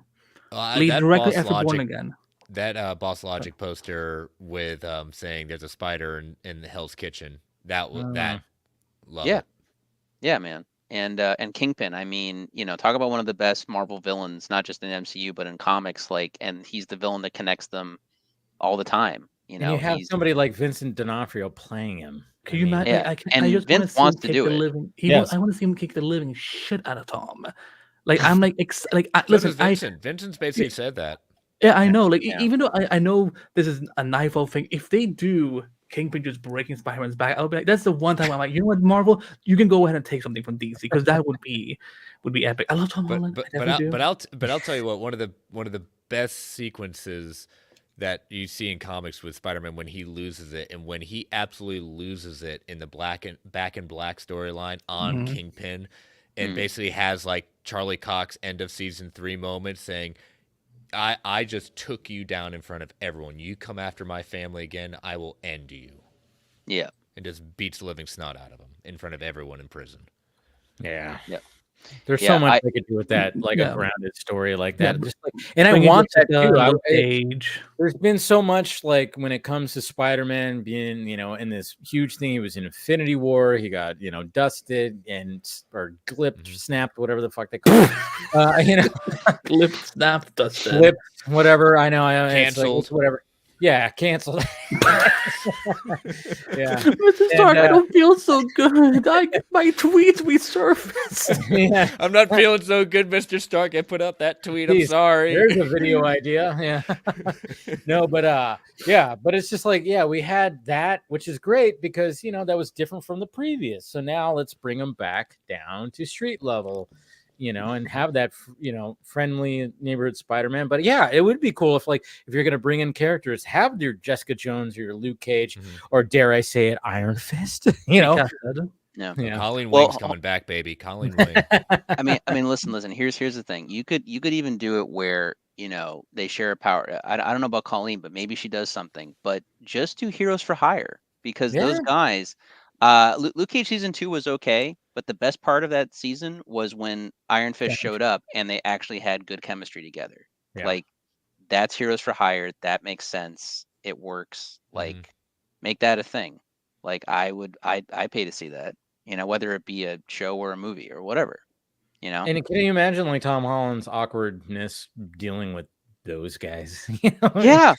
No, I think Danny and him would somehow ironically get along. Oh yeah, of course. It would be awkward. Yeah. But Luke would just kind of be like, "The fuck is that shit?" And Jessica would, and I think Peter would do everything in his living power to impress the fuck out of her, and she'd be like, "Cool." Did you guys know that in the original comics, they're the same age, and that they went to school together, and Jessica had a crush on Peter Parker? I don't think she knows that Parker and Spider-Man are the same person, but yeah, that was an alias. I'll tell you what I'm looking forward to, because we've seen Kingpin basically lose majorly a couple of times already in the MCU. I think Born Again, we're going to see Kingpin for the first time in the MCU actually win and really win big. Well, he'll probably get mayor, and then they'll probably lead it into Devil's Reign. I mean, that seems to be what they want to do. Yeah, but no, I think no, and I think that's a good idea, and I think they also need to, because before Hawkeye, they think they were going to do their own continuity using the Netflix actors. And then after things didn't work out with certain Marvel projects, then they changed their mind, and now the Netflix stuff is canon. So you know what's funny? On Disney Plus, they put Echo in the Defenders lineup. Yeah, that's cool. I mean, I still haven't watched it yet. Echo is actually really, really good. It's like I'm going to watch it. Maybe I'll watch the best thing since The Dark Knight. I'm sure. Echo actually has a guide to my job, which is interesting. Wait, what? I in my day job, I work with museums, and one of the locations that we have is Mountville Archaeological Park in cool. Alabama. Oh, that's and cool. so what I have discovered from my colleagues is that I think in episode 2 there's a big sequence where they play stickball, Native American game stickball. It's the opening episode. It's the opening sequence of episode 2. And so it puts up the time frame that's like 1200 AD Alabama, and so that's essentially there's a lot of speculation that where one of my locations that I work for is, and then what they're accidentally depicting. walks in the background, and I'm like, Rebecca's in the MCU now. Yeah. So it's pretty cool. Pretty cool. They worked very well with the Choctaw Nation. They it sounds like even on their webs, the Choctaw Nation's website, they have a whole website dedicated to everything with Echo.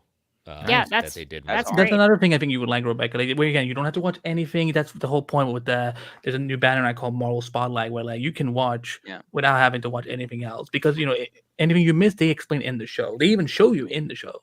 Yeah, right. I'm excited to watch Echo. I watched kind of some of those scenes that were depicting from that time period, but I want to go and watch all the way through. Did you see when they were? Did you see when they were actually filming there? Like, did you know they were like? No. They didn't shoot at my location. It's just depicting what that location would have been like in the 1200 AD. There it is. All right, it's pretty cool. Yeah, that's pretty cool. I think this is a good place to wrap it up. We're already going 4 hours with this stream. Some people want to get some sleep. I mean, it's this is great conversations as always, and hopefully you guys, listening either audio or watching all this or watching on Twitter. That's right. This has been streaming on Twitter. Yeah, we're streaming on Twitter now, folks. Watch out. Hi, Elon. Yeah. Yeah, it got linked up. It was like, okay, cool. I'll do that. Why not? But, Elon, do you want to play Fuck, Marry, Kill with a DCU dude? He probably would,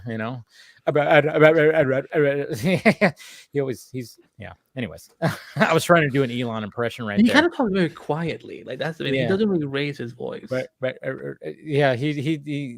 He's interesting. I think I'm still a firm believer that he is a fucking alien. Anyways, sent here from whatever, Mars, maybe, I don't know. But this was a fun conversation as always. Love talking to you guys, and a lot of Supergirl talk. And like I said, this has been, we'll see what happens. Been a year since the DCU was fully announced, and now we got again, like I said, a year from now, God knows what we're going to be having. I mean, obviously we're going to have so much, but that year just went by. When I saw that, I went, oh my God, it has been a year. I was like, it just went by pretty damn quickly. So we'll see what happens, but let's go around the horn and promote ourselves. We'll start off with Andy. As always, thank you for having me. You can follow me at Anibite on literally every social media app, because God knows when Twitter will go down. So, if you somehow find yourself amused by what I say, I'm probably on one of those other apps, but please stop making Twitter replacements. I don't want to have to sign up anymore. You can find my work at Screen Rant, the Flash Podcast, Multiverse of Color. I stream on Twitch and Kick and YouTube, either yelling at Counter-Strike players because they don't listen to comms, or I will probably just miss all my shots. And the next 2 weeks, I'm hoping to have something different to talk about when I come back here. Ooh, I'm intrigued. Cool. Rebecca, you know what it is. Oh, yeah. No spoilers. Anyways. All right, Paul. Hey, Dave, thanks again for inviting me on, man. I always have a blast at these things. It's always a good combo with you guys, and it's always a great time. And yeah, just thanks again for having me on. I don't have anything to promote. I'm just me. So, but if you want to find me, I'm at. He's just Ken. I mean, Paul. Yeah, I'm just. Yeah, well, I got to find my Barbie somewhere. He's Paul enough. All right. I'm digging the Pollard energy. There you go. Yeah. Okay. But yeah, you can find me at pmickey1988 on Instagram, or Paul Panhook on Vero. So there it is. All right, Rebecca.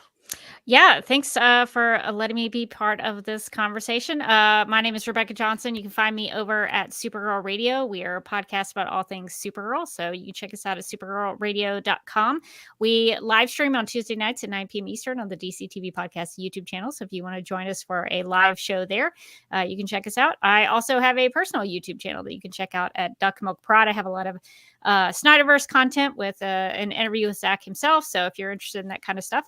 I'm hoping to start a series where I talk with Snyder fans about why they love those films. So hopefully we'll be able to get some good guests coming up. So if you're interested in that, check me out.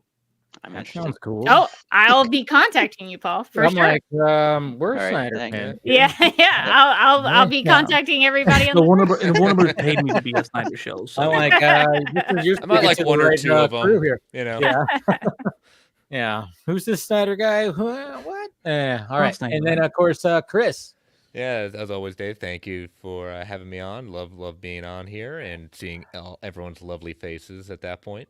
But yeah, you can follow me on all the socials at Chris Balga. My weekly show, Marvel Alliance, you can check that out by searching in all podcast feeds, Marvel Alliance, and you can find that on Twitter at Marvel A Podcast. And my other show, World's Finest True Believers. You can follow that show at Finest Believers and on podcast searching for the Geek Ultimate Alliance Network. There it is. All right. And then, of course, thank you to William. And make sure you guys follow him. He's on Twitter at the Sci-Fi Center. And, hey, if you're in Vegas, go visit the Sci-Fi Center. You know, pick up a comic book or 2 or 5 or 6 or 10, whatever, you know. So, yeah, it's a great – I've been there. So, you know, it's a great little shop. It's got a lot of things going on with it. So, yeah, thank you to William. Thank you, of course, to Chris, to Rebecca, to Andy, to Paul. We will talk to you guys later.